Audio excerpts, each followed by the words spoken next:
Our story kicks off at the prestigious Dillon Royal Academy, where a teacher is preaching to his students. Listen up, class. This is the legendary age of heroes, 5 millennia since the heroic chronicles first emerged. The world has evolved since then, and now our very own academy has been chosen for something huge. We are the official site for this year's Lumern entrance exam, where the next legends will be born. Some of you will actually make it into the chronicles. I can feel that future icons are sitting right here. To reach that peak, the teacher's hype was suddenly killed by a loud, sudden thud. Annoyance flared in the teacher's eyes. "Pay attention," he snapped dead, staring a specific student in the back. He caught a white-haired boy completely passed out. The kid's face had just bounced off his wooden desk. "Leo, since you're so bored, tell us which ancient rites were performed 5,000 years ago. What was the price of becoming a hero?" Leo just yawned, scratched his head and stood up lazily. If you do something cool and get famous, people just respect you." Introducing the unbothered Leo Plov. At 15 years old, Leo is the black sheep of the Plov family, driving his teacher's blood pressure through the roof. The teacher just sighed, clearly used to this nonsense, and looked for a better student to flex. Anyone else actually care? Instantly, a red-haired student next to Leo shot his hand into the air. Back then, mortals needed divine recognition through sacred ceremonies like the brutal blood ritual. The teacher beamed with pride. "Spot on. Behold Gulliver Trenton, our kingdom's greatest young magical prodigy." Moving on, the teacher reminded everyone that the kingdom has massive expectations for this year's Lumern tryouts. Leo ignored the noise, finally cracking open his book now that he was somewhat awake. He mused that back in his day, meeting gods was easy while fighting off the demon hordes. The chronicles were a gift to humanity, yet now the world treats me like a total ghost. He closed the book with a heavy heart. Plot twist: this kid is actually the legendary hero Kyle reincarnated. But right now, he is a forgotten relic. Suddenly, the entire class rushed to the windows in a frenzy. Leo watched as they pointed outside. "Look, it is the royal crest of the Zerdinger family." "No way is that Celia Zerdinger." The students were simping like their favorite idol had just arrived. Out in the hallway, a powerful young woman marched forward, flanked by an elite squad of soldiers. An announcement blared, ordering every student to the assembly hall to welcome the Zerdinger delegation. Leo stood up to head out, but Trenton couldn't resist throwing some shade his way. "Trying to flex for the Zerdingers, a nobody like you won't even register on their radar." Leo just looked at him like he was stupid. "I'm leaving because I'm bored, not to fanboy like you." Without a second thought, Leo walked out, leaving a fuming and embarrassed Trenton in the dust. "I'm not fanboying," Trenton screamed. "I only see her as a rival I need to surpass." Leo just gave a lazy wave over his shoulder, making Trenton lose it. Scene shift to the training grounds. Leo gripped a practice sword, his knuckles white, as he pushed his new body to its limits. "I will forge this body into something truly elite this time," he vowed to himself. Thinking deep thoughts again, a sharp voice pierced the air just as a shadow lunged at him. A blade came whistling toward him with lethal intent. Leo didn't hesitate and raised his own sword. He parried the heavy blow, but before he could speak, his mother stared him down. "Spar with me. Average talent won't get you into Lumern. Consider this your final exam," she yelled, charging back in. Leo gritted his teeth, his muscles screaming as he absorbed the crushing impact of his mother's attack. Seeing him wobble, she smirked. "Is that all? Let us see how you handle some real speed." She poured more power into her swings, her blade becoming a blur that forced Leo into survival mode. After a minute of pure chaos, Leo was gasping for air. "Mom, you're trying to kill me." His complaints fell on deaf ears. "You have enough breath to talk. Then you're not working hard enough." She lunged forward like a gale of wind, but as her sword connected, her heart sank. "Oh no, I went too far. If he doesn't dodge this, he's done for." Leo swayed his head, dodging the lethal strike with icy composure, seizing his mother's momentary lapse in focus. He whipped his blade around, leveling it at her jugular. "You all right, mother?" he asked softly. The noblewoman stood frozen, reeling from her sudden defeat. Just how bottomless is this boy's potential? Composing herself, she stood up and dusted off her robes. "Leo is Lumon Academy, still your goal. Lumon, the premier academy for human heroes. It's the best place to track your meteoric rise in power." Leo gave a firm mental nod. "Absolutely," he confirmed, witnessing his unwavering resolve. His mother beamed. "The Zerdinger clan is visiting Dillon and will be staying at our estate." "The Zerdingers here," Leo mused. His mother wasn't just thrilled about the visit. She planned to beg Viscount Zeiss to teach him their legendary aerial technique. Armed with that skill, he'd finally be ready for next year's entrance exams. She patted his head, unaware he was thinking. "Actually, mother, I'm entering this year." Later, a carriage pulled up to the front gate. The Zerdingers arrived in a sleek, coal-black carriage. A young girl named Celia emerged, her face clouded with annoyance. Why visit such a backwater estate instead of a luxury hotel? She needed to focus on the Lumon exams. Why waste time in this tiny household? Doubts swirled. Curious about Leo, Zeiss asked, "I thought you said you didn't care about branch families." Celia tossed her hair with a sneer. A wannabe knight who can't use the aerial technique. Isn't even worth my time, right? Zeiss smiled thinly. I'm not so sure about that. The pair approached the manor's lords. An honor to meet you, Zeiss Zerdinger bowed deeply. Renee Plove, the family matriarch, greeted them alongside her husband and clan head Dade Plove. Celia, offer your respects, the Viscount prompted. Placing a hand over her heart, Celia spoke. I am Celia Zerdinger. Thank you for your hospitality. Renee offered a warm, welcoming smile. This girl was the spitting image of her kin. Then Renee's features hit her. Ebony hair, crimson eyes. Was she part of the main bloodline too? Reading her shock, Zeiss gave a knowing nod. Meet Renee Plove, your aunt. Inside the parlor, Zeiss and Renee shared tea and old stories. Zeiss mentioned their detour to the royal school, which was swarming with ambitious young students. Apparently, Leo didn't give us a second look and just left. Renee let out a spirited laugh. I guess our legendary reputation didn't impress him. Forgive my son's behavior if it offended you. He's a training fanatic. Zeiss leaned in. So tell me, what's this Leo really like? Renee swore his talent was otherworldly. Zeiss's expression turned grave. Do you believe he can inherit? The Zerdinger firebrand. It's not motherly bias, Renee replied. He's earned that right through sheer merit. Zeiss grinned. High praise. But I'll have to judge the boy's potential with my own eyes. Elsewhere, Leo sat in deep meditation, focusing his internal energy into a sharp point. A faint glow pulsed from his wrist. Snapping his eyes open, he whispered, the vessel is finally ready. He'd avoided the aerial technique because once the body adapts to it, you lose the chance to accumulate raw mana. In his past life, if he'd truly mastered that balance, he might have avoided total disaster. Had he been more perfect then, those seeds of ruin would never have taken root. This time, I'll conquer it all, Leo vowed, starting with the aerial technique. A sudden voice broke his concentration. You're Leo Plove, aren't you? He spun around, startled. It was Celia Zerdinger. She smirked. Your foundation looks decent. Want some pointers? I'll personally train you in swordsmanship, she chirped, though her motives weren't entirely pure. She just wanted to impress his mother, Renee. Unfazed, Leo asked bluntly, and who are you? I'm Celia Zerdinger, the world sword maiden, she boasted. Noted, Leo replied coolly. But no thanks. I'm not interested in learning from someone weaker than myself. Celia's jaw hit the floor. You think you're stronger than me, she gasped. In a deathmatch, you'd win, Leo admitted, since I lack the aerial technique. But in pure swordplay, that's a different story, he declared. Fury ignited in Celia's gaze as she scanned the arsenal.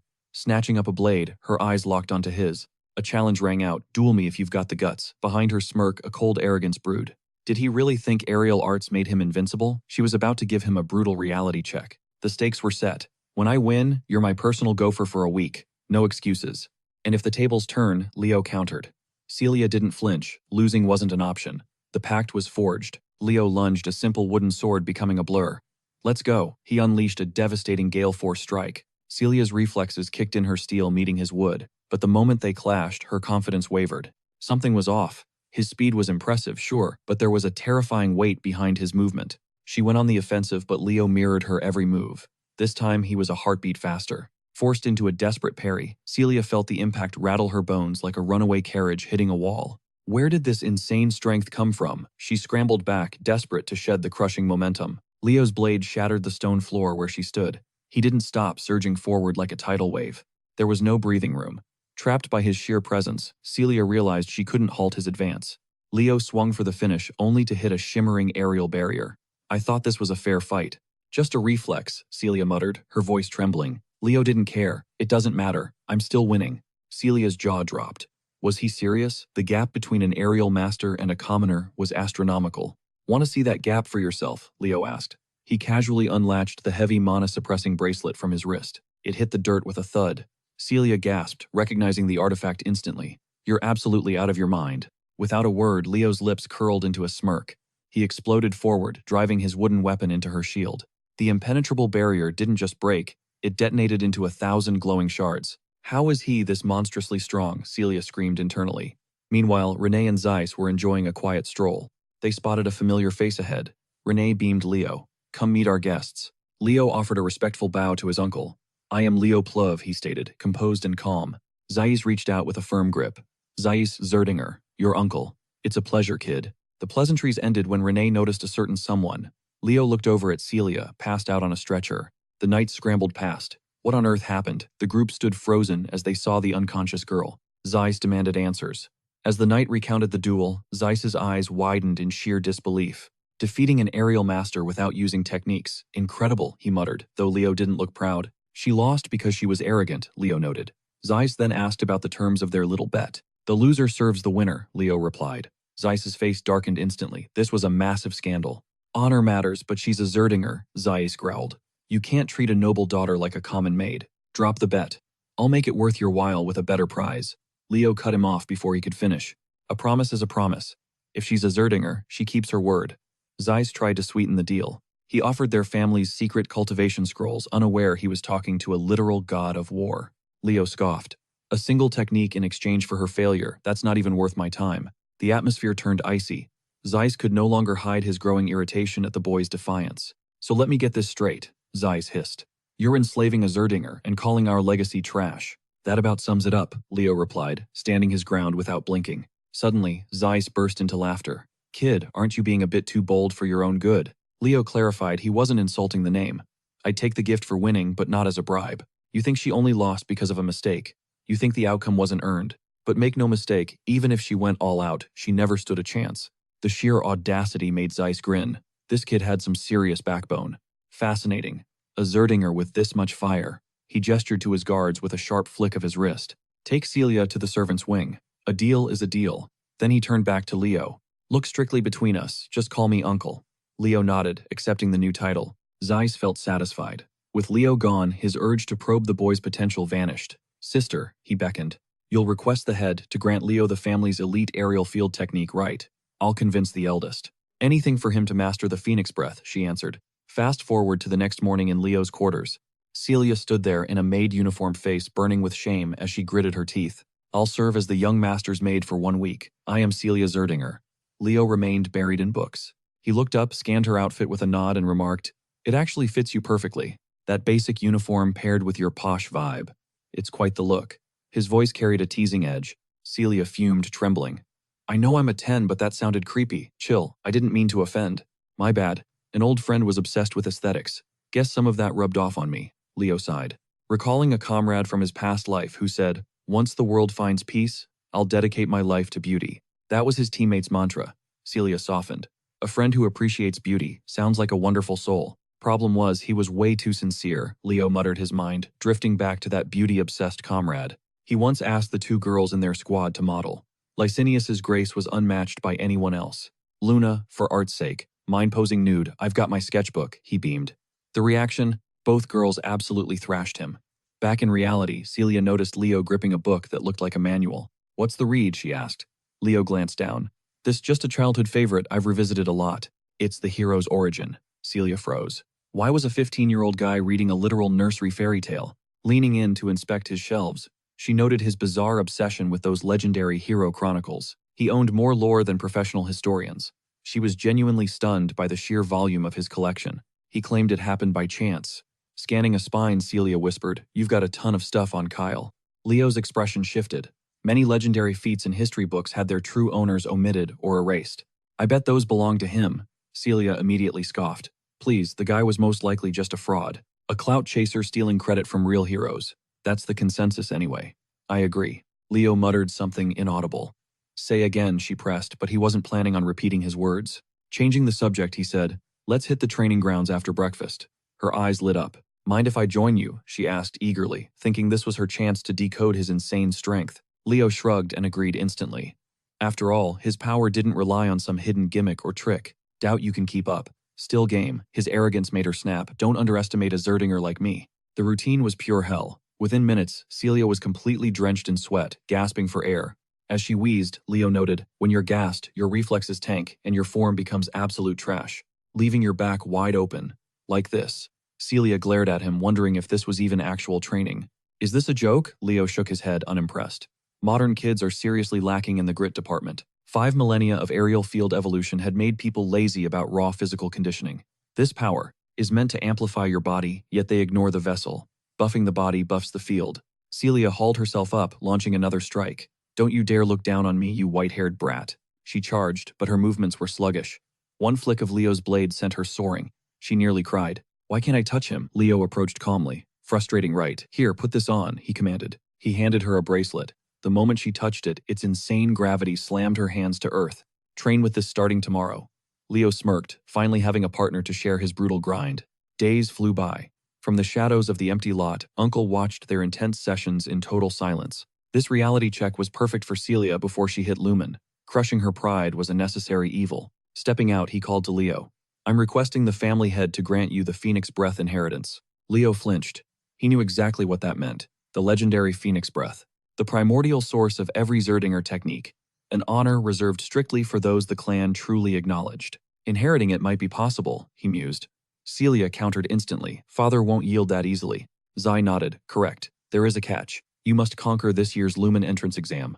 He spoke coolly, but Celia panicked for Leo. What Lumen's entry is a brutal live combat trial. It is suicide for someone without aerial fields like Leo. Yet Leo remained unfazed. An electric excitement coursed through him. Real combat, huh? Fine, I have no other choice. Zai challenged. Your thoughts? Leo gave a firm nod.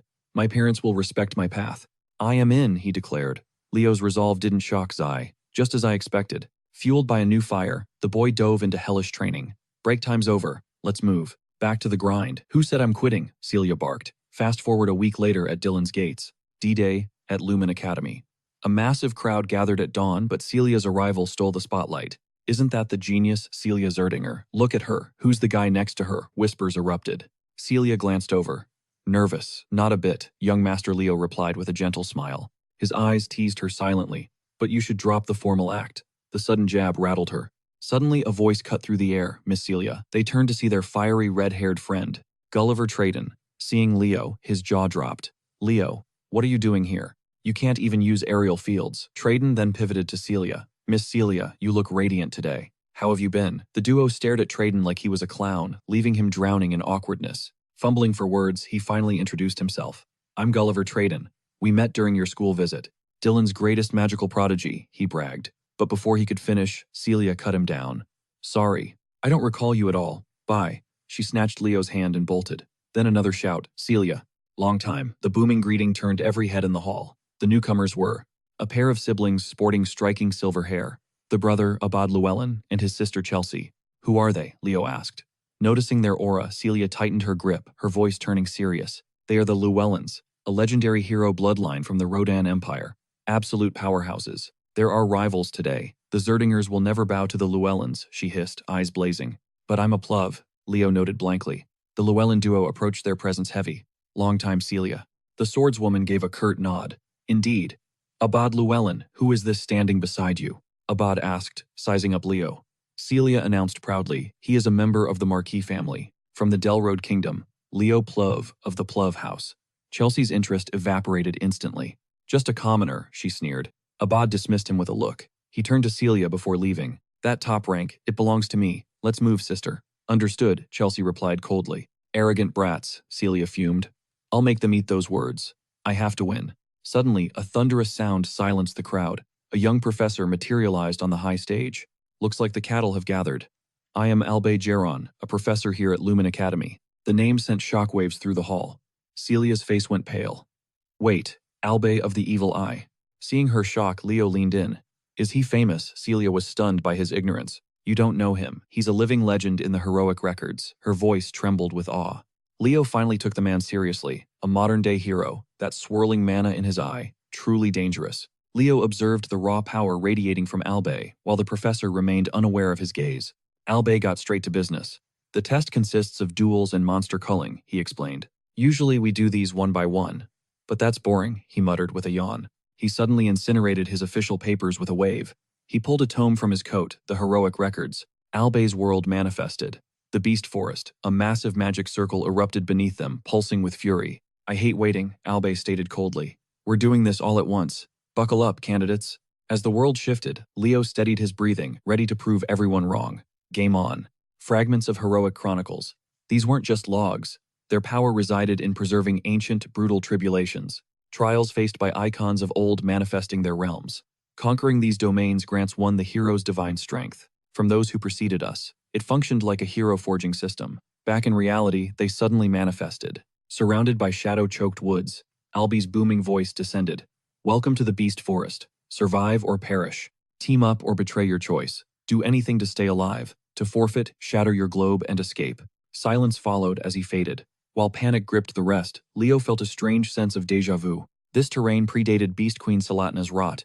Long ago, it was the sacred domain of the fairies. Flimsy students instantly lost their cool. I'm out, one shrieked. Fake magic, another scoffed dismissively. Pathetic, Leo thought. They're dead wrong.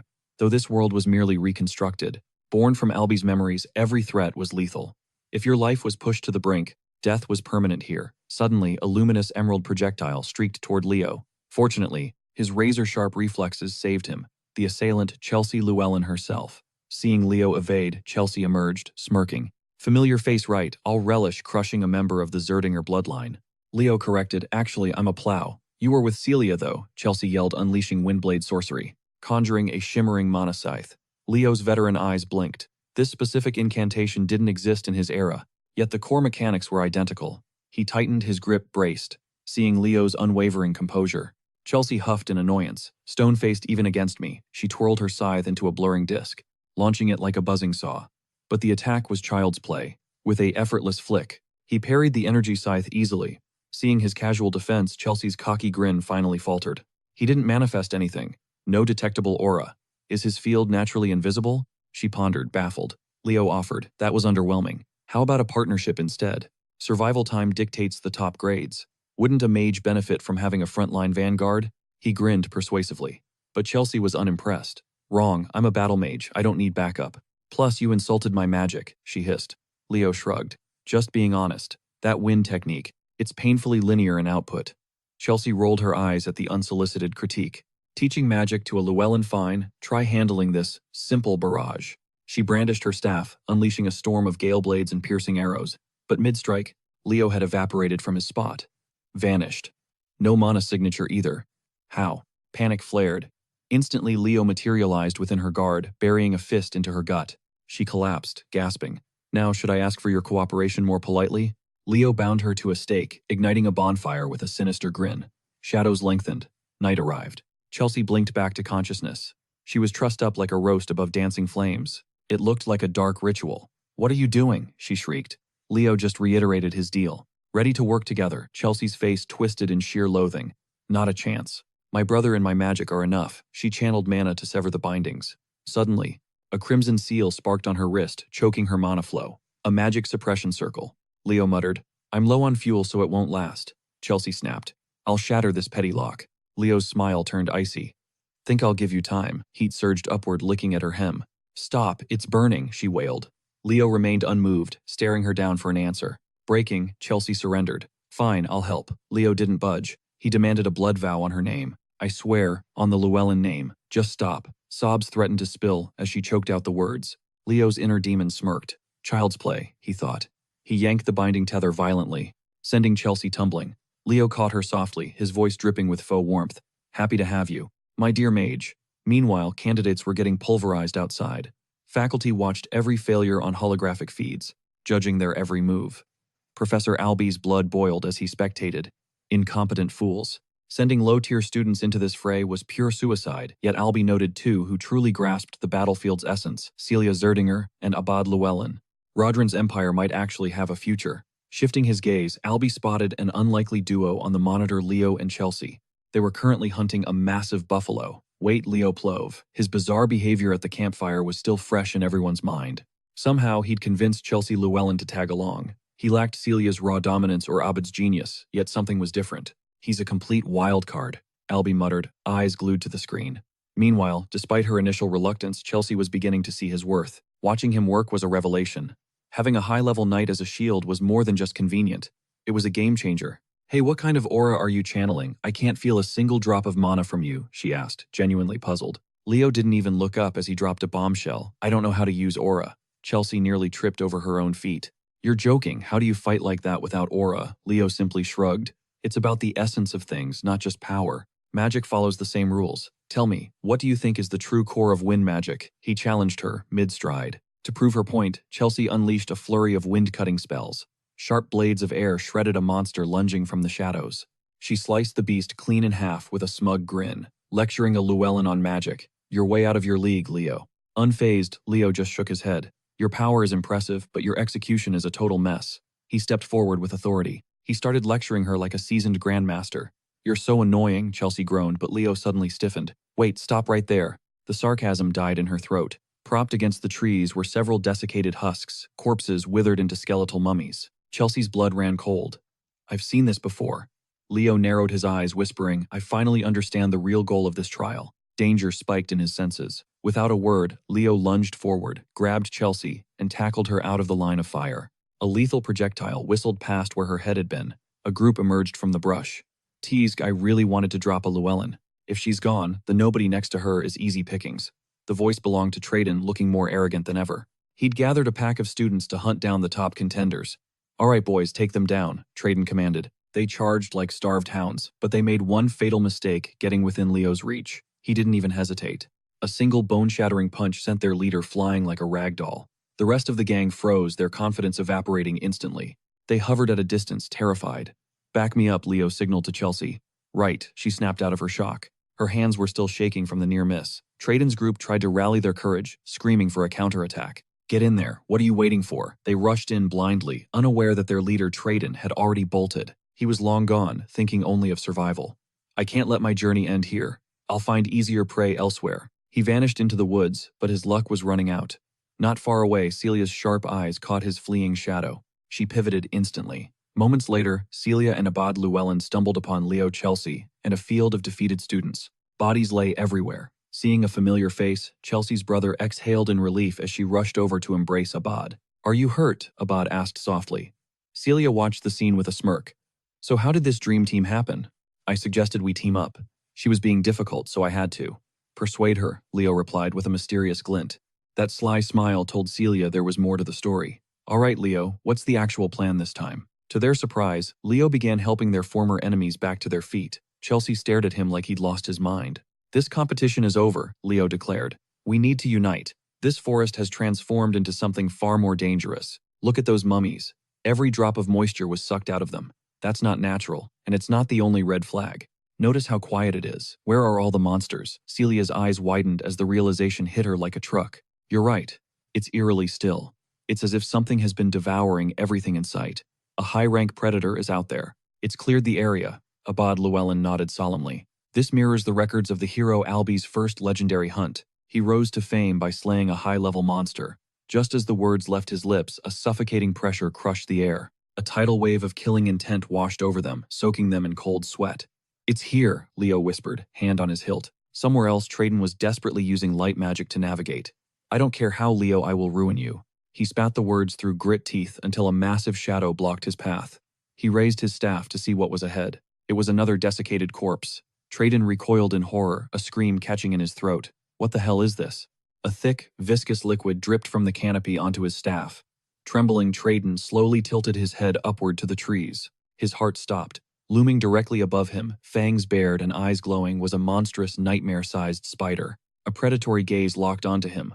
Outside, the Great Hall buzzed with students. Survivors bragged about escaping the chaos. I took down 15 of them, an ecstatic student cheered. Same here, his peer agreed. Meanwhile, Professor Albay watched the boastful crowd with pure, unadulterated disappointment. 500 tried and 500 failed. Another professor panicked at the staggering mortality rate, but Albay stood firm. 100 must be chosen no matter the regional standards. Only 50 remained in the fray. My standards are absolute, Albay muttered, refusing to yield. Failing every single one is fine by me. Principal Callion chose me for this exact ruthlessness. He turned his cold gaze toward the screen, monitoring Leo lost in deep thought. True heroes only emerge when pushed to the brink. Leo Plove. He definitely smelled something fishy. Can he survive this hell, he mused. Inside, Leo's squad tightened their formation and pushed ahead. It's pitch black, a student hissed. Suddenly, Celia froze and signaled the group. Hold up, something's lurking. Weapons out, she channeled mana, igniting her blade with a crimson glow. The soft red aura cut the dark. Seconds later, they saw Traden caught in a nightmare. What the hell? That one's the real body, Abad warned, struggling to weave a counterspell. Leo intervened, shouting, Traden, snap out of it. Smash your crystal right now. Traden gnashed his teeth, shattering the glass stone. He dissolved into light, escaping the death trap. The monstrous spider shrieked as its meal vanished. With Traden gone, the real fight began. Abad let loose. Wind fangs, he chanted, firing a storm of sharp air. Razor-sharp gusts shredded the beast, painting the walls in its ichor. But the nightmare wasn't over. Its flesh knitted back together instantly. The group's faces drained of color. Was that all? Leo's eyes narrowed. Just as I thought. This is the Spider Princess Tarantulia. An axe wielder charged in screaming, "Die, monster!" But he never even got close. A massive leg swatted him like a fly, sending him tumbling. Celia couldn't stop to help. Breathless, she stood her ground. One shot. That's all I need. She focused every ounce of energy. Mana gathered at her tip. Celia fired a devastating beam that bored straight through the spider's skull. Yet the hole closed in seconds. Its regenerative power was simply on another level. Celia stood frozen, her mind reeling. Seeing her fail, Abad Llewellyn stepped into the spotlight. Time to show the gap between magic and steel. He prepared a massive bombardment spell. A lethal vortex of wind lashed out, but the Spider Queen barely flinched at the impact. It only stoked her fury. Abad became the primary target of her burning, multi-eyed hatred. Chelsea surged forward, casting a desperate shield just in time to save her brother's life. Abad clutched his bleeding arm. "You okay?" Chelsea gasped. "Thanks, sis," he managed to grunt. Panic set in as their best attacks failed. "What is this thing?" Leo finally spoke up. "It's a freak of nature. Tarantulia's daughter. An Erebos beast that once leveled the fairy forest." They stared at Leo like he was crazy. Meanwhile, memories flashed through his mind like lightning. Albay's eye holds the fairy king's mana. Tarantulia, the tyrant who ravaged the cursed wilds. It once devoured a king's arm. I thought Luna ended this beast for good, but the ring of life inside its gut provided infinite vitality. It literally cannot die. Battle heat flared. "If this is the test, I'll crush it," Abad yelled, ignoring the odds. Celia joined him, both unleashing everything they had. But Leo knew it was just wasted mana. "It'll just keep healing until you're empty," he warned. "So what's the plan, genius?" Celia asked. "We need to sync our attacks," Leo replied. Abad snapped. "No way. I'm taking the top spot, not you. Stop acting like children," Celia screamed at them. Leo barked back. "If we fail this trial, we're all done." The two rivals froze in realization. "Fine," Abad muttered. "But prepping a killing blow takes time. We need to hold the line." Celia fell silent as the group's confusion mounted. Breaking the tension, Leo stood up with absolute poise. "I'll handle this," he declared, his face radiating ironclad confidence. "Are you insane? That's a death wish," they gasped. "You haven't even mastered Aki," sensing Leo, countered coolly. "I have. I can stall it for 5 minutes." He spoke with such nonchalance it was chilling. A worried Abad pressed. "And if the strike misses?" Leo's gaze never wavered. "Failure isn't an option. Fire and wind are the ultimate duo. Their synergy is unmatched." At his words, Celia and Abad traded a sharp look. A desperate plan was beginning to take shape. Without waiting for a response, Leo charged the Titan spider. He gripped his axe with white-knuckled intensity, swinging it directly into the beast's gaping maw. A hideous screech of agony ripped through the air. Seeing the monster's flesh knit back together instantly, Leo realized he'd pushed his physical limits to the edge. Without using Aki to find a strategic opening, they were doomed. Chelsea Leo roared over the chaos. "Use your wind magic to hurl every fallen blade toward me." Even as he barked the order, he performed a hair-raising sidestep, narrowly dodging a lethal spear-like leg. Chelsea's heart hammered against her ribs. "If you move that fast, the blades will shred you," she shrieked. Leo's voice was like ice. "No time to explain. Just throw them. I'll catch them. Don't hesitate, just move. Now," Leo barked. "Which ones?" Chelsea cried out. Leo didn't even look back. Every single one of them. Pushed by his command, Chelsea unleashed a gale, sending a stray weapon whistling through the air. Just by the hum of the wind, Leo identified the steel. A curved short sword or perhaps a heavy long blade.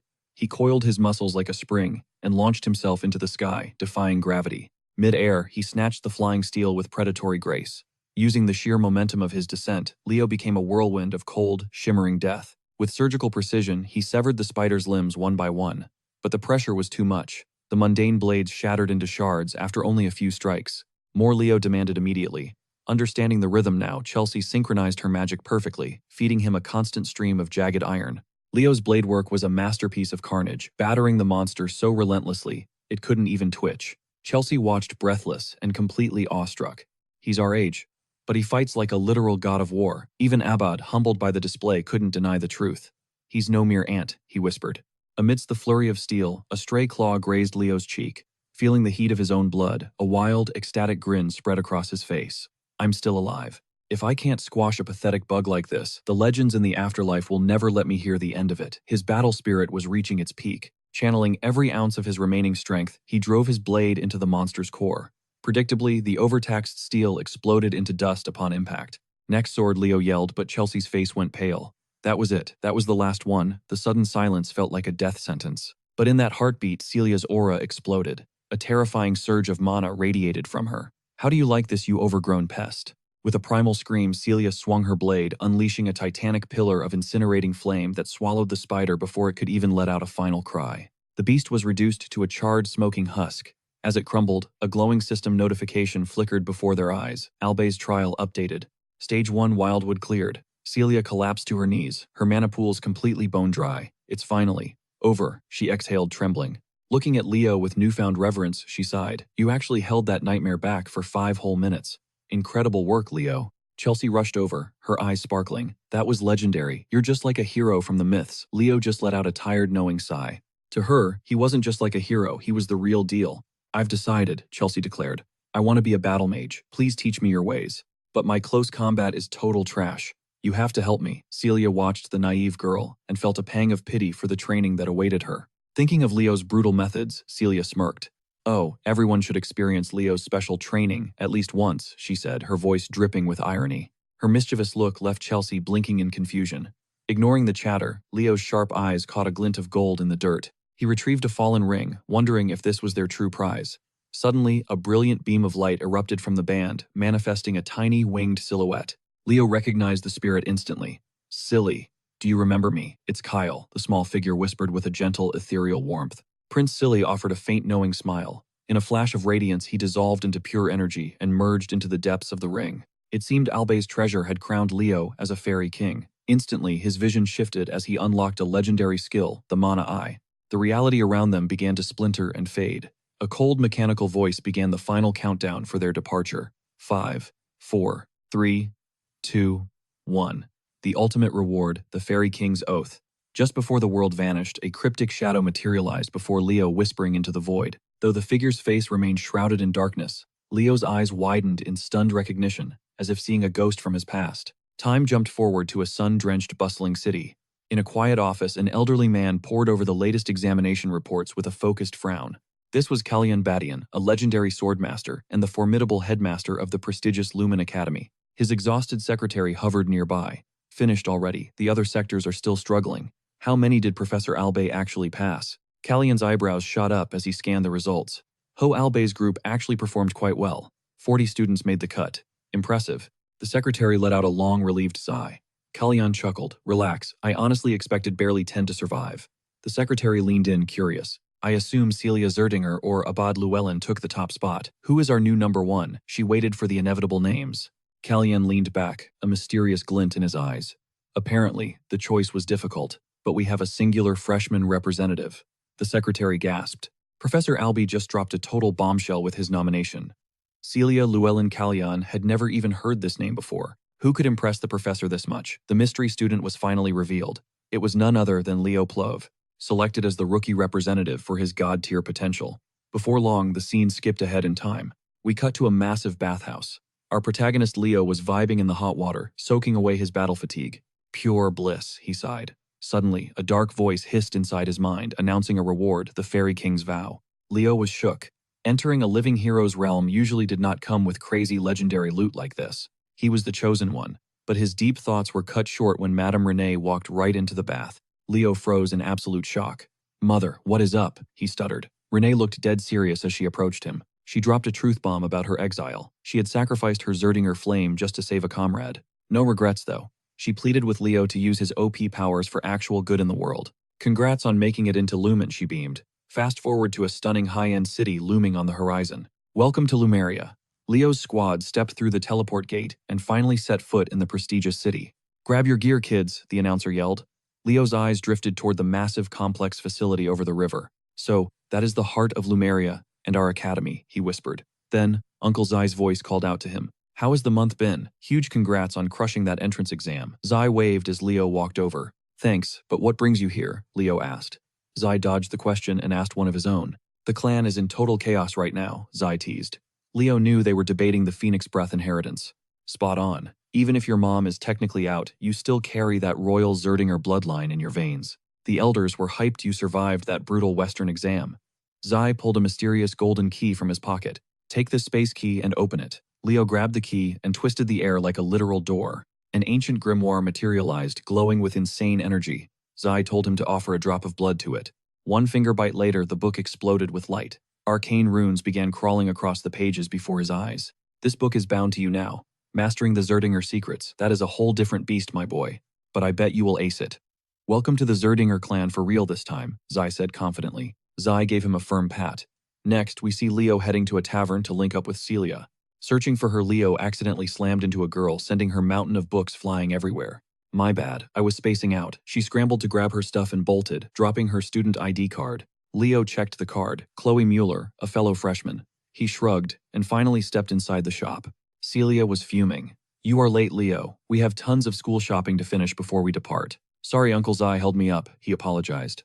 Celia perked up instantly, dying to know the clan's final verdict. Leo just showed her. Massive fire wings erupted from his back. Like this, he asked, totally chill. Celia's jaw hit the floor. Impossible. It took me 3 whole weeks just to even feel that energy. Who is this guy? She wondered. Honestly, Leo is just a legendary beast who masters techniques instantly. Time skipped forward to the docks. A sleek, high-tech engine ship was waiting there for the new students. The rookies were starstruck by the size. A professor stepped up. Welcome to the big leagues, freshmen. I am Ina Landiu, your novice instructor.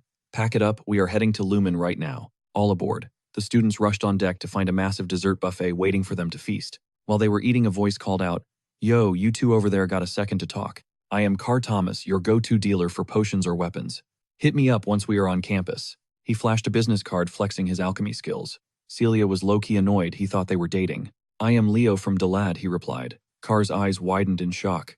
Wait, did you just say Delad? You survived the Western exam sick, but Leo felt a chill. Something about this situation felt totally off. It is too quiet, he muttered. Celia rolled her eyes. Is a warm welcome really that suspicious to you? Carr agreed through a mouthful of cake. Why would they mess with us before school even starts? Right on cue, the ship groaned. A massive tentacle exploded from the ocean, smashing the deck to pieces. Desperate screams pierced the air. Professor Ina Landu, save us. Unfazed, the professor merely swirled his wine and offered a chilling response. Help you, your Lumen Academy students, future heroes. When death knocks, you either evolve or perish by your own hand. He shifted his gaze to the horizon, where a nightmare materialized, a colossal octopus, its maw, a jagged canyon of fangs erupting from the depths. The chaos pushed Celia over the edge. Snapping, she crushed the cake in her grip. Seeing the opening, Leo's blade blurred in a silver arc. He lopped off a massive tentacle before glancing back. Celia, keep your head in the game, she hissed back. Worry about your own skin, amateur. Charging with a roar, she struck the beast with a sword wreathed in celestial light. But the monster was faster, unhinging its jaw. A high-pressure torrent blasted Celia, leaving her soaked and gasping like a drowned rat. Leo deadpanned. Nature doesn't care about your pride. It reacts to heat with water. That's basic biology, Celia. His cold logic only fueled the inferno of her temper. Nearby, a nameless student was hoisted high, crushed in a rubbery coil, and seconds away from becoming a snack for the abyss. Useless monster, Leo growled, his boots hitting the deck in a dead sprint. In a flash, the duo unleashed a synchronized strike. The tentacle fell in 2 clean chunks. From under a table, Carr watched the pair's lethal chemistry with wide, trembling eyes. So this is the legendary power of the West's top scorer. But who the hell is this Leo guy? He whispered in awe. Before he could process it, a frozen limb was catapulted toward him, narrowly missing his skull. Hey, watch the friendly fire. He barked at the mage responsible. Leo turned and spotted a familiar face, the girl he'd bumped into earlier. Her ice magic was terrifying, sharp and precise. She glared at Carr. If you can't even defend yourself, why aren't you hiding in the back? Carr grumbled under his breath. Figures. The elite never care about the collateral damage we weaklings suffer. As if the universe agreed, another severed limb flew straight for him. It was like he was a magnet for monster guts. This time, the Abad siblings intercepted the blow. The competition isn't over yet, Celia Zerdinger Abad challenged. I wasn't planning on losing, Celia snapped back, her blade dancing as the students finally rallied their counterattack. Sipping his vintage, Professor Landu smirked. The waters of Lumen Academy are infested for a reason. Every party needs a guest of honor. His eyes sharpened, scanning the battlefield for the true predators among the prey. Everything was falling into place. The Titans had arrived, Celia of the East and Abad Llewellyn, representing the West. Chloe Mueller, from the North, the Southern Wall, Walden Titan, and the Central Prodigy Duran. This year's crop was peak, but one anomaly stood out. That mystery freshman, his swordsmanship was hauntingly perfect, devoid of any waste. He moves as if he's already lived through the Kraken's strikes, Landu whispered. I look forward to our night class, boy. Overwhelmed by the relentless onslaught of the prodigies, the Kraken finally broke and retreated back into the dark depths. The ship finally limped into Lumen Academy's port. Half the students were doubled over, emptying their stomachs while looking like ghosts. I think I've seen enough sea life to last a lifetime, Carr wheezed. Landu leaped elegantly from the bow landing without a sound. Get used to the nausea. You'll cross this lake often. Now move. The enrollment hall awaits. At the Electra training grounds, the new blood gathered under the watchful, predatory eyes of senior scouts looking for the next big thing. See, not a single one is normal this year. Let's hope someone actually survives the first week. Professor Landu stepped forward. Ceremony starts now. Region lines top scorers at the front.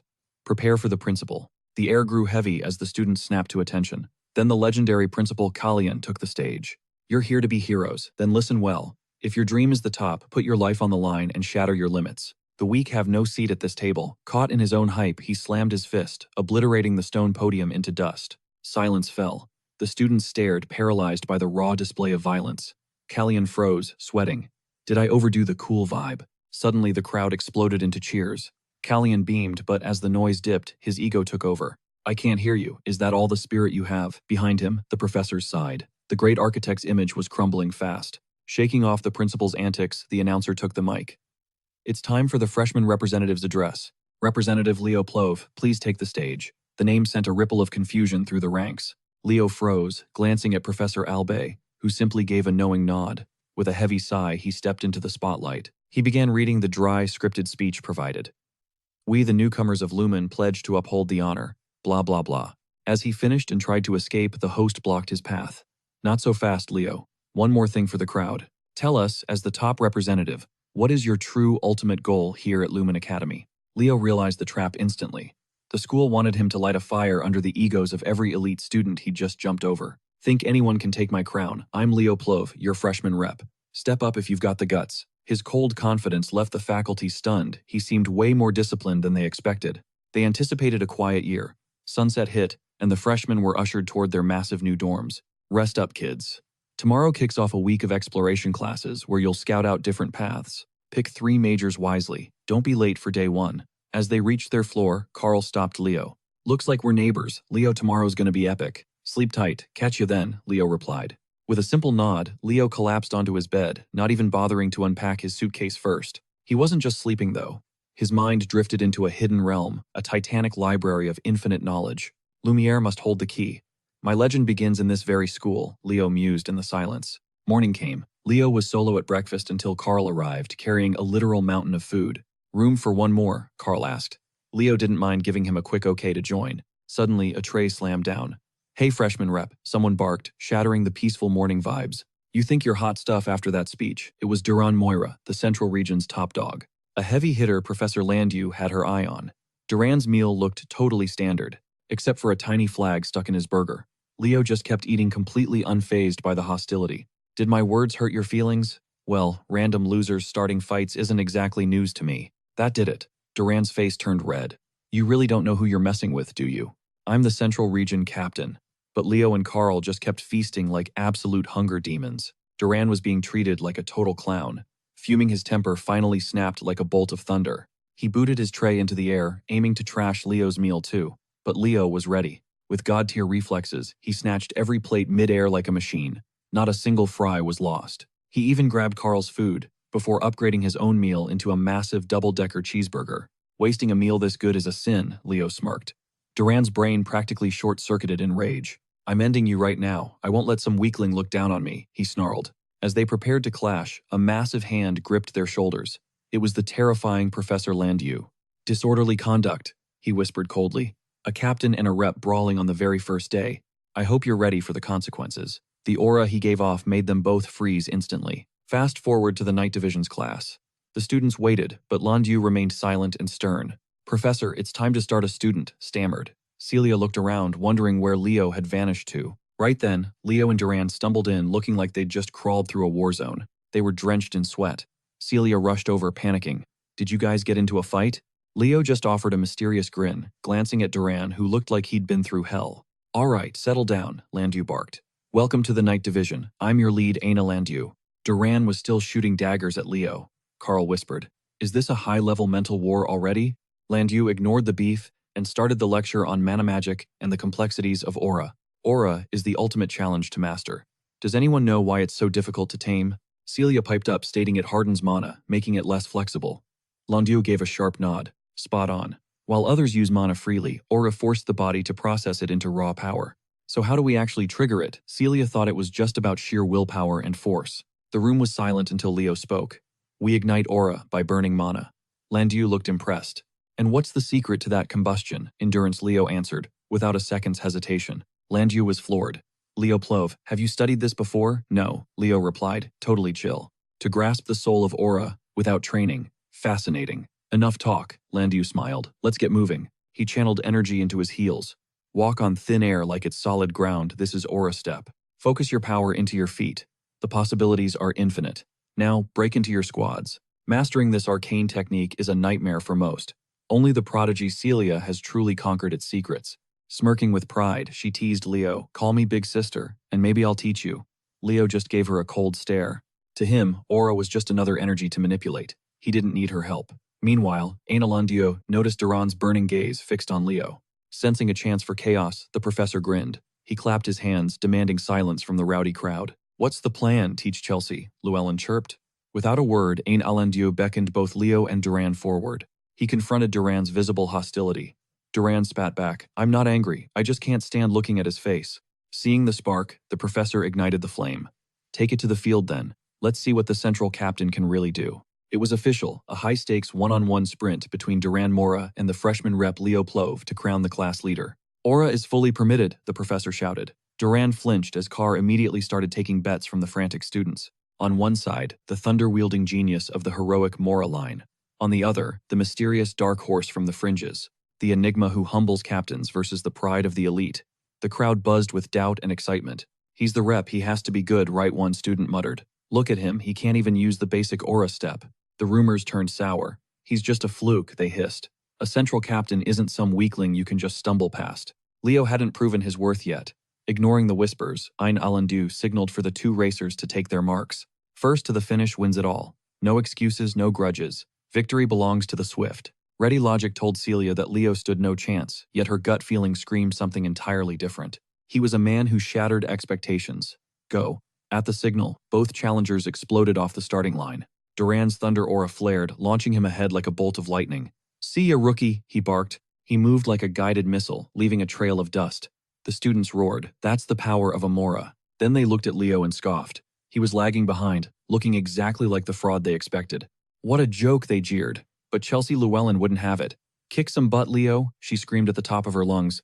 Duran was already halfway through the track, a blur of speed. Carr bit his lip, fearing his friend was about to be humiliated. Leo watched the gap widen. As he hit the turn, he didn't slow down. He slammed his heels into the earth. He funneled every ounce of power into his soles. Celia's eyes widened in total shock. What was he doing? In a move of pure insanity, Leo didn't follow the track. He leaped soaring toward the high observation platform. For a split second, he hung in the air, locking onto Duran's silhouette.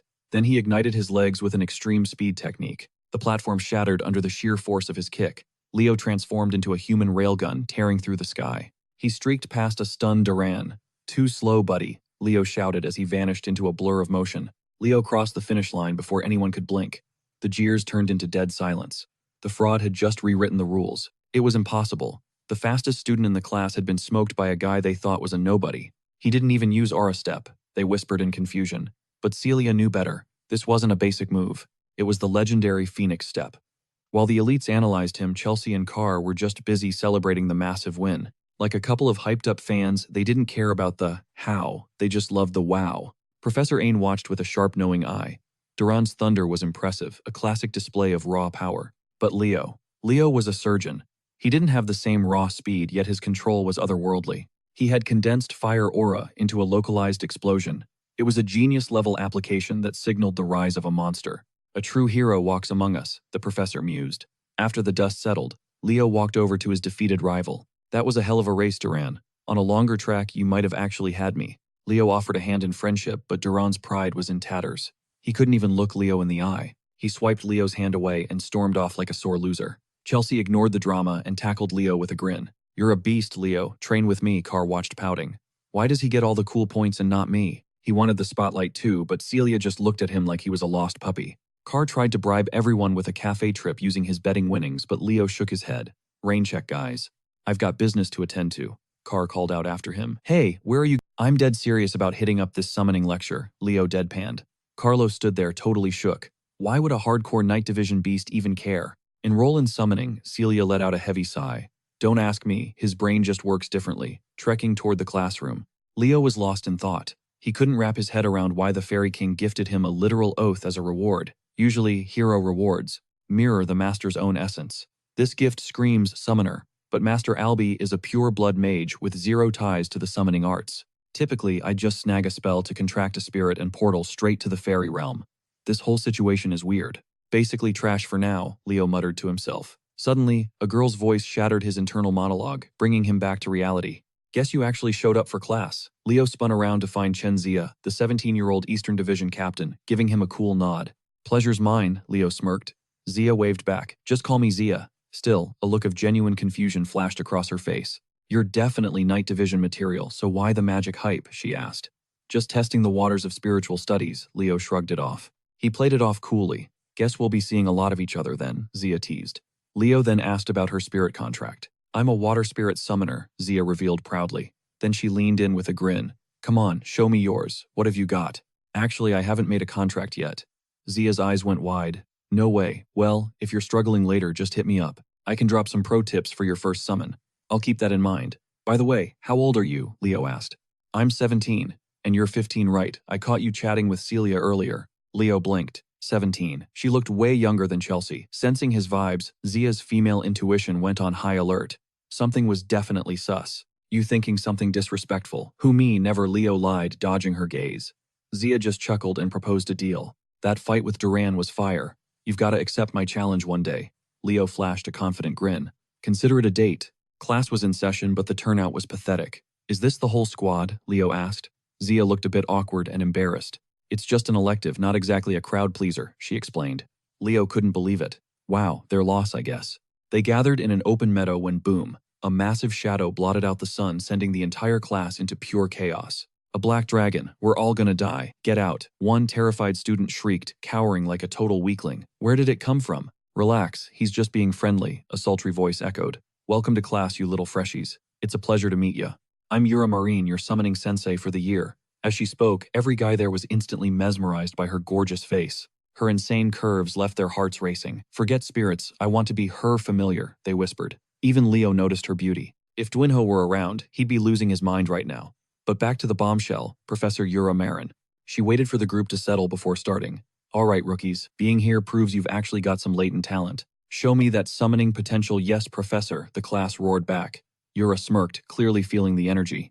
Very good. Love the enthusiasm. Now, let's head to the field for some real action. Yura signaled her assistant, a guy named Carlo. A nerdy dude with white hair and glasses pulled up leading a massive griffin. Carlo was the TA for this chaotic first year. Rides here, pair up and hop on, Yura commanded. One student raised a shaky hand, looking absolutely terrified of the beasts. Professor, we've never actually ridden a griffin before. He hoped for some guidance, but Yura just gave him a death glare. You scared. If you can't handle this, drop the class now. With that, Yura vaulted onto her black dragon's back, looking like a boss. She soared into the clouds, leaving them behind. Well, you heard her. Let's move out, Carlo urged the panicked group to follow. Surprisingly, riding these things was a total breeze. Zia wasted no time pairing up with Leo. Hey Leo, mind if I take the reins? Leo was caught off guard but shrugged. Sure, go for it. All yours. Once everyone finally settled into their saddles, the squad chased after Yura.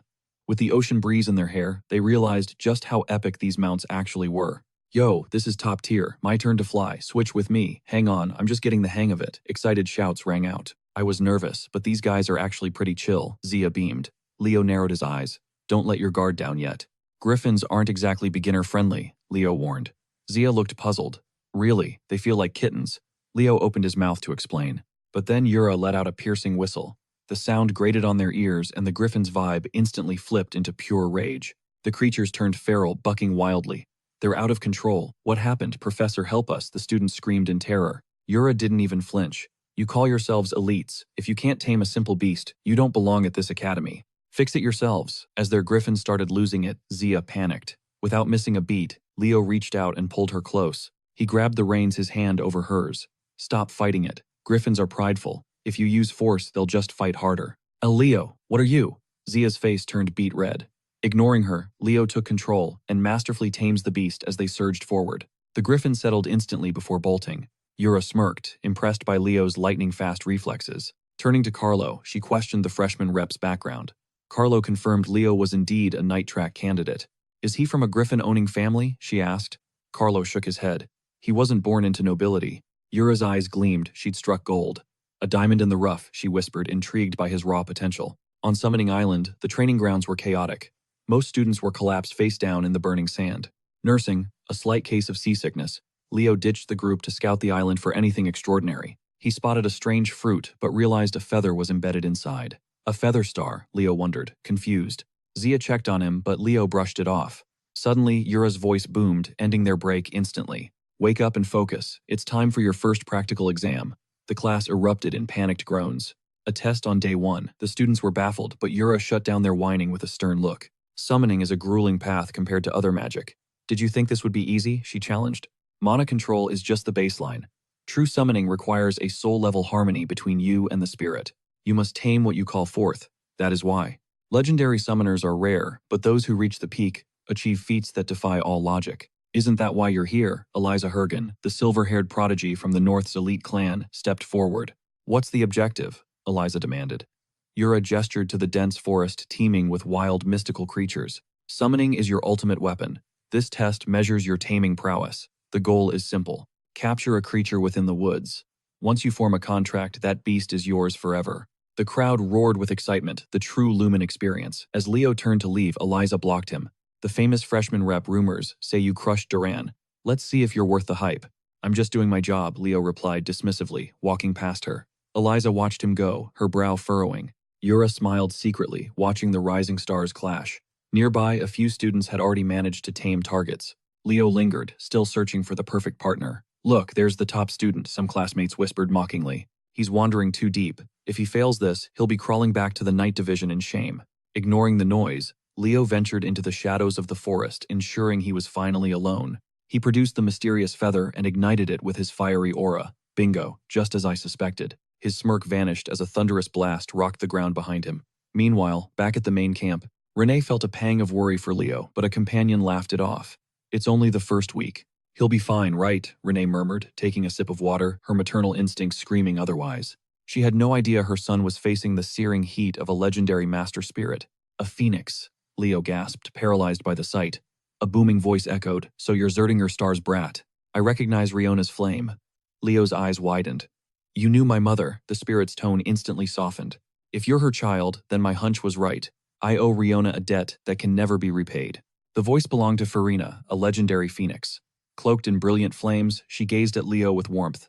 I am Farina, she introduced herself. Leo bowed respectfully. I'm Leo Renee's son. It's an honor. Phoenix Farina. What is your connection to my mother?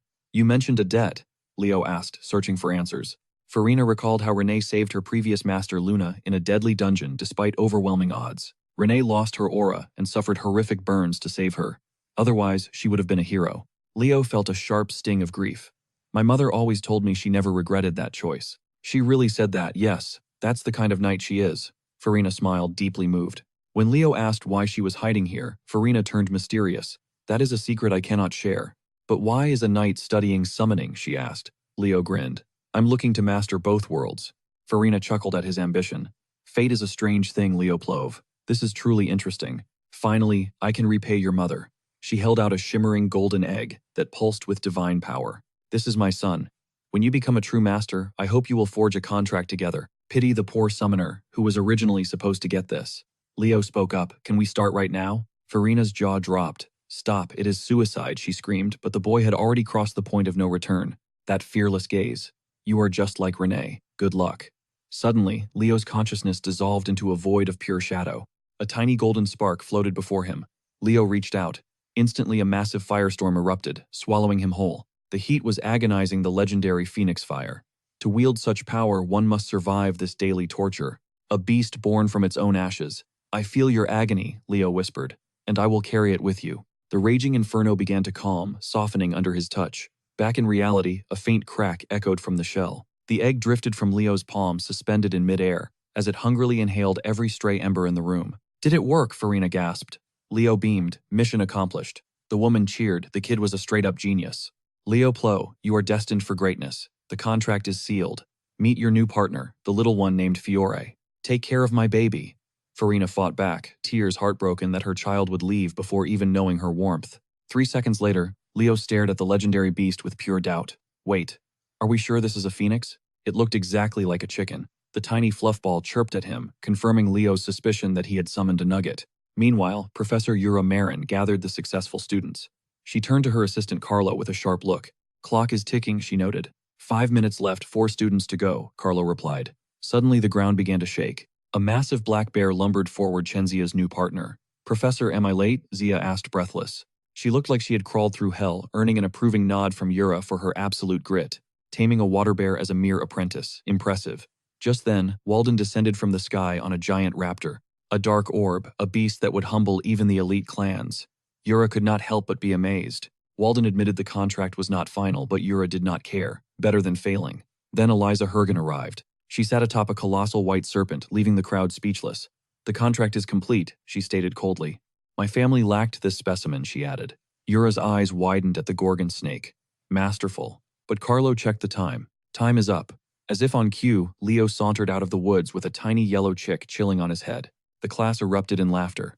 Is he for real? He summoned a literal snack. What a total loser. They figured he had failed, but Yura felt a terrifying pressure from the bird. Holy, that brat has a phoenix. Later, Leo arrived at Yura's office for a private meeting. He straightened his collar and gave the door a soft knock. Enter, Yura called out. Leo stepped in, asking why he was summoned. The professor gestured for him to take a seat. I have never actually seen one in person. Who knew a phoenix was even hiding on this island? A freshman taming a phoenix, that is unheard of in Lumen's entire history. I know your secret, Leo. Her gaze pierced right through him. Across the desk, Leo's throat went dry as he braced for the worst. He feared his true identity was out. A hero reborn after 5 millennia was bound to cause a global meltdown, but he was overthinking it. Suddenly, Yura Marin pulled him into a massive proud hug. She hailed him as a once-in-a-generation genius, but warned, we must keep this phoenix a secret for now. The world is not ready. Once trials end, make sure you major in the summoning department. You will be a hero that legends are made of, she said, giving his shoulder a firm, encouraging pat. Next morning, Chloe Mueller and a sleep-deprived mage were seen yawning their heads off in the corridor. Leo and Carl caught them. Careful, Chloe, your jaw might fall off, Carl joked, noticing how drained they looked. Chloe grumbled about an all-nighter spent studying. Remembering the card, Leo asked, You are Chloe Mueller, right? Here is your lost card. Chloe's eyes lit up. Oh, thanks a ton, Mr. Freshman Representative. The trio headed into the lecture hall together. Today's menu, a high-stakes experimental magic trial. You taking magic too, Leo? Carl asked. Leo nodded. I am trying to soak up every bit of knowledge I can. Carl looked impressed. Respect. I am a magic-only guy, so this is my only stop for the day. He leaned in and whispered, Watch out for Chloe. She is the Ice Queen aiming for the top spot. Carl glanced her way and realized she was staring right back. A cold shiver hit him. She is freezing me out. I am moving to the back row, he squeaked. But before he could flinch, a jagged ice spike exploded from the floor. Chloe blocked Kyle's path, shoving him into the front row with a smirk. Worried about class? I'll handle it. She snatched Kyle's collar like a stray pup, leaving him whimpering in silence. While Leo enjoyed the show, the mage siblings returned with Chelsea greeting him. Moments later, the atmosphere shifted. The instructor stepped inside. His arrival sent a wave of excitement through the female students. Talk about eye candy. I am Len Horse, he boomed, commanding the room. I'll be your magic instructor for the coming year. He slammed a heavy stack of exams onto the desk before launching into the trial magic session. Theoretical magic test. Begin. With a snap, the papers surged through the air toward every student. A test already? We haven't even started, the students groaned. A trial class quiz, that is just cruel. Len stood firm. Fail to meet the standard, and you are out. This is the baseline for Lumen. He signaled his assistant.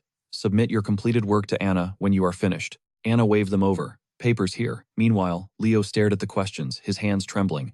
Is this modern magic? The formulas looked like gibberish. He cursed himself for neglecting modern studies in favor of the old ways. Heads went down. Surprisingly, the others found it breezy. Wait, this is actually easier than I expected. But what about that final question? They buzzed with energy. I finished everything except that beast at the end. Leo's brain was short-circuiting. Only one answer sat on his page. He desperately needed more modern magic study. He hung his head, submitting his paper to Anna. Convinced he was a failure, Leo vanished from the room. His ancient wisdom felt useless here. As he fled, Len began grading the stack with lightning speed. A century has passed, and magic has evolved. It used to require a profound soul, deep understanding. Now it is just rote memorization. As standards crumbled, Len unleashed a shimmering veil of light into the air. The room dissolved into a breathtaking cosmic void. Behold, Len spoke the true heart of magic. I build from the finish to the start. Create your own magic. There were 49 basic questions, worth 1 point each. But the final 51st point, That requires analyzing the very fabric of reality. Chloe stared at her paper, frustrated but unsurprised. The final question was a complete mystery to her. Leo already gave up, Chelsea sighed. I was really looking forward to studying magic together. Anna leaned in, whispering, Professor, someone cracked question 50. Len's eyes widened. A huge grin spread across his face. Haha, who is the genius? A perfect score on the first try. Step forward, but Anna cut him off. They did not get a perfect score, sir. Len blinked, still buzzing. Really, did they skip the easy ones? Maybe they hyper-focused on the finale. Still impressive. Bring them here. Anna looked concerned. Actually, he only answered the last one. Len's laughter died instantly. What is his name? Leo Plov. Leo instinctively stood, but the real Leo was long gone. Chelsea added, he left ages ago. Fast forward, Leo is chilling with ice cream, telling Celia about his disastrous test performance. Celia cracked up. You seriously left after one question. First the summoning disaster, now this. Leo, face it. You are a knight major. Stick to the sword and leave the spells to the pros. Leo glared. Want to test your endurance against my blade? Celia winced. Suddenly a familiar voice boomed. So you are the knight major Leo Plov. Think my class is a joke, leaving after just one question. They were too trivial to waste time on. Leo blinked. Wait, Professor, there has been a mistake. I thought I failed. Everything but the last question was way too complex for me to solve. I have only studied ancient texts, so modern formulas are like a foreign language. Len's gaze sharpened instantly. Rage turned to pure hype. He snatched Leo up like a kitten. You are coming with me right now. Without a second to lose, Professor Len dragged Leo away like a prize, ignoring his protests. Celia stood there, jaw dropped. Is that really the legendary magic professor of Lumen Academy? Talk about a total weirdo, she muttered. Suddenly, a frantic Anna appeared, gasping for air. Where is Professor Len? She panted, clearly exhausted from the chase. Did something happen? He just grabbed Leo and bolted, Celia explained. Anna's eyes went wide as she scrambled after them. What is that maniac planning now? She screamed internally, as Len hauled Leo toward a private room. Slamming a list of complex equations on the board, he barked, Solve these, kid. Leo stared, utterly baffled by the sudden, aggressive demand. Leo breezed through the problems alongside Len. This was a secret evaluation, and only pure luck could explain that final impossible answer. Len's mind raced. Leo must possess a hidden mana circuit. Before he could even blink, Leo dropped his pen with a satisfying click. Finished, Leo stated flatly. Cold sweat beaded on Len's forehead. Wait, you did all those complex calculations in your head? Leo just nodded. Leo gave a casual shrug as Len's eyes gleamed with obsession. Meanwhile, Professor Albay was casually strolling down the academy's quiet hallway. He spotted Len charging toward him, looking like he'd just hit the ultimate jackpot. Albay's survival instincts flared, and he tried to dodge.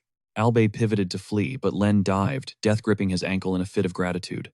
Professor Albay, you're a godsend, he wailed. Albay used his magic to hoist Len into the air as a warning. The man was notorious for overreacting, but this was next level. Today, he had completely lost his mind.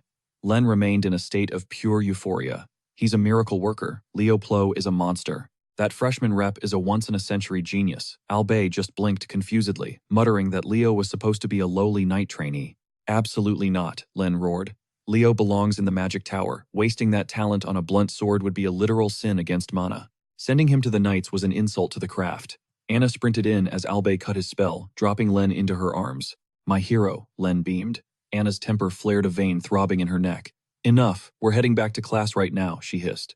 She silently swore to end this lunatic one day. Leo hesitated for a second as he finally approached the chaotic screaming group. Albay gave a curt nod. Leo just stood there thinking all mages were basically high-functioning sociopaths. Fast forward, the trial period ended. Chilling on the rooftop, Leo flipped through Kyle the hero. Was the guy a total fraud? He sighed, frustrated by the lack of intel. Over in Principal Callion's office, the atmosphere shattered as 3 department heads, Magic, Night, and Summoning, burst through the heavy doors. They shoved a petition forward.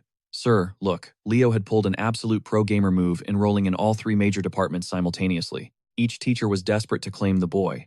The office quickly devolved into a petty shouting match between the 3 elite instructors. Callion let out a booming laugh. This is straight out of a legend. The mention of the 5th hero tickled his funny bone. The only warrior in history to master every class, he mused. Cut to the track, Celia and Chelsea were gasping for air while jogging. Carr sat nearby, laughing at their misery. Why grind on a weekend? Leo chimed in. They're following my special training regimen. Why just run? Carr asked, confused. Where are the weapons? The girls were too exhausted to even give him a proper answer. It's about building a foundation of stamina, Chelsea wheezed. Now move, she swatted at Carr like he was an annoying summer mosquito. Plopping down next to Leo, Chelsea's attitude flipped 180 degrees instantly. Honestly, jogging on the weekend is such a vibe. I want to synchronize our strides. Celia immediately spat her water out in a spray of disgust, hitting Chelsea right in the face. Gross, what's your problem? Leo ignored the drama. If you're serious about running, I won't be going easy. Celia started yelling. I never agreed to this torture. Carr watched their dynamic whispering. Wait, are you two actually a thing? Like low-key dating? Celia quickly cleared the air. He's my cousin, all right, family. Both boys stared at each other in total wide-eyed disbelief. He's part of the Zerdinger bloodline, she added, then waved it off. It's complicated. Just forget I even mentioned it. She went quiet, clearly unsure of the details herself. Leo stood up, eyes sharpening. Break. Time's over. Let's get lethal. Chelsea cheered, but Carr had seen enough. I'm heading to Lumeria City. Celia begged him to take her away from the hellish training. Leo simply grabbed her like a disobedient kitten and dragged her back. Seeing her despair, Carr realized his noble life was lacking. On the official placement day, Carr spotted Leo among the masses. Yo, Leo, over here, you're already in the 5th-year class. Carr puffed his chest out. I'm a font of knowledge, my friend. Leo noticed Chelsea passed out at a desk. Wait, her too. Carr smirked suspiciously. What exactly were you doing with her all weekend? Leo shrugged casually. Just some fundamental physical conditioning. Chelsea shuddered, traumatized by the memory. Suddenly, a snide voice echoed from the stage. Ah, Class 5, the dumping ground for the suffering. Wonder how many of you will survive. My condolences, losers. The upperclassmen laughed, showing zero empathy for the new recruits. Don't waste your breath on them. A teacher stepped forward, his eyes sharp. Honestly, you two mockers are the ones who are pathetic. The man speaking looked like he'd been living on the streets for weeks. This was the legendary Harold Edmund in the flesh. He was the instructor for Lumen Academy's notorious Class 5, famously known by his terrifying nickname, the Weeping Wall. He muttered a demand for a seat. Instantly, 2 upperclassmen dropped to all fours, bracing themselves to serve as his human chair. Harold sat glaring at the freshmen with pure vitriol. Listen up, you worthless trash. Welcome to the class for absolute failures. You're the bottom of the barrel, the lowest of the low. Surely you've heard why they call me the Weeping Wall, right? Carr, visibly trembling despite his smooth talk, raised a shaky hand. Is it because you're here to help us level up our grades? How narrow-minded. Does no one in this joke of a class grasp the true duty of a Lumen student? Chelsea signaled for attention. To dominate the hero society through field experience. Harrod gave a sharp nod. Yet I only witness fodder who perish instantly in the field. Expelling these losers is an act of mercy. Dead weight only gets allies killed. That is why I lead the 5th years, and why they call me the Weeping Wall. His gaze shifted to Leo. Harrod sensed a survivor, someone who could finally whip these sheltered weaklings into shape. He barked orders to suit up and hit the field. The hour of combat training had finally arrived. The squad assembled at the grounds. Looking completely unbothered, Harrod kicked off the session. Time to purge those delusions. In a world where death is a heartbeat away, what is your actual survival plan? Nella Carvin, a night major, felt her aura flicker. Shouldn't my teammates be my shield? She stammered. Harrod dismissed her. Wrong. Only your own grit matters. When you can thrive in the face of death, only then can you save others. Any volunteers? Eliana stepped up, eyes burning with resolve. Harrod smirked. Fine, then show me that nightmare talent. Conjure a fireball. A flame sparked in Eliana's palm. Harrod just laughed. That pathetic ember wouldn't even singe an ant. Infuriated, Eliana flooded the air with mana, manifesting 2 massive infernos that forced the class to retreat. Gasps filled the air as the flames expanded and multiplied. Even Harrod gave a reluctant nod of approval. Think you can hit a target, he taunted, summoning a miniature wind sprite that zipped toward her. The sprite booped her nose and cackled. Enraged, Eliana swung her flames, but the spirit dodged with ease. The spirit retreated to Harrod, mocking her. What good is double the firepower if you cannot land a hit? Missing is failing.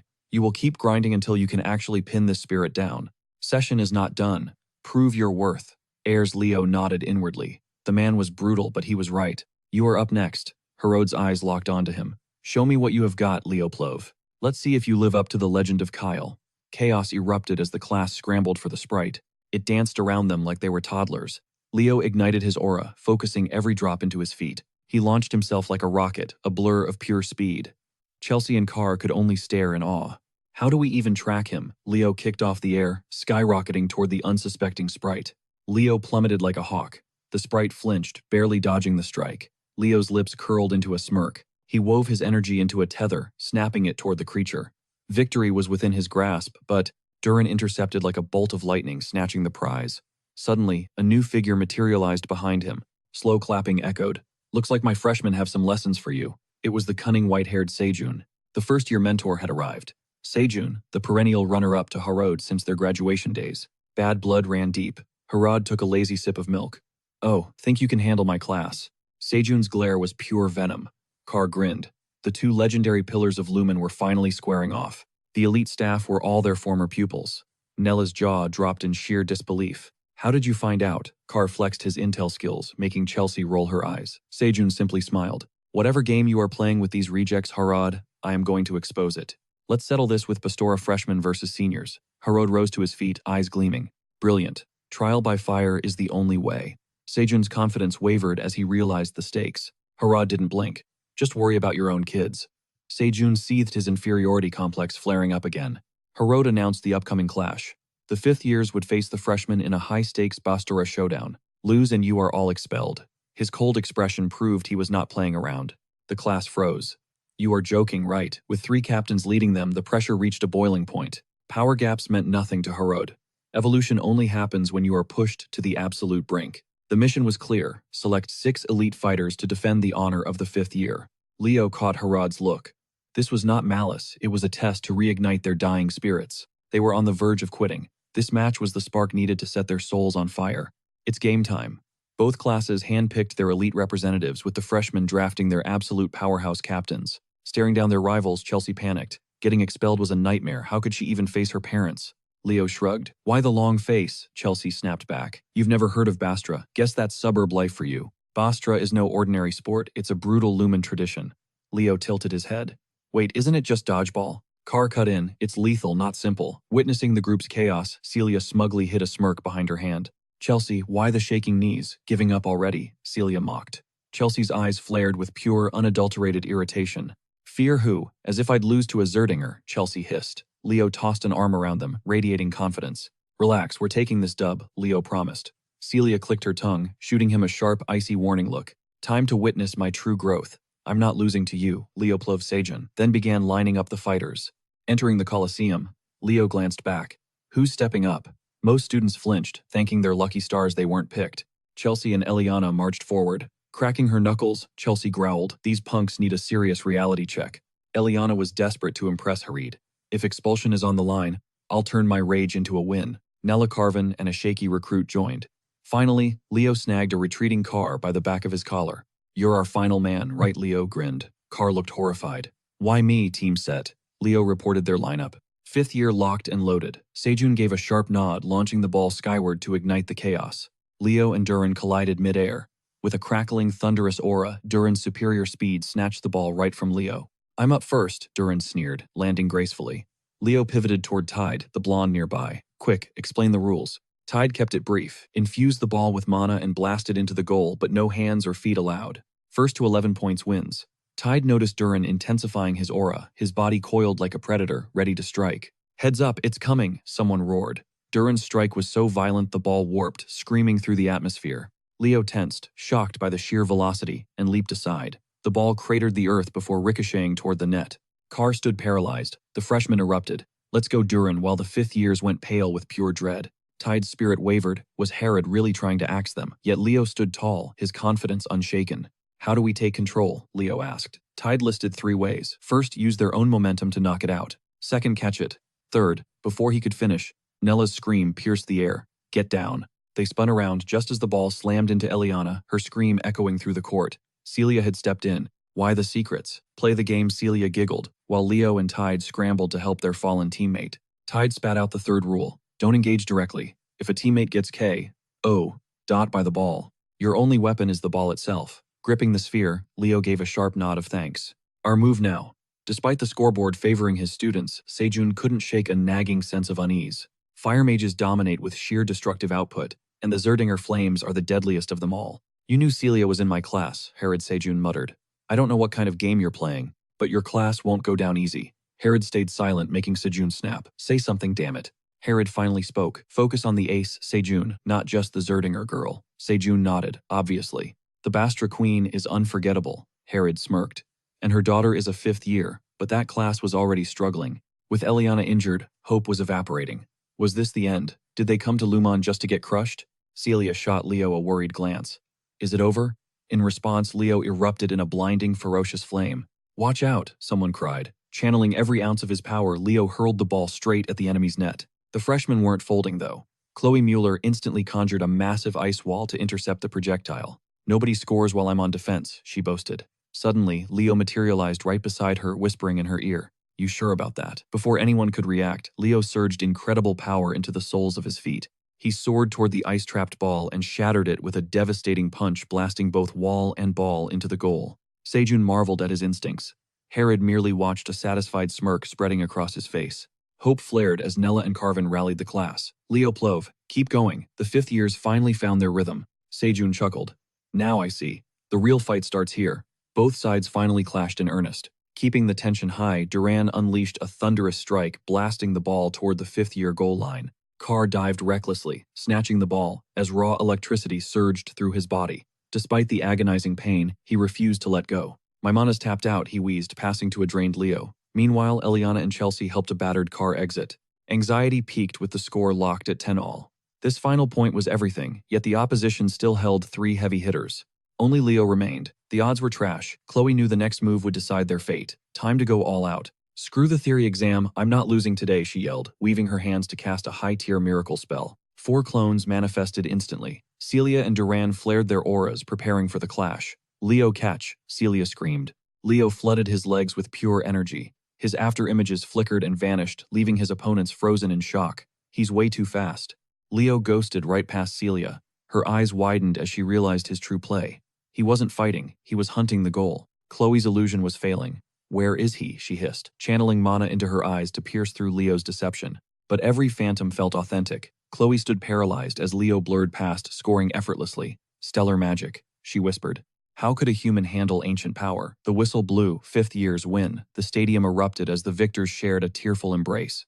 Phew, no expulsion today, but I've got to head home now, Sejun admitted, while Herod watched with a curious gaze. Wait, expulsion, Herod barked a laugh. Just call it extreme motivation, kid. Meanwhile, Celia, Chloe, and Duran hung their heads. Despair clouded their faces. Sejun sighed heavily, swallowing his own frustration to offer some words of comfort to his team. Win or lose, respect the grind. Salute your rivals. You fought like legends today, he declared with pride. Their classmates' cheers echoed, fueling their resolve to stand tall. The first years watched Sejun, their hearts filled with newfound respect. The wholesome vibes died instantly. Harry sneered. Haha, losers, scram before I make you. Sejun's blood boiled, yet he chose grace. He praised the first year's raw talent and the 5th year's unbreakable spirit. You pushed your limits and evolved. Now let harmony prevail.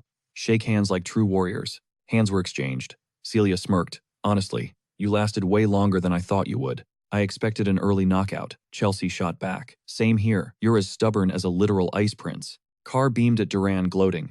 We got the dub. Duran's intense, silent stare made Carr's skin crawl. Chloe just sulked. Leo offered a comforting hand. You were incredible, Chloe. Just gain some experience and you'll be unstoppable. Chloe glared back. Is that a joke, she thought, gripping his hand tightly while silently vowing to crush him one day.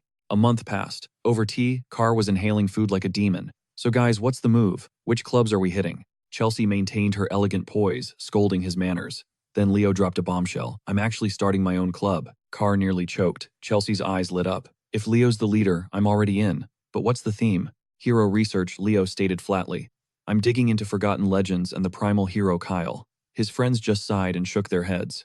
Carr wheezed. Kyle is a myth, dude. Nobody's joining that. But Chelsea saw a golden chance for some alone time. I'm joining, she shouted. Suddenly, a roar from the crowd interrupted them. Carr's eyes widened. Oh wait, it's today. The 5th years were finally returning from a successful dungeon raid. The campus was already buzzing with the latest gossip. Hero record fragments were glitching worldwide, manifesting deadly dungeons. At Lumen Academy, the elite seniors were tasked with neutralizing these threats. These missions to reclaim fragments could last weeks or even months. Leo wondered if his mother had endured the same trials. Beside the Plav sorceress, students watched with pure awe. Is this really the absolute peak of Lumen power? Carr pointed them out. That beast from the east is Lee Jamua. Sipal's queen is Toru Yan. And that shadowy figure, that's Alta. But, someone's missing, Carr muttered, scanning the crowd. Leo tilted his head, intrigued. Who are you looking for? Lumen Student Council President Carr replied. Suddenly, a firm grip latched onto Leo's shoulder, yanking him into the shadows. Carr spun around. Leo was gone. Celia was the culprit, dragging him frantically. Hey, what's the rush? Leo asked, barely keeping up. Lumine City. Now, Celia panted. The president requested an audience with you. Leo froze. Why would the most powerful student want him? Celia sighed, frustrated. You're so oblivious to school politics. You'll understand everything once we arrive. They entered a chamber styled in ancient Eastern architecture. Celia scanned the room nervously. Why this place of all places? Leo shrugged, unbothered. Smells like incense. Suddenly, the president emerged. Celia practically pounced on him like a kitten. Reese Zerdinger, her older brother, affectionately ruffled her hair. Welcome, Leo. A pleasure, Leo Plav. Your reputation precedes you. I hear you're striving to be a multi-talented hero. Meet Reese Lumen's legendary student council president and elite night department leader. Reese kicks things off by ordering fresh buns. Dig in, guys, he offers. Leo nods. Spotting Celia's hesitation, Reese checks in. She admits she's nervous, trying these, then takes a bite. Her face glows, it's fire. Reese beams. Exactly why I brought you to my favorite spot. Reese shifts focus to Leo. Never guessed you were her son. Leo catches the vibe instantly. Met her plenty back in her glory days. Reese confirms, fueling Leo's curiosity with wild stories. Apparently, she hated the dorm snacks so much, she led a full-blown student riot. Celia gasps. She's the legend behind that chaos. Reese just grins. The one and only. Leo watches him impressed. This guy screams top tier. Becoming a legendary hero is his destiny. Meal's over. Reese clears the tab, suggesting dessert next. The crew heads out, leaving Leo behind. Suddenly, searing heat hits Reese's chest. He pulls out a pulsing, glowing parchment. What is this? Back in class, Eliana asks Prof, where's our class rep? Every other group already picked one. Harold kicks his feet up, sneering at the question. Tide agrees, but something clicks for Harold. Write a rep. Leo, you're it. Before Leo can even process the sudden promotion. Shouldn't we vote? Eliana protests. In response, Harold slams down a massive mountain of paperwork. A literal tower of documents. The rep handles all this, Harold growls. Eliana shuts up immediately. The speakers crackle. Attention. A joint lecture on the 7 orders begins shortly. Freshmen head to the hall. Leo glances at Harold. Time to go, Harold shrugs. Move it, rep. At the auditorium, the duo spots Chloe. She looks drained. You look like a zombie, Leo notes. Chloe perks up. Got any stamina potions? Carr doesn't hesitate, tossing 2 vials her way. Take 'em, Carr says. Leo frowns. School just started. Why are you already grinding this hard? Chloe downs the liquid. I'm good. Carr watches her with newfound respect. She's built different. Chelsea chimes in. She's the theory goat, but she's low-key scared Leo might overtake her. If Leo masters new trends, her rank is cooked. Carr's confused. What about second place? Are you dense? She's a tower mage, Chelsea snaps. We don't care about ranks but research. Research is her pride. If she fails, it's over. Are you even a mage? Carr shrugs. Survival magic is my jam. Meanwhile, Reese rushes to Callian as the mysterious parchment pulses. Callian's face darkens. A hero record fragment. It's broken. How could it possibly be reacting? Reese nods grimly. Exactly. It's shattered and should be dead, but it's definitely waking up. No relics around either, Reese adds. Callian probes for more signs, but Reese shakes his head. Information is sparse. Callian can't make sense of it. We need a deep dive into this. Good work, Reese. Take 5. Callian then summons Elena, handing her the artifact for the lecture. Elena hurries toward the auditorium. Alone, Callian begins to piece the mystery together. Only one thing triggers a fragment this small. The presence of the original hero himself. Over at the hall, Professor Archean prepares to teach hero studies to the chaotic freshman crowd. The room is a total zoo. Archean tries a gentle approach. Class, please be quiet. They ignore her. Suddenly, Archean's fuse blows as a mystical unicorn aura manifests behind her. Her personality does a total 180. Shut up, you brats, unless you want a beating. Who wants to catch hands first? She roars. Then just as fast, the rage vanishes. She smiles sweetly. Thanks for listening. The students sit in pure, paralyzed terror. No matter how often they see it, the terror remains. Leo watches in shock as everyone trembles. A spiritual mage. Those are rare, Leo realizes.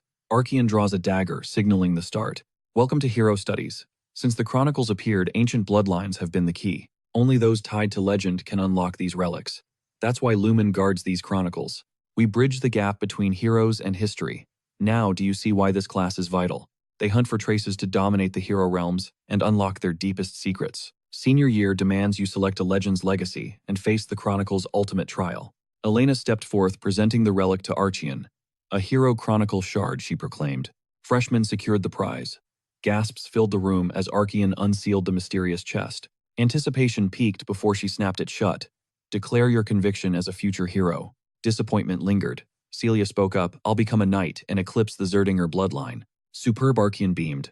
Chloe added, I'll scribe the ultimate grimoire to empower legends. Carl stated simply, I'll back the heroes. Archean cheered, truly outstanding. Leo's voice cut through, I will erase Erebos forever. Chilling silence gripped the hall. Archean paused, stunned. Bold ambition. Leo sat back down, unfazed by the tension. Seniors scoffed at his delusions of grandeur. Nearby, Harold and Sejan watched Leo closely. Sejan questioned his vibe. Harold shivered. That wasn't just some edgy teenage fantasy. Ouroboros, though sealed for ages, keeps returning even through the tiniest fractured rebirths. This spells total annihilation. Ouroboros is a nightmare beyond anyone's simplest comprehension.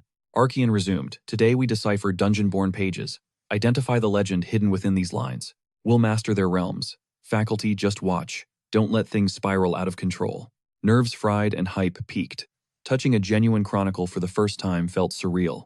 Archean summoned the class reps. Leo stepped forward alongside the Academy's elite student leaders. 2 artifacts recovered, Archean revealed. 1 full volume and 1 mysterious jagged fragment. Boxes opened. Leo grasped a weathered scrap. Suddenly, the atmosphere warped into pure chaos.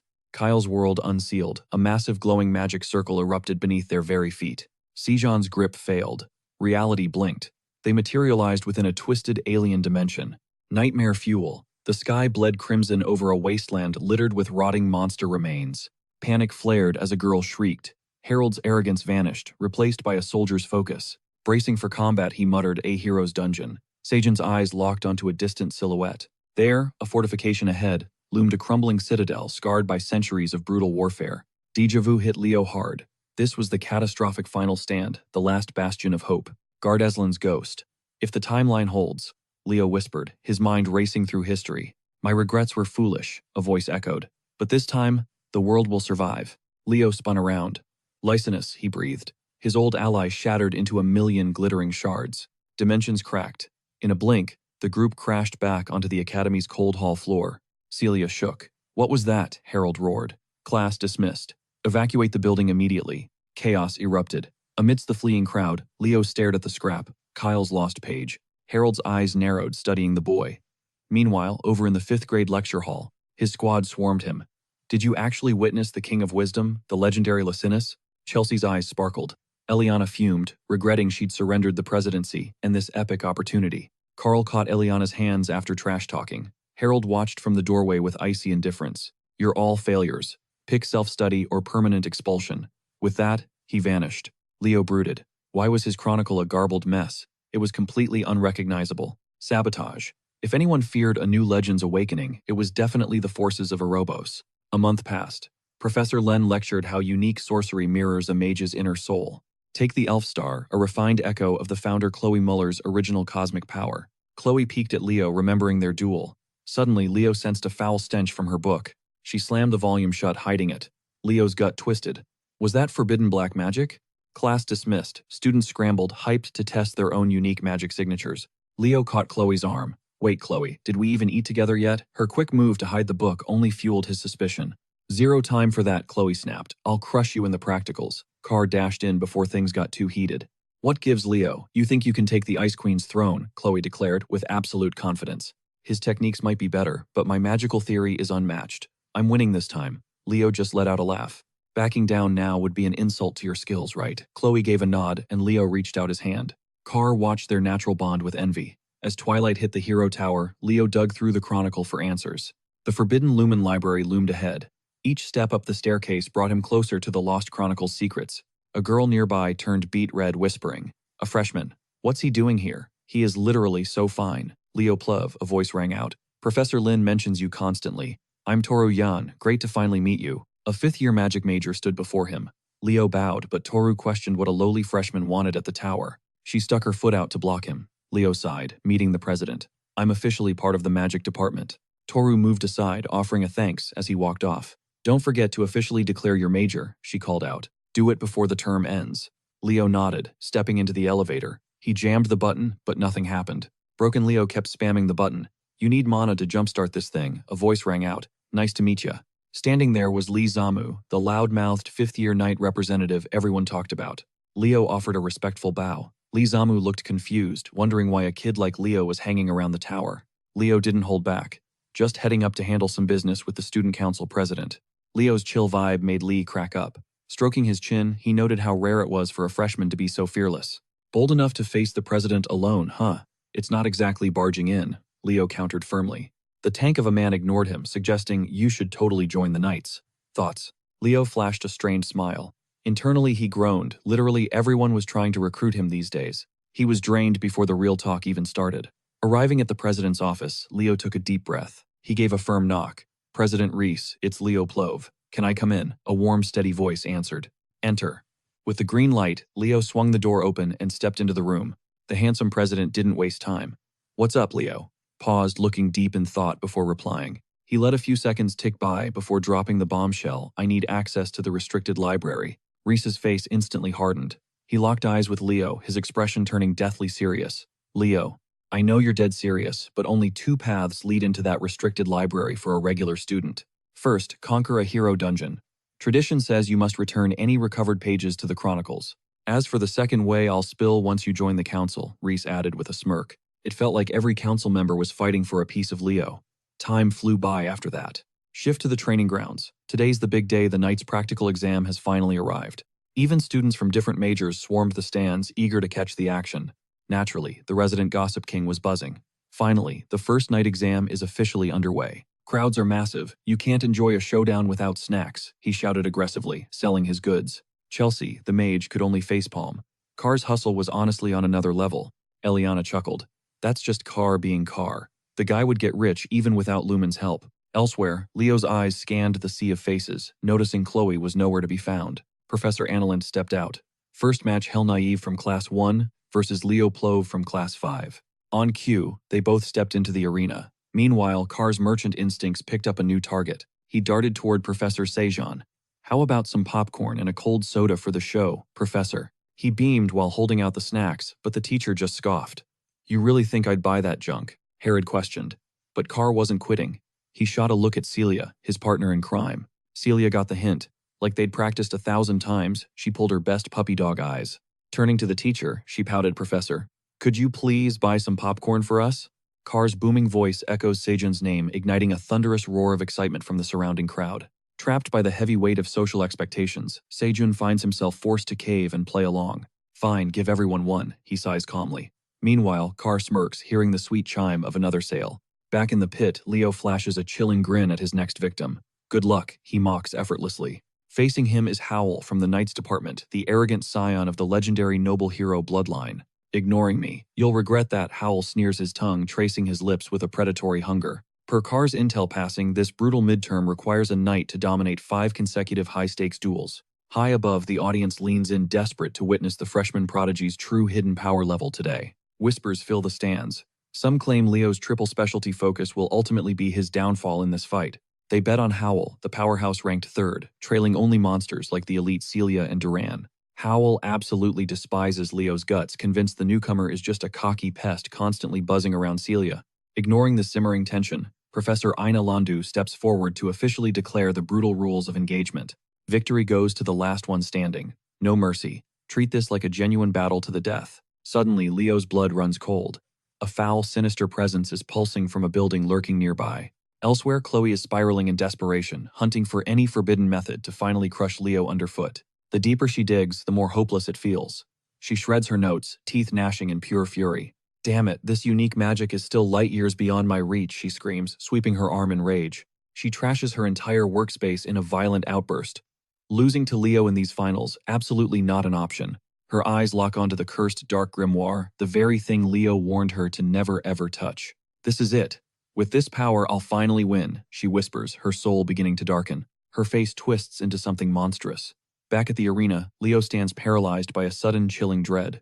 Leo remains rooted in place, staring at the distant building while Howl prepares to strike like a viper. The signal rings. Howl seizes the opening, his heavy spear, becoming a lethal blur of silver intent. "Too slow, rookie, got you," Howl roars, thrusting his weapon straight for Leo's unprotected handsome face. Pure instinct kicks in. Leo tilts his head, the cold blade whistling past his ear by a hair. But Howl isn't finished. "Spear discharge," he screams, as his weapon begins to warp and coil unnaturally. The tip strikes out like a hungry serpent, yet Leo doesn't flinch. He simply reaches out with lightning speed. Asterisk, clap times. He snatches the vibrating spear tip barehanded, freezing the lethal strike instantly in midair. Howl's jaw drops in horror. The raw, crushing arm strength in Leo's grip defies every law of physics. With a violent jerk, Leo hauls the spear forward, launching Howl's entire body into a helpless airborne flight. Before gravity takes over, Leo's fist glows with devastating force, smashing squarely into the 3rd-ranked student's face. Teeth shatter, and blood sprays, as Howl is sent reeling backward, like a high-velocity silver bullet. Leo flexes his fingers, his voice dripping with icy venom. Tell me again, who's the reckless one? Howl staggers up, battered and desperate. A strange, flickering blue energy begins to erupt from his body. To Leo, this display is pathetic. A fighter without a true aura is just a loud, overcompensated amateur. Flashy but flawed, Leo mutters, watching the blue waves surge toward him with a look of boredom. Then the atmosphere ignites. A scorching crimson aura explodes from Leo, creating an impenetrable fortress of heat. Howl, blinded by his own massive ego, still thinks he's winning. He has no idea he's facing a god. Unless you've got Celia's flames, you can't push me back, Howl brags, completely oblivious to his fate. A heartbeat later, the red mist parts. Leo is standing inches from his face, eyes burning like cinders. You're the only one out of his league here, the protagonist growls, his gaze crushing Howl's sanity. In the stands, students are glued to the carnage, munching popcorn like they're watching a summer blockbuster. Only Duran, who knows the sting of Leo's power, watches with a grim, knowing scowl from the shadows. Even Celia is shaken to her core. She stares at the arena, her mind racing to process this. Since when did his fire reach such a terrifying peak level? She whispers, her eyes betraying pure shock. Howl looked on in horror. Even a fool could see Leo was a total monster draped in that terrifying crimson aura. Howl's mind raced. Was he actually above Celia? How could a multidisciplined student be this cracked? Panic and sweat drenched his brow. Without using his secret ace, he knew he was completely cooked. You forced my hand, Leo. This was meant for Celia, but you're getting it instead. Pushing his energy to the limit, Howl unleashed his ultimate technique, prison discharge. A spectral green serpent lunged forward, wrapping around Leo like a vice and baring its venomous fangs. Even Leo's flames struggled against the bind. Leo was low-key impressed, while Howl thought the win was secured. He shot a cheeky look at Celia. Check this out, Celia. This move was designed to shut you down. Celia just sighed. When Howl turned back, his jaw dropped as the emerald snake began to evaporate. Leo's flames surged like a volcano, incinerating the entire technique in under 3 seconds flat. Howl's strongest move was trash against Leo. Desperate, he grabbed 2 spears and charged into the fray. Leo drew his steel to counter. The sheer force of his blade was massive, rattling Howl's entire body. One strike sent the spears flying, leaving Howl flat on his back with a blade at his throat. Eyes up until the fire stops, Leo warned. Professor Ain stepped in. Winner Leo Plo. Chelsea, his #1 fan, went wild. Let's go, Leo. I always knew you were the GOAT. Howl lay there defeated. He finally realized Leo wasn't just lucky, the guy was actually on Celia's level. Impressive, Howl, Celia smirked. The compliment turned him into a blushing mess instantly. Wait for real. Next, match Eliana from Class 5 stepped up, her heart racing as she waited for her opponent. Her jaw dropped when Class 10's Chen Zia walked out. Why did she have to pull a top tier? No one had answers. Chen Zia offered a polite nod. Go easy, Eliana sighed. You too. The signal blew. Chen Zia immediately manipulated the water into a swirling, chaotic vortex. Eliana ignited her blade and lunged like a rocket, delivering a burning slash toward Chen Zia. Leo winced, knowing this would hurt.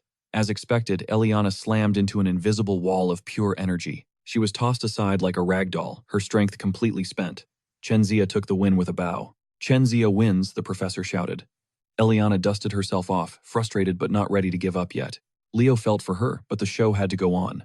Next, the heavyweight clash between Celia and Duran. Celia was vibrating with excitement, while Duran looked like a man possessed. Leo just sat back. He grabbed a handful of popcorn eyes glued to the arena. Now this is going to be peak. Massive auras flared up, drowning the arena in tension as the 2 strongest knights finally faced off. Steel met steel at blinding speeds, sending shockwaves through the stands that nearly knocked people over. Insane power, a student gasped. Carl looked at Leo. Who's your money on? Leo just kept chewing. Celia loses, he said coldly. Carl was stunned by his bluntness, but Leo saw something else. He noticed the calm in Celia's gaze. She wasn't losing, she was setting a trap to flip the script. Duran exploited his speed boost, grazing Celia's cheek and drawing blood as he pressed the attack. Suddenly, Celia's sword ignited into a massive pillar of fire that reached the ceiling. The crowd went nuts. Smart girl, Leo whispered. Since the room was too small for speed, she was changing the rules. She created a dome of hellfire, trapping Duran in a cage of heat that blinded him while buffing her. Duran hesitated, lost in the smoke. Celia blinked behind him for a sneak attack, but his instincts saved him. He ducked and countered with a lightning-fast thrust. Celia didn't flinch. She caught the blade with her hand. With a wicked grin, she delivered a brutal headbutt. Duran's eyes rolled back as he hit the floor. With her rival's strength totally spent, the announcer crowned Celia Zerdinger the victor. As the stadium erupted, Celia rushed to Duran, urging her fallen foe to rise. Offering her hand, she hoisted him up. This display of pure sportsmanship was so wholesome, it literally moved some students to tears. Legendary, I gotta cap this, a student yelled, snapping a pic. Leo watched with a proud smirk. Celia's grueling training had finally hit different. Carl gave his props while Sejong casually borrowed some popcorn. Celia just smiled, noting that the night department's brutal trials were officially over. The scoreboard was tight. Celia, Durin, and Chen Zia were all neck and neck with 4 wins and a single defeat each. But Leo Prowl 5 matches 0 losses, completely untouchable. Time blurred by like a speed run, and just like that, a week had vanished. The linguistics exam ended in total tension. Professor Herod stood tall, his eagle eyes scanning the room over a thick stack of tests. He organized the papers with surgical precision. With a sharp nod, his deep, authoritative voice cut through the silence of the hall. Acceptable work, he told the terrified class. But slack off and you're expelled. Keep grinding. With those chilling words, he slammed the heavy door shut. The thunderous bang echoed through the room, making the entire class jump in shock. With hearts racing, the tension finally snapped. Eliana exploded in a total rage. Seriously, another expulsion threat. Does he ever stop? Her face went beet red as she vented her frustrations. It was obvious that the exam had absolutely wrecked her. Elsewhere, a couple of desperate guys crept toward Chelsea, the class genius, their eyes gleaming like starving predators. Chelsea, let us peep those answers, pretty please. She just hit them with a cold royal side eye that screamed, not today. Their eyes went wide as they started begging for just one look. Meanwhile, in a quieter corner of the room, Leo was sprawled across his desk, looking as lazy as a cat napping in the afternoon sun. His hair was a chaotic mess. Suddenly, pink-haired Nella spun around, her eyes literally shimmering with curiosity. So how'd the test go? Leo blinked awake, lazily scratching his head before giving a groggy reply. It wasn't that bad. His chill response made Nella burst out laughing, her voice ringing like silver bells. Our perfect class rep actually has a human side, she giggled, finding his dazed expression way too relatable. Leo just stood there looking totally lost, like he was still stuck in a dream. Did I actually look that weird? He muttered. That innocent, confused look just made Nella's day even better. Vibe check passed. Nella generously offered Leo a free, magical healing session. Need a quick fix for those sore muscles. Just say the word, and I'll heal you. Suddenly, Carl the merchant materialized out of thin air, looking totally wrecked. He crawled over, looking miserable. Yo, Nella, my back and shoulders are literally made of bricks right now. Before Nella could even react, Chelsea stepped in, delivering a barrage of heavy machine gun punches to his spine. Those strikes were brutal. Poor Carl was hacking up water, his face twisted in a silent scream of pure agony. Fixed Chelsea beamed before pivoting to Leo with a look of genuine concern. By the way, Leo, how's the summoning grind? You're never at the lab. Leo just stayed cool, his eyes gleaming with hidden fire. I've been grinding in the shadows where no one can see, he stated. Chelsea didn't doubt him for a second. She nodded furiously. Peak Leo behavior. So what rank are you targeting for the practical exam? With a sharp grin, Leo dropped the bomb. First place. Just like that, the calendar flipped in a flash. The summoning arena was electric, buzzing with the hype of a massive festival. The practical exam was finally here. Even though it was a specialty test, students from every department swarmed the stands like they were at a concert. Suddenly, Lumba Tessie's voice boomed across the stadium, crisp and clear. Yo, everyone, get ready for the main event. It's that season. The biggest highlight of the freshman year is officially live. Welcome to the summoning race. I'm your host, Lumba Tessie, a third-year pro. Meanwhile, tucked away in the crowd, Celia and Reese were locked in. Wait, is this actually part of the curriculum? Celia asked, totally confused. Reese just smiled. The summoning race is a legendary tradition around here, he explained gently. It's the crown jewel of the academy events. Everyone is hyped. Speaking of hype, Carl the merchant was doing what he does best, hustling. He was slinging popcorn and soda like a man possessed, his pockets jingling. While Carl secured the bag, the summoners gathered on the field. The air was thick with intense competitive energy. Tension hung heavy as the students lined up. Eliza locked eyes with Leo, her gaze sharp enough to cut glass. I heard you dominated the night exams, she challenged. But are you actually ready for our department's test? Think you can handle the summoning race? Leo just stood there, cool as ice, giving her a confident nod. Eliza wasn't buying it, her tone cutting through the air like a razor-sharp blade. You've skipped every single practice session. Is the summoning department a joke to you? Her accusation sparked a wildfire. The crowd of students began to snarl like cornered predators. Exactly, if you're just gonna slack off. Then just quit. You can't even summon a decent contract anyway. Bitter insults crashed over him like a tidal wave. Tide stepped in, his deep voice acting as a shield against the tension. Everyone keep your heads. But Tide's words carried zero weight, vanishing like a faint breeze. The student's fury refused to subside. A blonde student with eyes of fire stood up to challenge Tide. Stop shielding him just because you're roommates.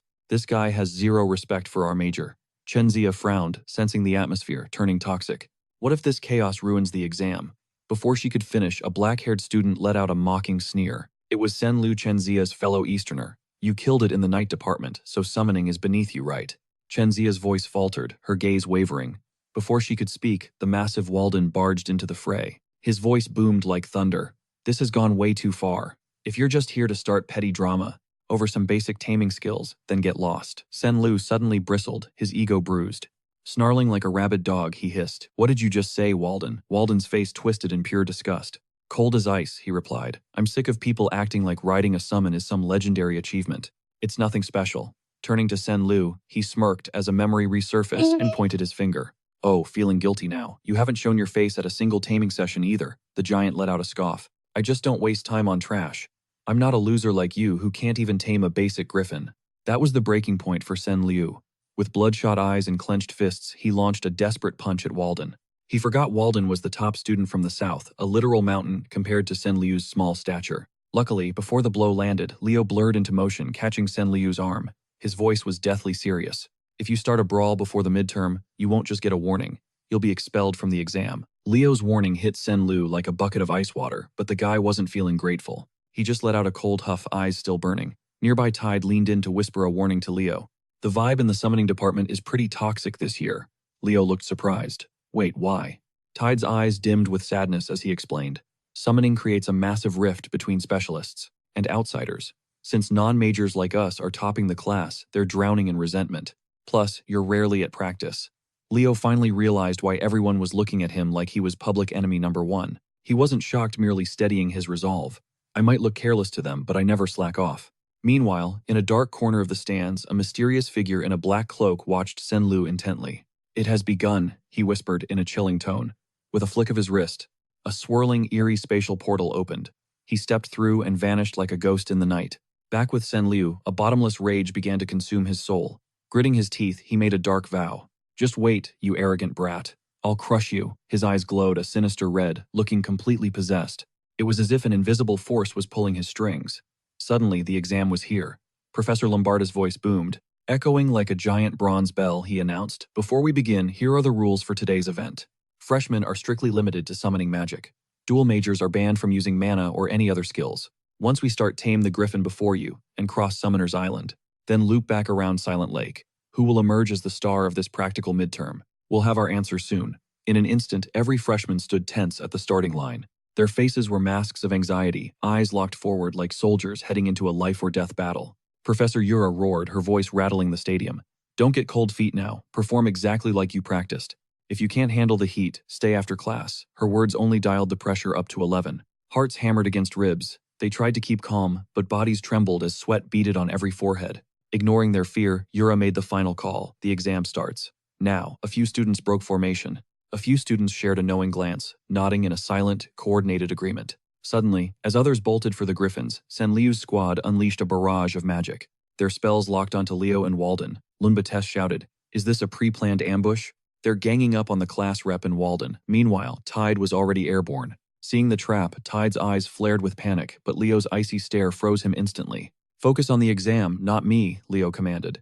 Tide apologized with a shaky, cracking voice. He banked his griffin away, wings thunderous. High above the stadium reached its boiling point. The crowd erupted in fury at the cheap tricks. Cheaters, get these summoners out of here. Fight fair, someone screamed. Leo, however, just felt a wave of cold, sharp annoyance. He expected resentment, but this level of blatant, organized sabotage caught even him off guard. Announcer Lunbates, a summoner himself, desperately tried to play damage control for the juniors. Haha, the crowd is wild, but technically this is just aggressive strategy, he stammered awkwardly. Walden shattered the incoming magic instantly. He shot Leo a look that screamed, You good. Leo waved him off, his voice like tempered steel. I've got this. Go. Without a second thought, Walden's griffin rocketed upward, piercing the clouds like a lightning bolt. He left a massive sonic boom behind while Leo remained swamped in a cyclone of spells. Leo stood calm amid the chaos. In the stands, Chelsea bit her lip, trembling with anxiety. Her heart was a frantic drum. Nearby, Professor Yura watched the unfolding drama with hawk-like intensity. She was stunned by the freshmen's unity. Were they really all ganging up against Leo? A heavy weight settled deep within her chest. Leo's expertise was summoning, not spirits. This exam was a literal nightmare scenario for the boy. The professor sighed, feeling deep dread. But then the entire atmosphere shifted in a heartbeat. The scene flipped. Amid the jeers, Leo stood tall, his eyes burning with an indomitable fire. He began to chant, his voice low and vibrating with raw, ancient power. Spirits of the wild, shatter my chains. Grant me the grace of nature's path. As the incantation hummed through the air, the reality in front of Leo began to warp. Two brilliant flares erupted, and from the light, two tiny mythical spirits slowly materialized. One was a flickering crimson flame, the other a swirling emerald breeze, small yet incredibly potent. Fire and wind. Professor Yura watched her jaw dropping as the ancient spirit tongue echoed perfectly. Flawless pronunciation, she whispered. How could a mere freshman possess such mastery? Leo caught her eye and flashed a cocky, playful smirk like he'd already won the game. In that instant, all of Yura's stress evaporated. She couldn't help but chuckle at his audacity. Maybe I'm the one who needs a lesson, she thought, shaking her head in utter disbelief. This kid was built different. Meanwhile, the leading pack reached the vast rolling emerald grasslands. One of Sen Liu's goons laughed, a nasty, triumphant sneer plastered across his face. Look at the top student now, he can't even get off the starting line. Total loser. He's lucky if he gets a B, he cackled. Sen Liu glanced at Eliza, seeking her approval. White-haired Eliza didn't smile. Instead, she kicked her griffin into high gear, pulling alongside Sen Liu. She gave him a look that could cut glass.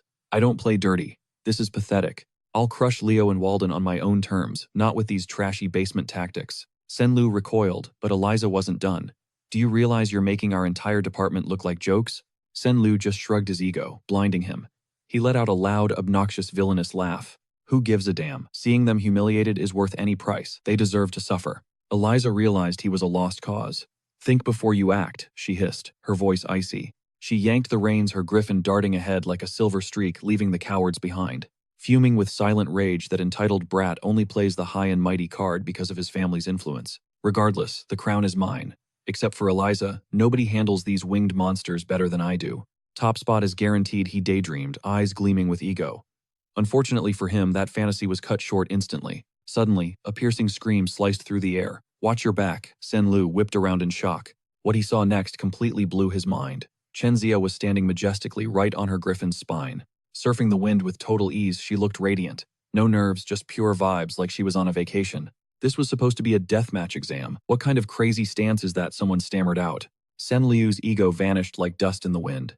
She wasn't even tapping into her spiritual reserves yet. That speed is impossible without a buff, he shrieked, his voice cracking as his cowardly instincts kicked in. Squad, jump her together, he howled, ordering his teammates into action. A ginger girl with bloodthirsty eyes yelled, say less, catch this, while summoning a powerful wind spirit. She prepared to strike, but Chen Zia's battle-hardened senses had already sniffed out their dirty little schemes. She was 10 steps ahead. The moment that wind spirit manifested, Chen Zia skillfully maneuvered her beast. With a breathtaking aerial drift, she circled back. That god-tier maneuver left the ginger girl absolutely paralyzed. Wait, what? She gasped, frozen. Without missing a beat, Chen Zia leaped off her mount mid-air. She unleashed a devastating hammer kick directly at the girl with the twin braids. Before a scream could escape, the girl was yeeted right off her beast. Plummeting through the sky, she shrieked, "This is cheating," her voice breaking in pure terror. Chen Zia snatched her reins back with razor-sharp precision and shrugged. I don't even need my aura for this. Flooring it, she pulled up right beside Sen Liu with a glowing grin and gave him a mock wave. That clown snarled, "You just made the biggest mistake of your life." Chen Zia simply nodded, unfazed. Then she added coldly, I might not be a fighter, but I'm the least of your worries right now. Others are fuming over your trashy tactics. Before Sen Liu could even blink, his world started shaking. A thunderous boom rocked the skies. Everyone jerked around as massive explosions started detonating right next to their mounts. Chaos erupted as they screamed in terror. But Chen Zia, she just smirked, knowing exactly what was coming. Walden wasn't the type to let things slide. The tanky warrior was currently pushing his mount to its absolute limit. He blasted into the lead pack, eyes locked on Sen Liu with a look of pure volcanic rage. Take your medicine, you garbage, he bellowed, raining down a barrage of blazing fireballs upon them. The impact forced Sen Liu's squad into a frantic struggle to stay airborne, sweat, drenching them in fear. Back at the start, Leo's sheer willpower finally shattered those magic seals. Lumbatiz's commentary reached a fever pitch. Lumen's famous freshman representative Leo is hungry for that elite academy spot. Is he about to carry this whole show, or is summoning actually his Achilles heel? Every eye in the stadium locked onto him. Everyone waited breathlessly since he was dead last. But as Leo inspected his beast, he spotted a nasty thorn. It was buried deep in the griffin's wing, oozing dark blood. So magic wasn't their only dirty trick. Rage bubbled within him. How could these so-called heroes resort to such pathetic and shameful sabotage? He reached for the reins, but the wounded beast snapped, losing its mind in a violent panic. It screeched in agony, eyes wide with terror. Is Leo actually trying to break this beast right now? Lumbatees hyped up the crowd. Pro tip, don't mess with a griffin that's this triggered. Meanwhile, in the bleachers, Celia bit her lip, whispering, "Oh no, Leo, why are you being so reckless?" "He's got a plan," Reese countered calmly. "Let's see if he can pull off a miracle." The beast fought back hard, but Leo wasn't budging. He threw his entire weight into his grip. Veins popped as he yanked the reins with insane strength. "I get you're hurting, but you will submit to me." Leo's eyes turned cold as steel. The griffin felt a crushing wave of dominance radiating from him. It shuddered, realizing that resisting this man would be a death sentence. Suddenly, the beast went dead quiet. It bowed its head in total submission. Seeing his opening, Leo vaulted onto its back in one smooth motion. Pouncing like a predator, he finally makes his move. The announcer screams, "Look, Leo's griffin is officially in the race." With the worst possible start, his odds look bleak. Dead last seems inevitable, but Leo tunes out the noise. Softly, he checks the beast's mangled wing. "I know it burns," he whispers, "but you're a warrior. Stay brave." Taking a sharp breath, he lets out a commanding roar.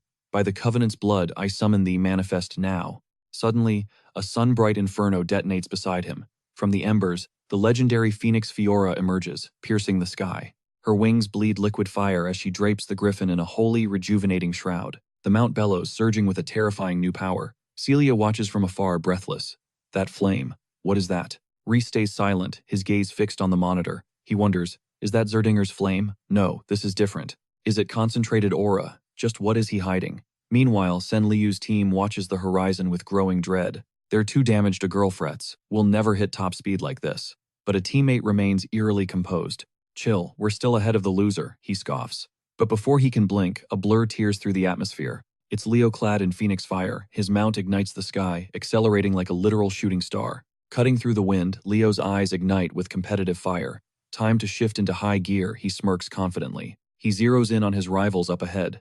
Suddenly, a bone-chilling roar shatters the air, vibrating through the clouds. The earth trembles as a titan emerges.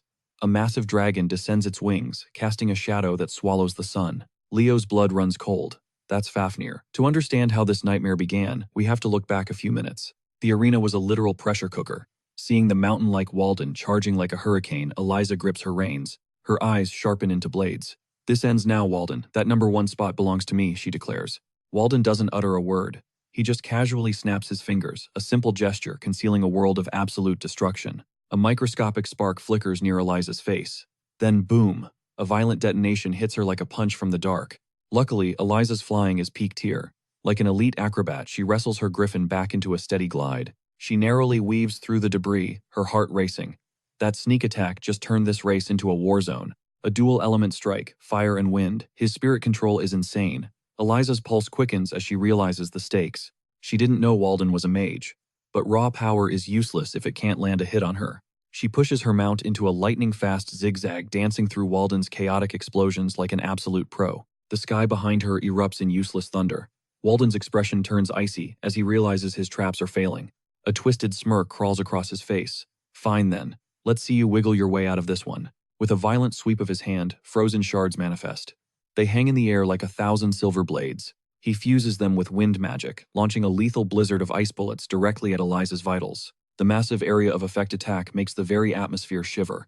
Even an ace like Eliza has nowhere to run. But she's not rattled.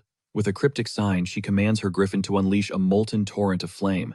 The flames collide with the frost, vaporizing the deadly shards into a thick, blinding fog of white steam. The announcer, Lunbates, is losing his mind. "Are you seeing this? This battle is absolutely legendary." Walden is juggling 3 spirits, while Eliza pushes her mount to the limit, but in the chaos, an opening appears. Chenzia seizes the chance, rocketing past them both. "Thanks for the distraction," the dark-haired girl chirps. Her voice rings out mockingly, but Eliza's pride is on fire. She's not letting anyone take the lead easily. "Not on my watch," Chenzia Eliza screams, lashing out with 2 glowing starlight whips of pure energy. The whips coil around Chenzia, jerking her back. Simultaneously, a lethal spark ignites right in her path. Sensing the impending blast, Chenzia's instincts kick in. She bails off her mount, diving into the open air. A massive shockwave rocks the arena right where she stood. But Chenzia doesn't even flinch. She shreds the mono-whips with her bare hands like paper, sticking a perfect landing back on her mount. Her eyes sparkle with pure adrenaline. She realizes Walden and Eliza aren't just rivals, they're true monsters. Even with sweat dripping down her face, her smirk never fades. Then a deafening screech tears the sky apart. Every racer freezes in terror. In the blink of an eye, the entire vibe of the race shifts. Sen Liu, looking absolutely unhinged, summons a nightmare, a gargantuan black dragon that literally swallows the sun. Malice radiated from its form as its eyes flared, blood red, a chilling roar echoing, "I'll slaughter every last one of you." Chen Zia surged forward with a desperate warning. Riding anything but a griffin was a massive violation, but her words were ignored. Sen Liu was gone, his mind consumed by madness. Spatting with pure venom, he snapped. "Rules mean nothing, I'll crush you, talent-obsessed brats," he roared, steering the dark beast to cut off their escape path. The massive creature loomed like a fortress, halting their progress. Walden's brow furrowed in grim realization at the sight. "A soul contract with a black dragon," Walden gasped. Eliza shook her head, her gaze icy. "No, that is a mutated monstrosity." Suddenly, Leo's griffin streaked through the sky like a missile. His sudden arrival left Sen Liu completely speechless and stunned. "Leo, how did you get here so fast?" he stammered, but Leo did not give him a second to breathe. Leo's eyes were cold as steel blades. "Hey, where did you find that oversized, godforsaken lizard?" Blind to the danger, Sen Liu smirked arrogantly. "Jealous, this is the peak of my power. I bound it with my own summoning magic. Admit it, you are dying for a beast like mine, right?" Leo realized this fool was a lost cause. He sneered, "You seriously think that is a summoned beast? Ridiculous. Get real. That is a mutant from the Tartaros Legion we wiped out during the Great Catastrophe." Where did he find such a thing? Leo wondered, his instinct flaring with a newfound sense of intense caution. "Kill them, tear them apart," Sen Liu shrieked. The dark beast obeyed its master's frenzied command instantly. It unhinged its maw, unleashing a blinding solar beam. The group dove desperately to avoid the searing blast of light. They barely evaded death, but Chen Zia, trailing behind, could not react in time. She was trapped in the path. She conjured a shimmering energy barrier, but it looked like paper against the dragon's overwhelming, terrifying destruction. The shield disintegrated instantly, sending Chen Zia crashing toward the earth. But fate had one last card to play. In a blur of speed, Leo intercepted her fall, catching her just before she hit the hard ground. He scanned her quickly, jaw tight. "She is out cold. We need to get her to safety now." "Everyone touch down," Leo commanded Walden and Eliza. They both nodded their faces, masks of pure burning determination. As the group sought a landing zone, Sen Liu remained clueless about the deadly chaos he had unleashed. "So this is the view from the top. Incredible," he laughed, diving his beast to hunt the group down. The arena screens flickered with the chaos, sending the audience into a frenzy. The commentator roared with pure excitement. "They are off the grid. The leaders are deviating from the course. This is absolute madness." As Sen Liu pressed his assault, Professor Yura suddenly appeared, her patience with the announcer completely snapped. She leveled the commentator with a brutal kick. "Are you serious? People are dying and you are still narrating." Seizing the mic, she barked orders. "All summoning staff deploy the aerial units immediately. Move it." The competition halted. Professors Sejun and Len Horse rushed in, sensing the dark energy shifting in the air. "Yura, report," Sejun demanded. Her expression was grimmer than they had ever seen it before. "Sen Liu did not summon this. He made a pact with a high-tier demon beast.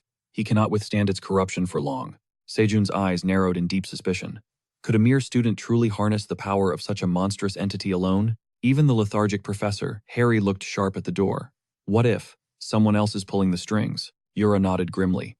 Harry did not waste a second. "Enough. It is time for us to intervene. Yura, lead the squad and neutralize Sen Liu. Kill that beast if you have to. The rest of you evacuate the students." "Sejun, you are with me," Sejun followed, without a single word. His gaze was like ice. He already knew their destination. Back on the ground, Leo's team landed safely. But the shadow loomed right over them. "He is here," Walden shouted, bracing for the coming impact. The massive dragon landed like a fallen star, its breath reeking of death and ancient deadly malice. "Running was your first mistake," Sen Liu sneered from above. "And choosing this open field, your last." Leo did not flinch. His voice was terrifyingly steady. "I was not running. I was just making space. And newsflash, that thing is not a summon. It is definitely not a black dragon either." Sen Liu cackled with pure arrogance. "I am a summoning pro. If I say it is a dragon, it is. So it's a black dragon. Why act like such a total know-it-all?" But before he could bark another word, Leo's voice boomed like rolling thunder, freezing the air. "That thing is a demonic beast. I'm here to put that filth down for good," he growled, closing the distance. With a gaze burning like a veteran warrior, Leo's soul flickered back to ancient blood-soaked war zones, where the heavens bled fire. Hearing his mount called a demon triggered something dark inside Sen Liu. He erupted into a jagged, manic cackle that sent shivers down everyone's spine. Even Eliza smiled bitterly, her gaze dripping with pity. "He's completely lost it." And she was right. Sen Liu's eyes became maps of crimson hellfire as madness consumed his very soul. He let out a guttural scream. You think I take orders? Drop dead. At his command, the black dragon's incinerating eyes snapped open. A titanic pillar of scarlet flame erupted, surging forward like a river of living magma. It shredded the atmosphere. Suddenly, Walden slammed his massive palms into the earth. Earthen magic surged, manifesting a mountain-sized stone titan to intercept the blaze. Walden roared, "The guy's a total psycho. Let's trash that monstrosity. I'm with you, Leo." Across the field, Senliu watched his inferno hit a brick wall. He ground his teeth drenched in sweat. Tension radiated off him. Just then, the silver-haired Eliza stepped forward with a sharp scoff. "Enough flexing, boys. I'm in. But we've got to pull that moron out of the blast zone first." "Heads up," Walden barked. "This golem is at its limit." Eliza just rolled her eyes. "You're useless as always, Walden." Leo smirked, finding comfort in their familiar chaotic bickering, reminiscent of his old squad. But the golem's massive fists were already splintering under the dragon's heat. Fractures webbed across the stone.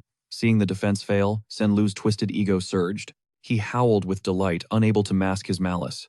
"My beast is god tier. Run, you little rats." The golem shattered into a billion pebbles, masks of dust rising. Senlu's eyes darted like a predator's, hunting for his next kill. But Eliza wasn't about to let him breathe. She struck. Her shimmering energy whip lashed out, cutting through the air with a bone-chilling whistle.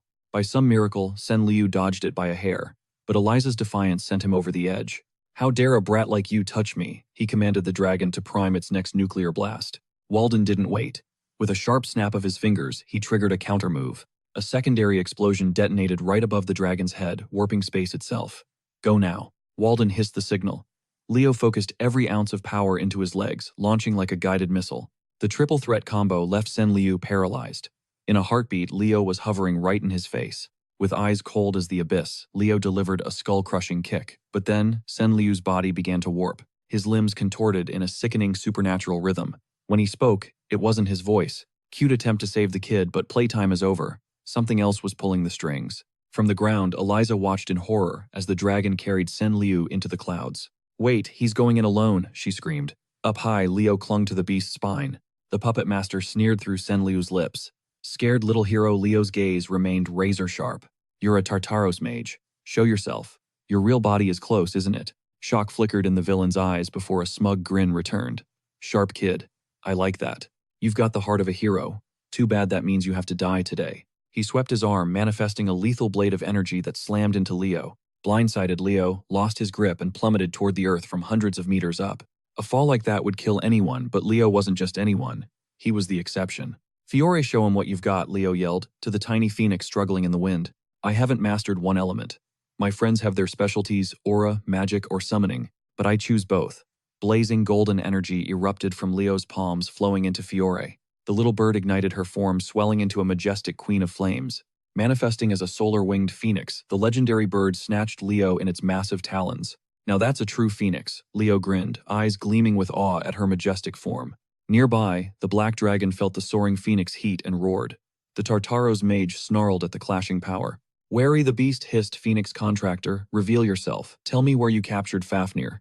"I'll give you an answer," Leo said, coolly fueling the mage's rage. "You know of the catastrophe-era beasts?" he spat. "You die today." He jerked the reins, forcing the dragon to charge a lethal, concentrated breath attack. Leo stood his ground, channeling white-hot fire into his blade. "Fiora," now he bellowed. Triggering the Zerdinger secret style, the Phoenix incantation ignited. Both sides unleashed their ultimate skills simultaneously. Titanic powers clashed, a thunderous explosion rattling the very heavens. It was a brutal battle of endurance. Slowly, Leo faltered. Sweat dripped as his mana drained rapidly. The mage's victory seemed all but certain. He prepared the final blow, then gasped in panic. What? The dragon's onslaught suddenly sputtered and failed. Leo realized the dragon's physical body was compromised, weakening its spirit. This was his one golden opportunity. With a roar, Leo poured his soul into a massive fire pillar, piercing straight through the dragon's core. Golden light hemorrhaged from the beast before it detonated like a nuke. The sky turned blindingly white. Senliu's fate remained a mystery. "Great job, Fiora. Rest now," Leo smiled, finally feeling relieved. But reality hit hard. Fiora suddenly reverted into a tiny, helpless hatchling. Leo froze in absolute shock. Master and pet plummeted through the whistling wind. Meanwhile, the Tartaros mage struggled to maintain focus. While manipulating Senliu, a heavenly light beam crushed him. The mage groaned under the immense divine weight. "Who's there?" It was Professor Sejan. "He's all yours," Herod, the lazy teacher, muttered coldly. Recognizing them, the mage sneered. "Heh, so the two legendary pillars of Lumen have finally arrived. Herod tightened his fist, intensifying the light until the mage's bones began to buckle and crack. Suddenly, a pitch-black, shadowy rift tore open the ground directly behind the wounded villain. Fanged shadows with crimson eyes swirled.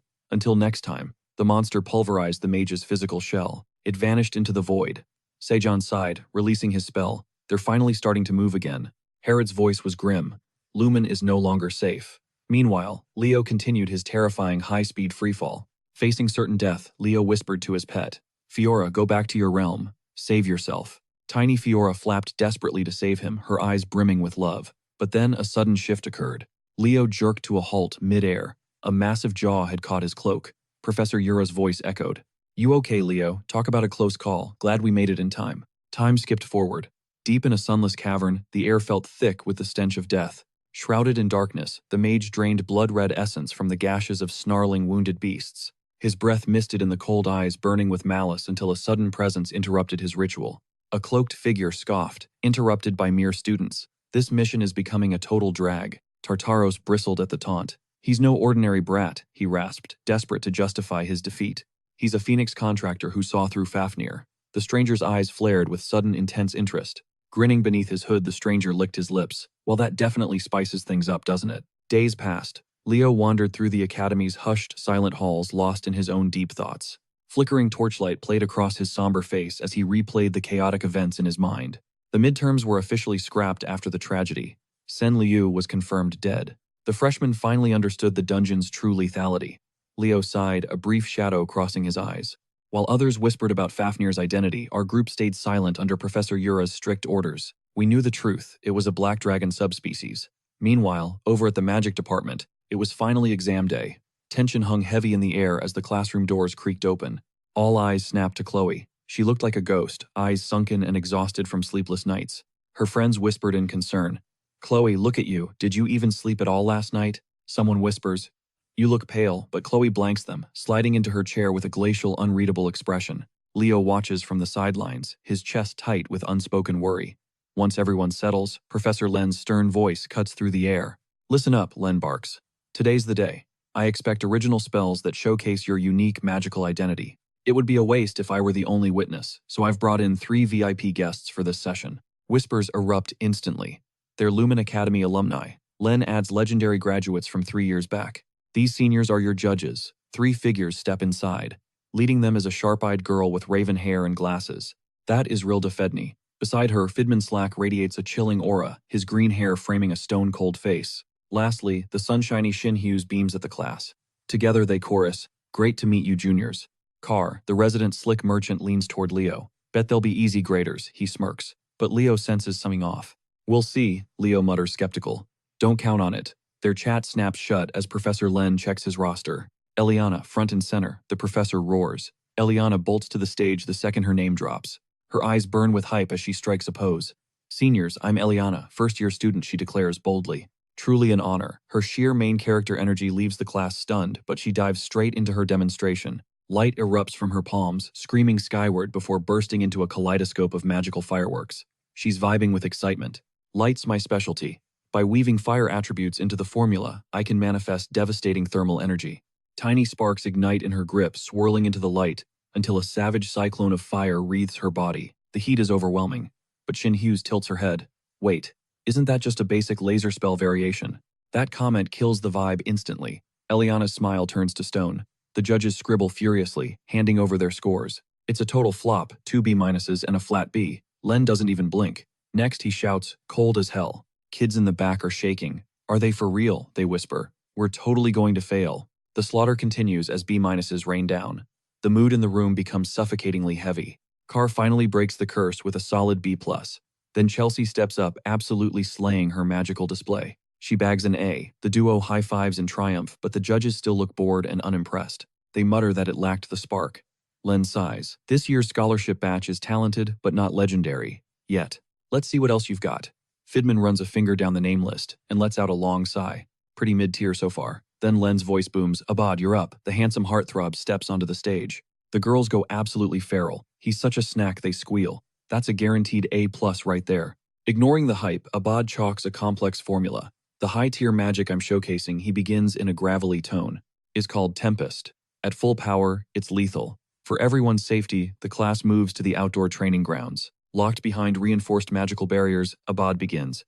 Every eye is glued to him as he surges with raw mana. He levitates wreathed in an emerald glow. With a roar, a monstrous whirlwind screams down from the heavens. The impact rattles the very earth, slamming against the shields. Suddenly, a stray deer gets yanked into the chaotic vortex. Abad panics, dispelling the storm instantly to dive and save the deer. "You okay, little guy?" he asks softly. Resuming his cool, he explains, "This optimizes wind efficiency. It looks basic, but the underlying logic is incredibly dense." Stunned by his prowess, the judges drop a unanimous A+. Abad is officially the GOAT. "That's my bro," Chelsea screams, beaming with pride. Professor Len's eyes flash as he calls the final name, Leo Plo. The main character steps forward, his voice echoing with authority. "Behold, my signature magical art. It's a non-elemental system." The room erupts, all eyes are locked on the hero candidate waiting for the hype. The judges' jaws hit the floor. "Say what they chorus." Shin Hughes leans in her gaze, sharp and questioning. "That's impossible." "Explain yourself." Leo just gives a smug little smirk, throwing a question back at her instead. "We all agree basic spells require an elemental core, right?" Leo asks smoothly. Shin nods. "Duh, that's Magic 101. It's a mandatory requirement." Leo's mysterious grin only widens. He's about to break the world. "My system completely bypasses the standard incantation process." That sentence hits the room like a physical explosion. Even the idiots realized what he meant. But it sounded too insane to be true. Hushed whispers rippled through the room as every eye filled with doubt. Fidman stood there, jaw dropped in shock. A green-haired youth scoffed, mocking the boy's sanity. Beside him, Shin Hughes narrowed her gaze, demanding answers. "An entirely new magic system," they gasped. Leo gave a firm, unwavering nod. "Exactly." Tucked away in the shadows, Professor Len's face glowed with hype. His eyes shined like he'd just discovered a literal goldmine. "This kid is destined for greatness," the professor breathed. But Fidman, he wasn't buying the hype just yet. "Leo, stop capping. We don't have time for fantasies," Fidman sneered. But before he could even finish his sentence, Professor Len burst in, unable to hide his excitement. "Show us, map out the formula right now." Even the icy Rilda Fedney leaned in. "Do it. Prove it." Without missing a beat, Leo snatched up the chalk. His hand moved with lethal precision across the board. As the symbols blurred, Rilda whispered a chilling warning. "Only one legend has ever rewritten the laws of high-tier magic, kid." Leo stopped, his voice steady and calm. "You mean the star poet Luna," he countered. Rilda bristled, clearly annoyed by the brat's unshakable confidence. "You think you're on her level, match for a goddess," Leo just flashed a calm, knowing smirk. "Compare? No, I'm not her." Meanwhile, Shin Hughes reminded the room of Luna's terrifying, untouchable legacy. "Main character energy is one thing, but this is just disrespectful," someone muttered. Leo thought of his old friend. "I know. Luna is a goat for sure. But you don't need to be a god to build a new path." With a final stroke, Leo completed the logic. He turned around, meeting the shocked stares of his stunned seniors. Fidman's voice shook as if he'd seen a ghost. He isn't capping. This is real. This blueprint, it ignores all elemental limits." Rilda's eyes widened, her mind racing with the insane possibilities.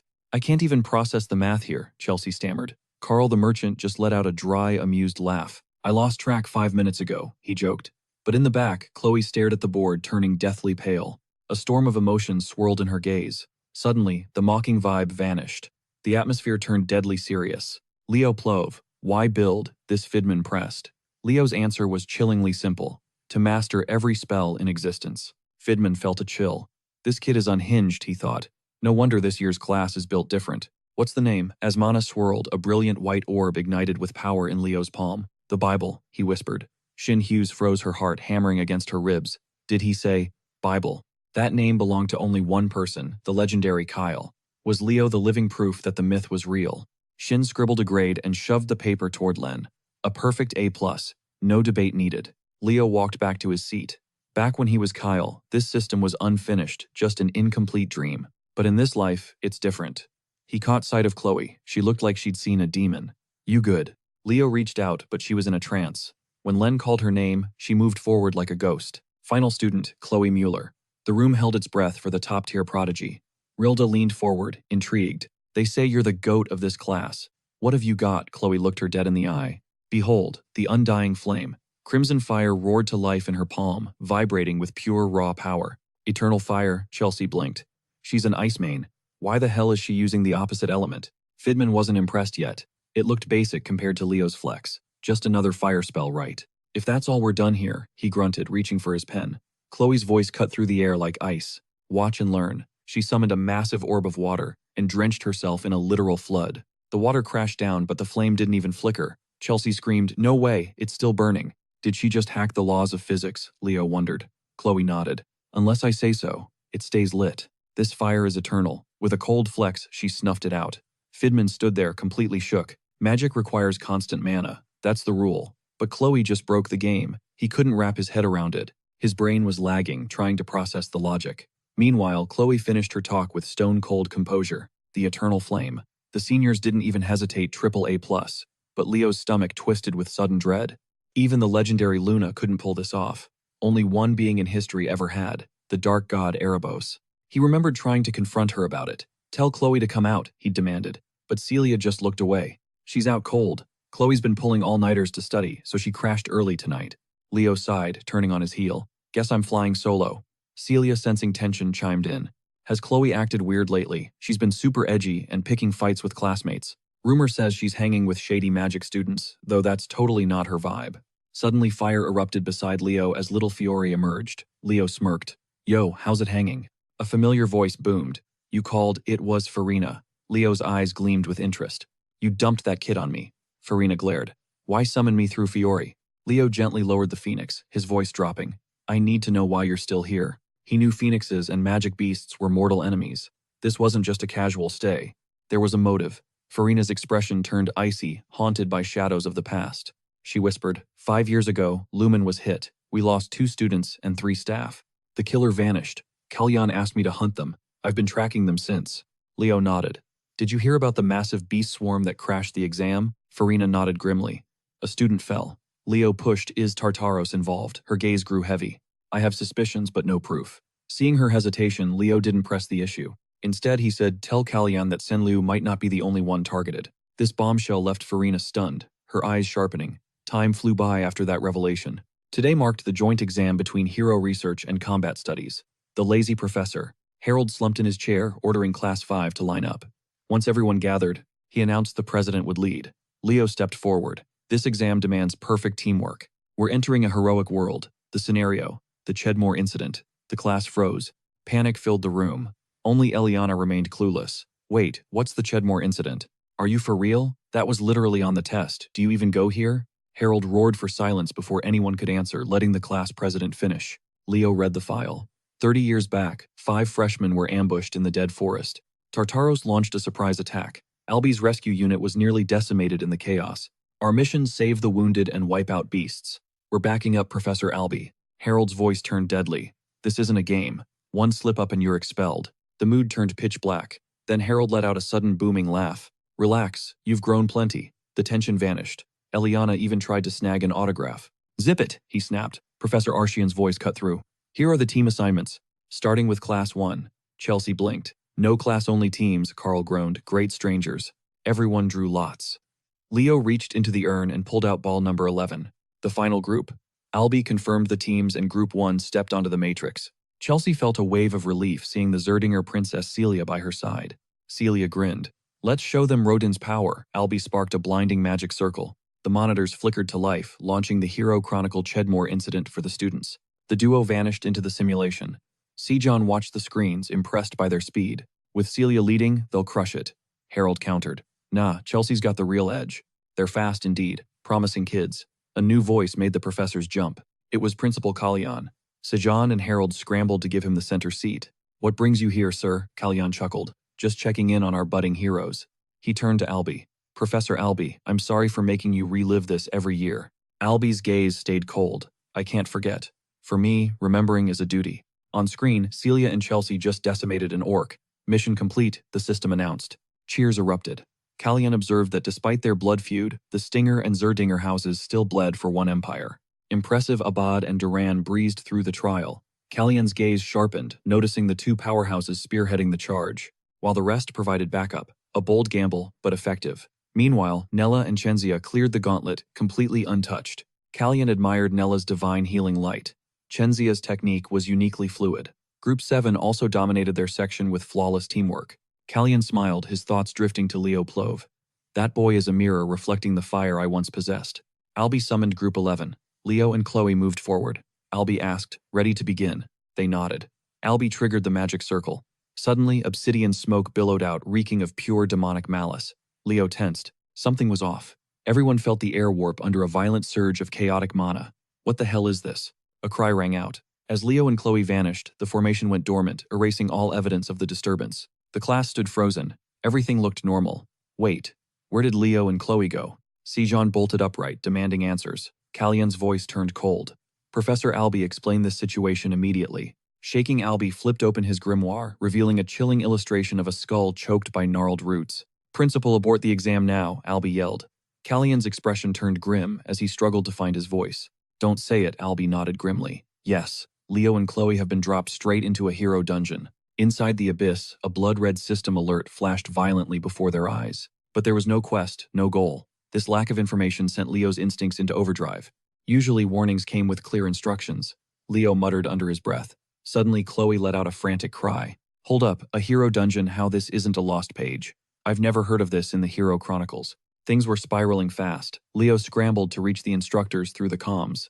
Professor, do you copy? The team is missing. Orders, silence followed. His signal went out, but only static echoed back. Leo looked away. Total silence. Chloe's face paled as she began gnawing on her nails in a panic. No, they will finish the trial and pull us out soon. But reality was far colder than her wishful thinking. Leo shut her down. If they had control, this exam would have been terminated by now. This is a hero-level instance.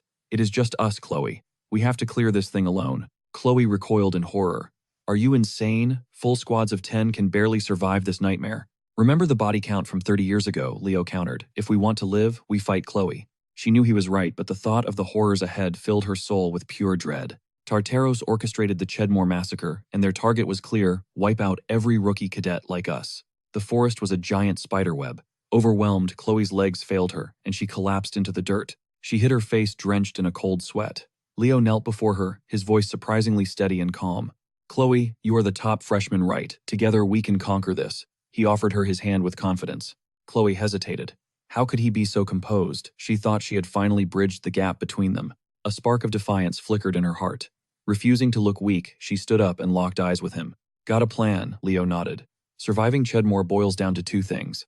First, we find the other freshmen, then we keep them alive. To do that, we need backup immediately, Leo said, sketching a tactical map into the soil with his finger. Chloe frowned. But how? No one from the outside can breach this barrier. Leo smirked, tapping the center of his diagram. Don't forget, we are not the only Lumen cadets trapped here. Chloe's eyes widened. You mean, the ones from earlier? They are still out there, I know it. Leo stood up. Now hop on my back. Fast. Chloe's face turned beet red. Excuse me, Leo sighed. Mages are slow. We are wasting time. Get on. Frustrated, Chloe groaned, but eventually climbed onto Leo's back, clinging tightly. Elsewhere, a two-horned monstrosity watched the screen with predatory interest. It was the demon Tartaros. It begins, Chubarn hissed, watching Leo sprint through the woods like a literal gale. He pegged them as a pathetic rescue attempt. Since they were just a duo, he dismissed them entirely. Forget the rescue squads. Focus entirely on the dangerous, high-tier hero cadets. The others were irrelevant, or so he thought, until Leo suddenly caught his eye. As Leo obliterated the beasts, Chuban's body began to surge with a bone-chilling pressure. Fueled by a dark memory, he roared for system activation, while Leo remained oblivious to his gaze. Scanning the area, Leo noted the shadows deepening as they approached the central zone. Time to tap into Aaron's ability. I'll refine my aura to push my senses to the limit. Leo funneled energy into his eyes, granting him supernatural clarity despite the encroaching darkness. Sensing movement, he warned Chloe to brace herself. Orcs ahead. The mage gasped in surprise. She hadn't noticed them, but nodded instantly.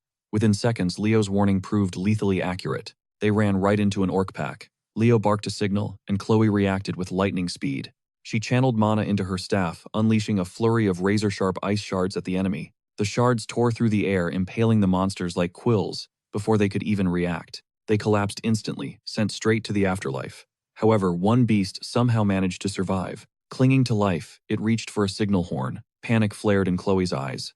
If he signals, the whole tribe will swarm us. Both Leo and Chloe realized the stakes. Moving like a blur, Leo's blade flashed, cleaving the green-skinned monster in two like paper. The horn shattered. Chloe could only stare, completely floored by Leo's god-tier reaction time. She wondered, how could their power be so different? Would she ever truly catch up to him? Pushing thoughts aside, they reached the Lumen students who were already surrounded by demons. A sinister energy radiated from the attackers. Are those demons? Chloe whispered in disbelief. Leo didn't wait to explain. He charged the line shouting, "Quick, back me up."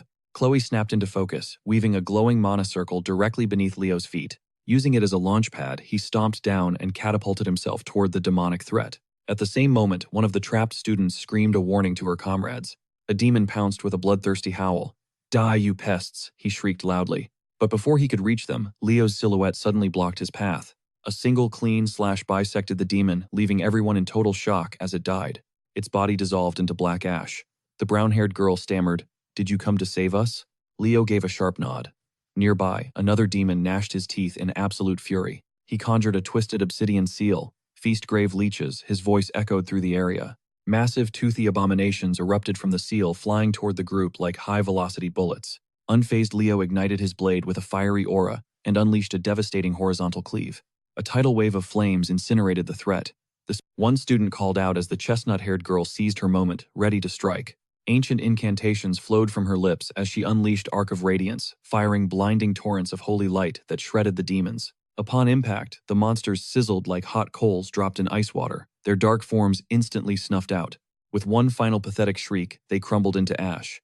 Chloe watched her jaw dropping at the girl's raw magical power. Stellar magic, no way. Could she be the one? Chloe's mind raced with questions once the dust finally settled. The girl quickly turned her eyes bright as she thanked Leo. "We were total goners when those demons jumped us. Thank you so much. I'm just beyond relieved that a rescue team actually made it."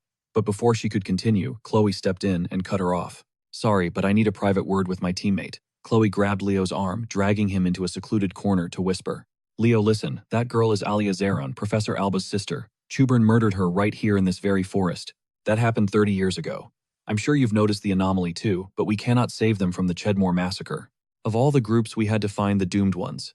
Chuburn is a knight-rank necromancer knight from Tartaros. Her squad was famously his very first target. Tartaros orchestrated this entire bloodbath for one specific reason. Their goal was to execute the prodigy mage, Alia Zeron, a future hero candidate recorded in the Chronicles.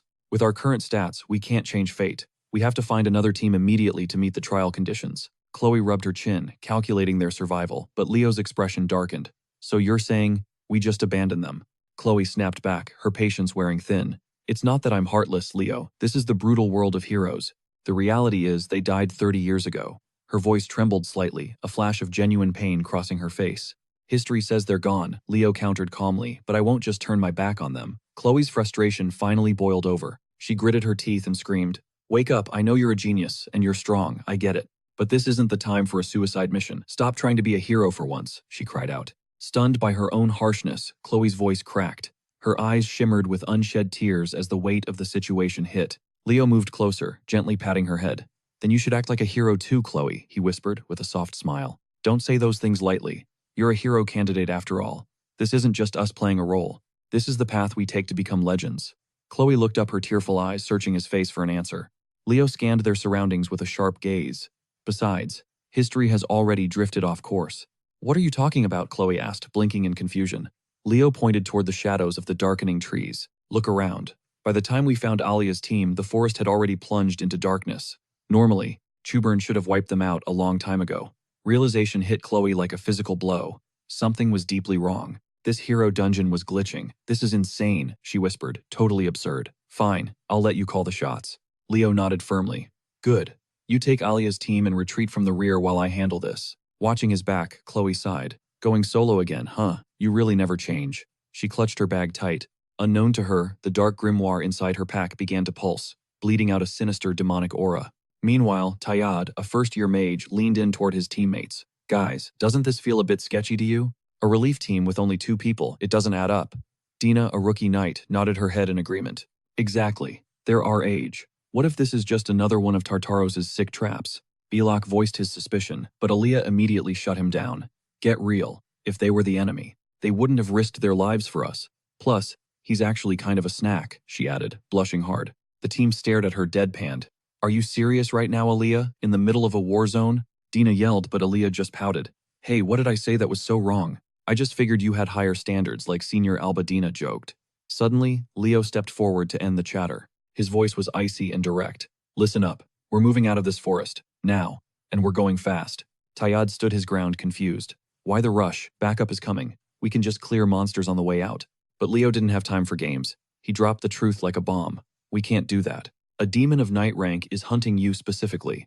The color drained from their faces as the terror set in.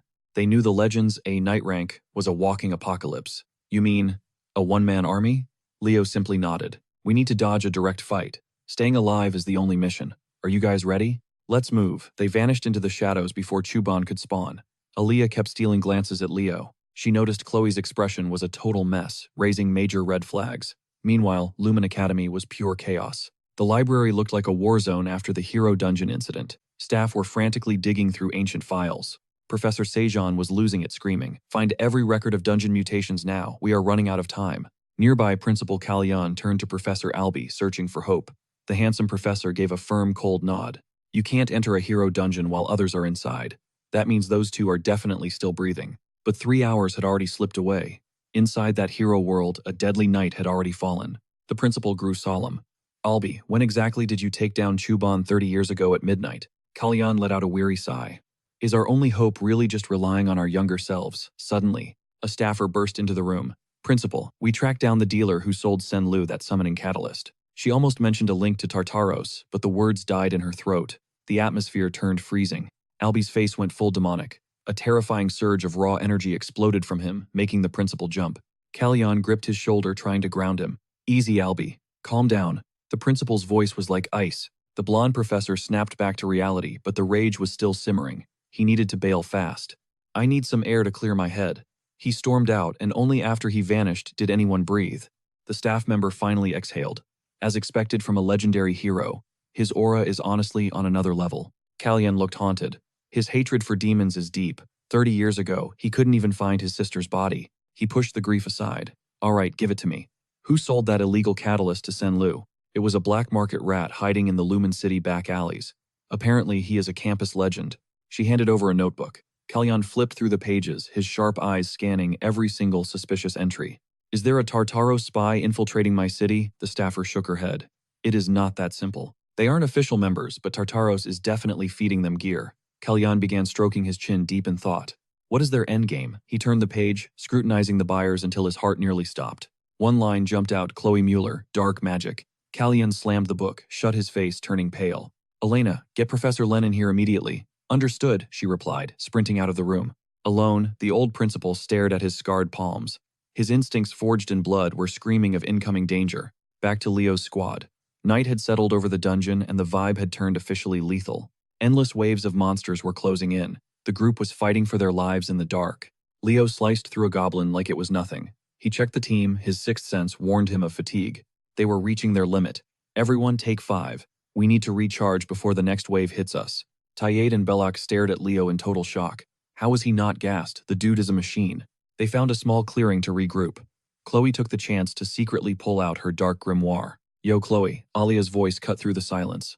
Chloe panicked, shoving the forbidden book into her bag. She tried to act natural. Oh hey Alia, what's up Alia? Just smirked, ready to spill some tea. What is the deal between you and Leo? Are you guys a couple? The blunt question left Chloe speechless. Of course not, she squealed, turning bright red. Alia just nodded, satisfied with that chaotic reaction. Definitely not judging by that face. Chloe just sighed, wondering why Alia walked all this way for gossip. She looked at Alia, feeling a strange sense of familiarity. Despite being a legend, she felt like a peer. Even though she is from 30 years ago, she acts just like the chaotic girls in my class. Chloe flipped the script. Why do you care? Do you like Leo? Alia looked over at Leo resting. Her cheeks flushed pink. Well, my heart won't stop racing. So it is love at first sight, Chloe asked. She was low-key impressed. This was the legendary genius sorceress, yet she was getting flustered over a guy. Could Leo really be that top tier in her eyes? Unaware, Alia tucked a strand of hair back and sighed. I don't know if it is love. My heart just pounds. Like it does when my brother is being stupid. Every time I hit a new milestone, he's right there. Chloe's eyes nearly popped out as she gasped. That mage with the terrifying glare. Is his gaze really that nightmare-inducing? Chloe's sudden outburst left Alia completely puzzled, forcing her to ask, wait, what? Which eyes? Oh, forget I said that I meant Albe, Chloe stammered, desperately trying to backtrack after her massive slip-up. Alia explained that it was all because he constantly dances with death, challenging the impossible. Hearing this, Chloe's face softened with pure sympathy. Challenging the impossible, huh? Leo was the exact same way. Back then, we were just close friends. But now I'm actually feeling a sting of jealousy. Across from her, the genius sorceress Alia offered a faint knowing smile. We really are two of a kind. Chloe. To be honest, I used to be consumed by rage and envy toward my own brother. It sounds so pathetic now. I used to believe that no matter how hard he tried, he'd never amount to anything. It's a secret, but the very core of my magic was actually built by my brother. I'm great at casting, but I'm a total failure at creating new spells. I even choked on the Lumen Academy entrance exam twice. There was a dark time when I genuinely loathed him. I felt superior, yet that petty jealousy eventually transformed into pure awe. As Alia spoke, Chloe's jaw practically hit the floor. She couldn't believe Aaliyah had walked the same lonely path. But before they could dig deeper, the atmosphere shifted. Their heart-to-heart was violently cut short. Leo, who had been catching his breath, felt a chill and bolted upright to warn the group. Everyone gear up, plans have changed, there's no turning back now. Seeing Leo's deadly serious expression, the air turned cold. The other students tightened their grips on their blades, their knuckles turning white as they braced for the unknown. Sensing the suffocating tension, Leo's voice boomed with encouragement. Don't back down, remember, you all have the spark of a hero inside you. The protagonist's words acted like a shield against their fear. They gritted their teeth, eyes locked on the horizon, where a bone-chilling roar continued to echo. They didn't have to wait long before the mountain-sized Chu-Ban emerged from the shadows. Each of his steps sent tremors through the earth, shattering the ground into a million pieces. Found you, the one I despise. The little sprout of a legendary hero. With a guttural growl, he raised his massive weapon and swung it directly at Leo's head. The impact triggered a deafening explosion that rippled through the air. Leo narrowly escaped, leaping gracefully into the sky to dodge the blow. But Chu-Ban's words haunted him. During the infamous Chedmore massacre, wasn't he ordered to wipe out every single potential hero? Why was this monster targeting him now, calling him the seedling of a legend? The more Leo thought, the more the mystery deepened. Before he could solve the puzzle, a wave of suffocating killing intent erupted from Chu-Ban.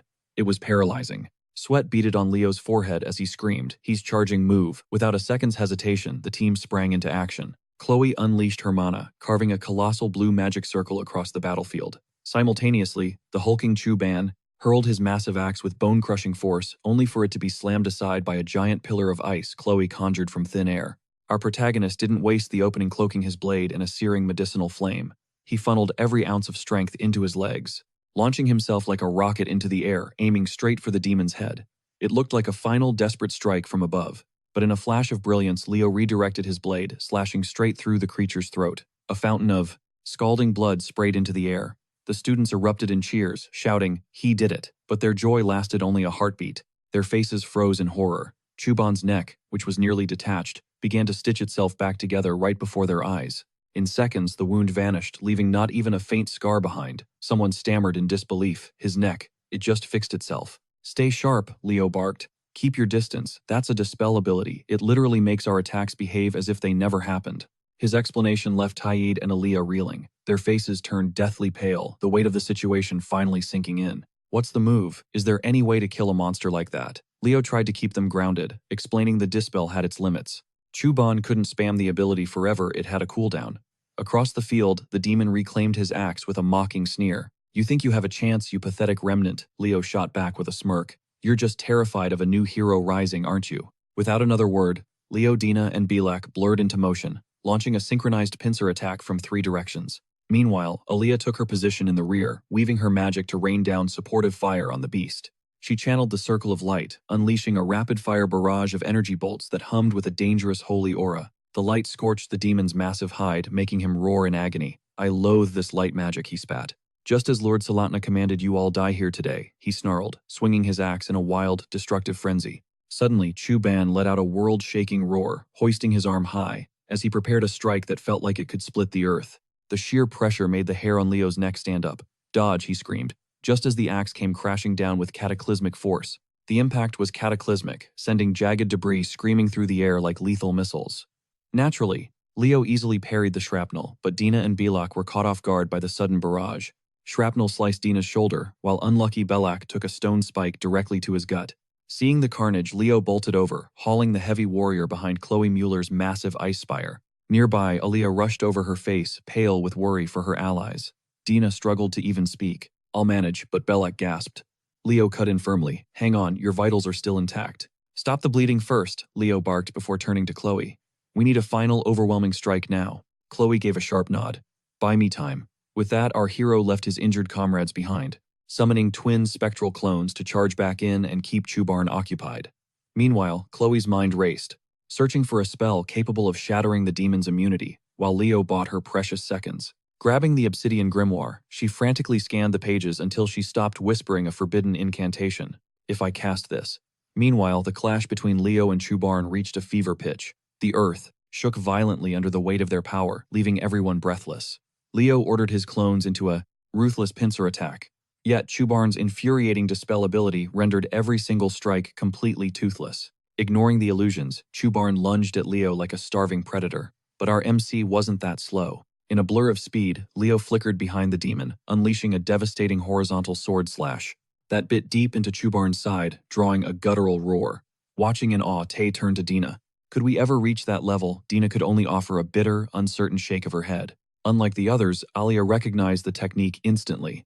That is definitely high-tier stellar magic, she realized. Just who is he? Suddenly, an icy, suffocating dread washed over the battlefield, snapping Alia to attention. Spinning around, she saw Chloe had finished. A massive, sinister violet sigil now pulsed ominously in the heavens, bleeding a terrifying pressure that chilled everyone's blood. Perish, you disgusting monsters, Chloe shrieked, a twisted grin stretching across her face.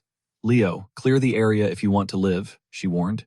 Don't blame me if you get caught in the blast. Die with a maniacal roar. She unleashed a titanic pillar of hellfire, a concentrated stream of destruction aimed directly at Chubarn, pulverizing the landscape on impact. Leo watched, narrowing his eyes in confusion. Why was an ice specialist, like Chloe, suddenly wielding the power of flames? Meanwhile, Chubarn's screams of agony tore through the air, as the searing inferno swallowed him whole, charring everything in its path. Observing the carnage, Chloe looked absolutely drunk on power. Behold the eternal flame burn in the depths of everlasting purgatory. To their horror, the orange fire began twisting into a void-like black. Leo felt a cold dread. Chloe, stop the casting now, he bellowed, but she seemed completely lost in her own trance. Her grip was so tight her staff began to splinter. You'll pay, she hissed with glazed eyes. Leo knew something was wrong. Without hesitation, he lunged at her, swinging his heavy blade with precision, slapping the cursed book from her grasp, and instantly severing her connection to the apocalyptic flames. Catching her as she collapsed, Leo landed gracefully. Chloe blinked, appearing completely disoriented and hungover. Chloe, talk to me, Leo demanded. Was that terrifying fire actually your own unique magic? The young mage couldn't meet his eyes, her voice trembling with guilt. No, it wasn't. Actually, I found it in a forgotten tome, she confessed. Leo sighed. It really was the accursed Erebus fire. Looking her dead in the eye, Leo didn't sugarcoat the situation. Listen to me very carefully, Chloe. You were wielding pure dark magic. Chloe froze, her face draining of all color. What dark magic? Leo nodded grimly. That book is a demonic relic. The weight of her mistake finally crashed down. What have I done? She sobbed, trembling. Leo, I am not fit to be a hero. As she spiraled into a panic, Leo grabbed her shoulders, giving her a firm shake. Snap out of it. Chubarn isn't immune to magic. His defenses were simply drained after that brutal clash with Alia's squad. Don't forget 30 years ago, those heroes were terrified too, yet not a single one of them surrendered. They clashed in a hopeless struggle. What is the core tenet of Lumen Academy? Leo prodded, eyes locked on Chloe. She stammered, to shatter every limit. Leo grinned with satisfaction. Light flooded the sorceress's mind as it finally clicked. He was a god-tier legend. Jealousy was impossible. Meanwhile, the mage Alia offered her staff to Chloe. Take this, please. Point of view shifts back to Leo. After calming the sorceress, Leo faced the beastly Chubarn. Chloe's spell shattered the curse. The magic resistance was gone. It was time for the final blow. Leo prepared to strike, but Chloe's incantation erupted. I will transcend my boundaries. I won't betray their trust, she whispered. Arcane circles materialized with every word. Leo beamed. The pure mana of a genuine wizard was absolutely breathtaking. Visions of fighting beside his old Lumen comrade surged through his mind. That same security returned. Chubarn realized he couldn't stop the coming storm. Desperate, the monster charged before their magic could reach full power. He ripped a beam and lunged, raining a lethal strike down on Leo. Leo parried, but Chubarn was berserk. He wanted Leo's head now. Die, he roared, swinging again. The force was absolutely tectonic. The earth shattered. Leo lost his footing and staggered backward, vulnerable. Chubarn pounced. A thunderous supersonic fist aimed straight for the kill. Leo blocked, but the impact launched him like a literal cannonball. He coughed blood. Chubarn sneered. Is this the hero's legacy? Pathetic. Coldness gripped the air. A single snowflake drifted before Leo's eyes. Frost coated everything. Chloe's ultimate spell was finally ready to roar. Demon, you never stood a chance. This is the end for you. Chubarn. A five-pointed star blazed within the massive magic circle above. Chloe whispered, Your help helped me master this unification magic. Leo of the Ice Realm. Jagged pillars of frost erupted from the ground. The Tartaros demon was instantly flash-frozen into a glittering ice statue. Leo approached. A light touch sent spiderweb cracks across the ice. It shattered completely. Suddenly, dark mana bled from Chloe's cursed grimoire. Leo didn't hesitate. He wreathed his blade in fire and skewered the book. System alert. Achievement unlocked. First-year student rescued from death. Loot notifications flooded in, but Leo focused only on the shaken Chloe. Your magic is incredible, he praised. If I could cast like that, I'd be reborn. Chloe looked away, unable to meet his gaze. Leo, I'll confess everything. I might get expelled for this. No way, Leo countered. A hero like you belongs at this academy. Aaliyah's squad rushed over, celebrating the hard-won victory. You looked like real heroes, Leo nodded, returning the staff to Aaliyah. It served us well. Aaliyah smiled, letting Chloe keep the artifact instead. Belak agreed. Yeah, you're the reason we're still breathing. They gifted Leo a sword, plus an enchanted necklace and gloves. Over here, a voice cried out as a survivor finally approached. Professor Alba sprinted toward them, drenched in sweat and panic. He looked so young, Chloe gasped. This was 30 years ago, Leo reminded. Alba grabbed Aaliyah. Are you safe? She smiled. The rescue was here. I'm solid. But for real, I just met someone who was your literal twin. The system pinged quest clear. As Albie's world fractured, Chloe watched the siblings finally reunite. Her heart swelled for them. Thank you for making it out alive, she whispered under her breath. A blinding flash swallowed them before Alia could say goodbye. Then Chloe's reality began to splinter. Cracks spider-webbed through the air. The hero world was literally coming apart at the seams. Back to Leo, a new window popped up. Strategic reward, a parting gift from those who left. Even the ice-cold Professor Albie broke down in tears. Hours blurred until Leo finally drifted back. He came to in the infirmary. Instantly, the professor's smooth, deep voice cut through the silence. You're finally awake, Leo. Thanks for rescuing the girl, and tell Chloe she has my gratitude. Albie vanished with his usual cold shoulder, just as Headmaster Kalyan stepped into the room. Leo scrambled to get up, but the old man signaled him stay put. Easy. How's the head? I'm good, Headmaster. No sweat. Kalyan didn't waste time, his gaze sharpening instantly. Spill it. What went down? And does this involve that cursed book Chloe brought back? Leo's heart skipped. How'd you find out? Kalyan leaned in his expression, turning grim. We traced the source same place Chloe got that grimoire. Our hunch was dead on. It's a magic artifact. Leo's mind raced. A fragment of Erebos, a piece of a god. In demon hands, that relic is a nuke. It's a physical chunk of a monster's soul. Normal humans, it just rots their minds. Leo started from the beginning, detailing every chaotic moment. The headmaster let out a heavy sigh after hearing the full report of the hero dungeon. So the artifact corrupted the entire realm, Leo nodded. It was the only thing that fit. The dungeon stabilized the second we pulled it. Just then, Chloe gasped awake, spotting the headmaster. She nearly jumped out of her skin, but Kalyan raised a hand to settle her nerves. Relax. I just have one question. On cue, Elena entered carrying a large cloth-wrapped mystery. She unveiled the items, relics left behind by Alia's group before they faded into legend. Chloe's jaw dropped. Her eyes locked onto the weapon. Wait, that's Alia's actual staff. Kalyan's tone turned icy. Explain. How did you get a reward that shouldn't even exist? Leo watched Chloe's shock. It clicked she didn't get a single thing from the system. Like the entrance exam, the hero world rules were totally glitched. No rewards for anyone else. Why only me? Even the Fairy King's oath. It all came to me alone. Leo's brain was doing backflips, but he played it cool. Time for a little white lie. It was a strategic reward. Kalyan and Chloe froze.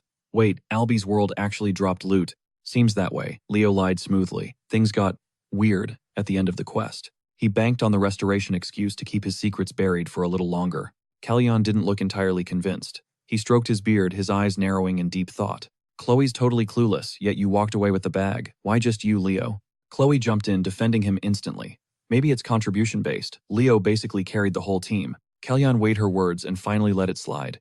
He stood up, signaling the end. Fine, we'll handle this discreetly. Once cleared, the relic goes back to the family. But remember, not a single word about the magic artifact to anyone. That's an order. Chloe started to protest, but Kalyan offered a rare, knowing smile that silenced her instantly. The real threats aren't just outside these walls. You both did great. Now go sleep. The room went quiet. Chloe bit her lip, glancing nervously at Leo. Hey, Leo, there's something I've been meaning to say. A faint blush crept across her cheeks. Before she could confess, the door flew open. Chelsea, Celia, and Carl stormed in, half crying. But just as the chaos peaked, Headmaster Kalyan stopped in his tracks and turned back. Oh right, future legends. There is a gala tomorrow night, so better find some formal threads. Hit Lumen City early. Ah, youth is so precious. His advice left both Leo and Chloe totally baffled. Clearly, this party was news to them. Before they knew it, time just flew right by. Cut to the freshman welcoming gala. Suddenly, the announcer's voice boomed across the massive great hall. Welcome to the ceremony honoring our elite midterm survivors. First witness the entry of our hardened warriors. So tell me who'll be the main character tonight. Meanwhile, tucked in a corner, we spot Tide and Carl. Looking sharp and feeling themselves, Carl smirked. Man, this vibe is the ultimate reward for that hellish midterm. Low-key, that test was light work for us. They laughed, hitting the buffet tables loaded with gourmet food. They kept yapping between bites. Is it just me, or is our class looking a bit empty? Tide scanned the room. Carl agreed instantly. You know Lumen Academy has zero chill for latecomers. The host's voice spiked, grabbing every eye in the room. Now representing Year 5, please welcome Nella, along with Carvin and Eliana. As they strutted in, the entire room gasped in pure awe. Whoa, they look ethereal, someone shouted. Tide and Carl literally froze with food still in their mouths. Carl actually did a spit take. They look freaking incredible, Tide stammered, completely mesmerized by the glow-up. Nella caught them staring and cracked up. LOL, did you guys raid your dad's closet for those suits? Tide let out a dramatic sigh. Way to kill the vibe, Nella. Carl just nodded, face turning red. Ignoring the banter, the host hyped the next guests. Make way for the glory of the Rotoran Empire. The Llewellyn duo and the ultra-smooth Abad stepped out. Every girl in the hall absolutely lost it. I'd literally be his maid, one screamed. Fan club member, 94,348, checking in. Even Carl was low-key impressed. She's giving major princess energy. Trailed by Rotoran's best, Abad is the real deal. Then the announcer cranked the hype to 11. Finally, the main event couple graced the floor. Give it up for Celia Zerdinger and Leo Plover. But the vibes were off. Celia looked totally ticked. She teched, whispering, "Why is my big debut being ruined by you, Leo?" Just gave a casual shrug. As Leo walked in, the crowd roared. That's our class prez, the absolute goat of the first year. Our rep is built different. His squad beamed with pride, swarming their golden boy as he arrived. Suddenly, a white-haired professor's icy voice killed the mood. Above her loomed a spine-chilling monstrous shadow. A spectral beast hovered as her voice sliced through the hall. So are we all having fun yet? Everyone was sweating bullets, but nobody dared stay quiet. Oh, totally. We're having the best time, haha. Every student had the same thought, smile or die. From the professor's point of view, they all looked great. Seeing them happy made her smirk. Since you're all having such a blast, let's keep that energy up. Time to drop the midterm combat rankings. Over at Leo's table, the vibe instantly went from party to funeral. How are we supposed to party now? Tide grumbled. The professor ignored the saltiness and pushed forward. I knew you'd react like this. So, we're only revealing the top 3 legends from every department. Everyone else will get their scores from their teachers tomorrow, so no need to panic just yet. Chill out, okay? Now let the department heads take the stage. Professor Ina stepped into the spotlight. As he appeared, Liana, the fire prodigy, lost her mind. Oh my god, look, it's really him. It's Ina Landu, the Frost Knight, she squealed. Meanwhile, the cold professor started his address. You all crushed the midterms. Now I'll reveal the top-tier students in each department, one by one. The lights faded as a massive screen flashed the rankings. Celia took first, followed by Duran and Chenzia. As Ina read the names, Celia's brow furrowed. Leo's name was nowhere to be found in the top 3. That's weird, she thought. Next, the charismatic Professor Len took the stage. Time for the magic department results. First place, Abad Llewellyn. Second place, Chelsea Llewellyn. Third goes to Emio Luchan.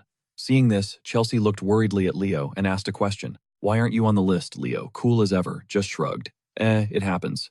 Meanwhile, Carl scratched his head in total confusion. Forget Leo. Where the heck is Chloe's name? Celia's eyes darted toward Chloe, who could only offer a strained, sheepish grin in return. To Professor Len, the verdict was clear. Forbidden arts meant an automatic cold 0 on the scoreboards. Despite the fail, her raw magical obsession was undeniable. Suddenly, Professor Sajan bolted from his seat. Raising his voice, he roared, "In my eyes, Chloe is the undisputed GOAT of the magic department."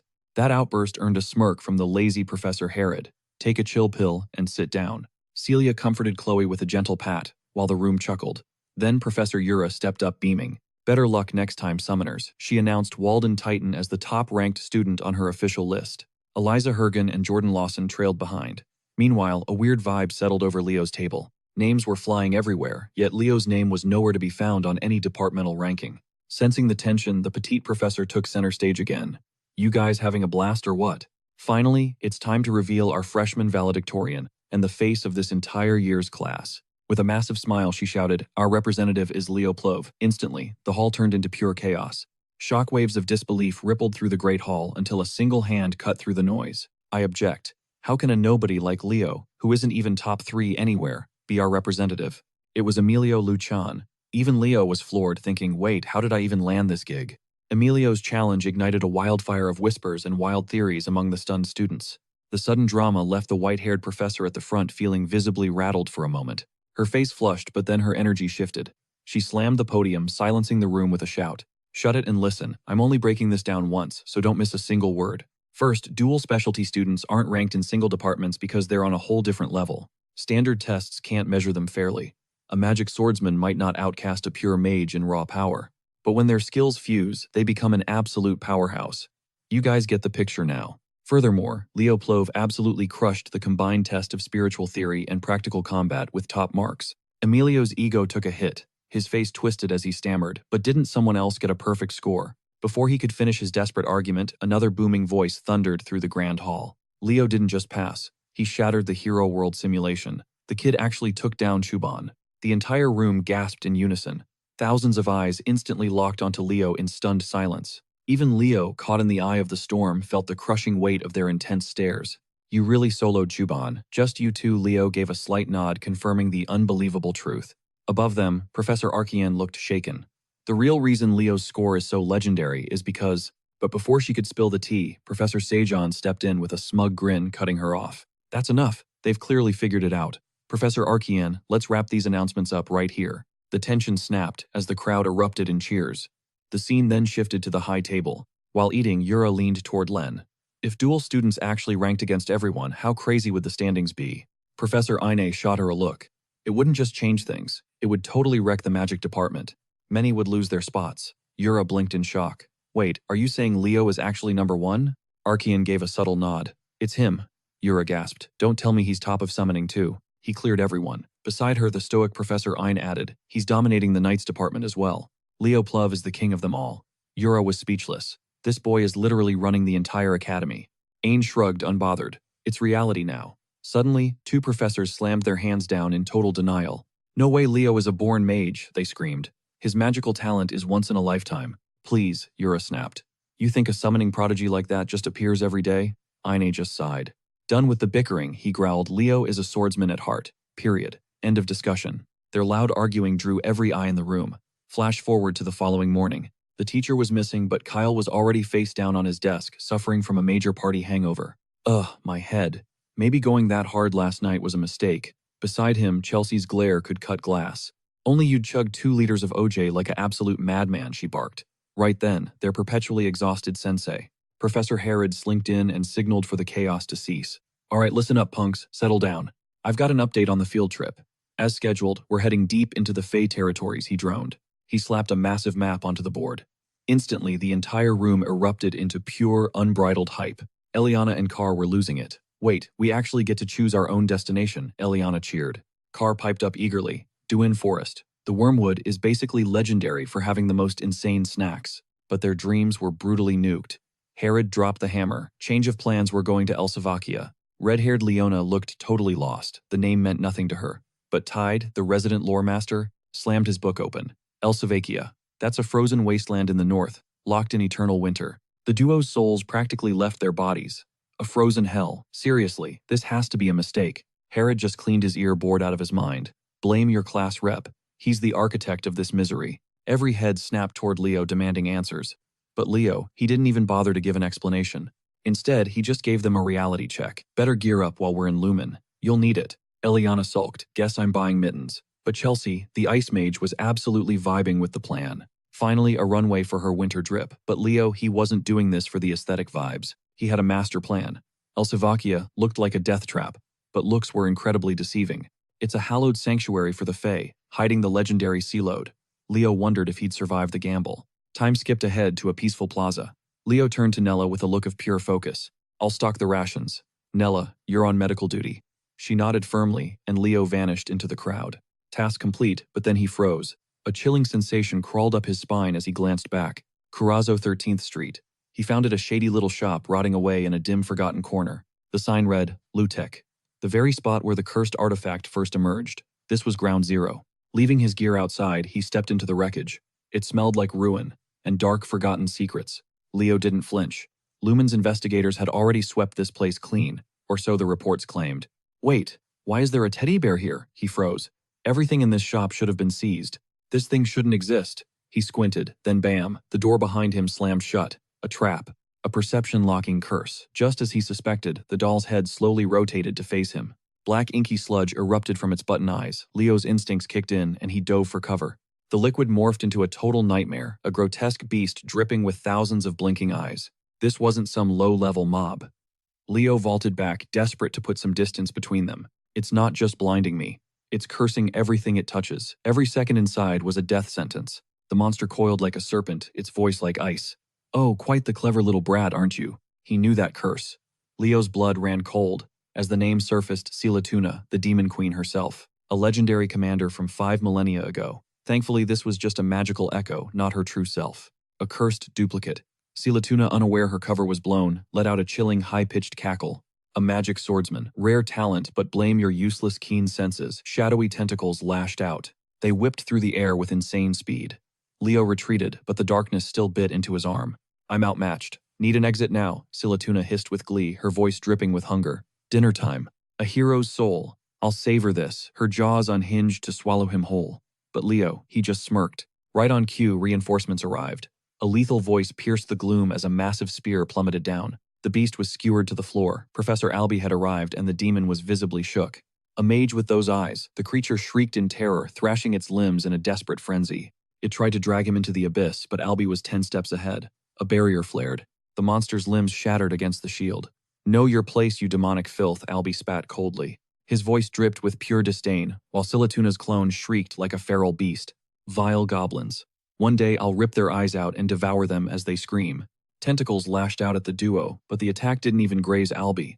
With an icy glare, he spoke. A pathetic imitation. Be gone. The professor's palm surged with a blinding, world-shattering beam of annihilation. Silatuna's form disintegrated into millions of shards. Watching this, Leo's mind raced regarding Albie Zyran, the demon-eyed mage, Tartaros the Destroyer. Rumors claimed he joined Lumi Academy just for a border crossing pass. While tracking my prey, I've incurred a debt to this era's heroes, he sighed heavy with regret. Shaking off the thought, Albie fixed his gaze on the boy. Leo Plove explained this chaos. Leo retrieved the bear's severed head. I found this during my search. It's cursed to twist human perception. Albie seized the artifact. The Lumi investigation squad will take it from here. I'll ignore your solo trespassing this time. My door is open to you. Consider it a thank you. With a flare of magic, the professor vanished. Leo shouldered his bag and stepped out. The Zyran house ruled Lumi Academy. With Albie's favor, things were about to get interesting. The Forbidden Library is within reach. Returning to Nella, he grinned. Mission accomplished. Got the goods. He kept it casual, but Nella spotted the blood on his arm and instantly cast a healing spell. Leo, what happened? He just shook his head. It's nothing serious. Thanks, Nella. Still, Silatuna's presence haunted him. Was that monster behind the Beast Tamer and the Grimoire? Their endgame remained a mystery. Fast forward 1 week, the group stood before the teleport gate. The squad prepared for their expedition to El Salvikia. Final checks were underway. Supplies ready, Leo checked. Ileana and Nella nodded. Everything's packed and loaded. Celia, the swordswoman, frowned. Seriously, Leo, why go to that frozen wasteland? Leo just shrugged. It's scorching here. El Salvikia is basically a chilly summer retreat. Celia waved them off. Watch out, it's brutal at night. Good luck, guys. Stay safe, Celia. All right, Class 5, move out. Destination El Salvikia, the realm of the Fae. They stepped into the light, and the scene shifted to Saren Academy, the elite military hub of the Fae. By the fountain, a tense confrontation was brewing. Look at these rags. A Fae with such filthy blood shouldn't walk these halls. Shut up about your useless heritage. The white-haired boy stood trembling, unable to find his voice. He couldn't fight back. Suddenly, a sharp command pierced the air. Back off. Stop this cowardice. Act like a true Saren descendant. The speaker was Lunia El Lunda, a high-ranking noble. She was the elite representative of the first-year class and a force to be reckoned with. The bullies didn't flinch. Why protect him? A half-blood is a stain on Saren's honor. He's a disgrace in those savage clothes. Hearing that, Lunia's noble mask finally shattered. She went full beast mode. If you hate his clothes, strip off yours and swap with him. Either help him or get lost, the bullies gasped. Lunia, you're a noble. Watch your tongue. Is that so? Lunia rolled up her sleeves, ready to throw hands. Ashamed of ganging up yet. Try me or beat it. Faced with her killer aura, the duo bolted in sheer terror. Run for your lives, they screamed. Ignoring them, Lunia turned to the boy behind her. You're dressed way too light. You're gonna make me worry forever. She gently adjusted a scarf. She wrapped him in warmth as he smiled. Thanks, someone actually stole my gear. This was Luca Enners. He was the third-ranked freshman and a half-blood. Seeing his state, Lunia's blood boiled again. But a sudden sneeze broke her cool, making Luca jump. Lunia, take the scarf back. You're cold. She waved him off stubbornly. I'm fine, don't worry about me. Luca noticed her radiant mood. Lunia, you seem extra happy today. She cleared her throat. Hey, well. My pet dragon Faye finally hatched. Luca could only smile at his friend's joy. Major moves, Lunia. That's incredible. I'm out. Later, as the sun dipped low, the fiery redhead sprinted back to her estate, charging straight into her father's private study with a frantic shout, Father, my Faye, is it finally here? A man with chestnut hair smirked, offering a sharp reminder. Lunia, we're at the academy. Address me as professor. This was Ellen Lunda, the formidable patriarch of House Lunda, one of the legendary heroic bloodlines bound by Farina's ancient oath. Ellen gave a stiff, slightly awkward nod to his daughter's outburst. It seems the sacred offspring of Farina has indeed awakened.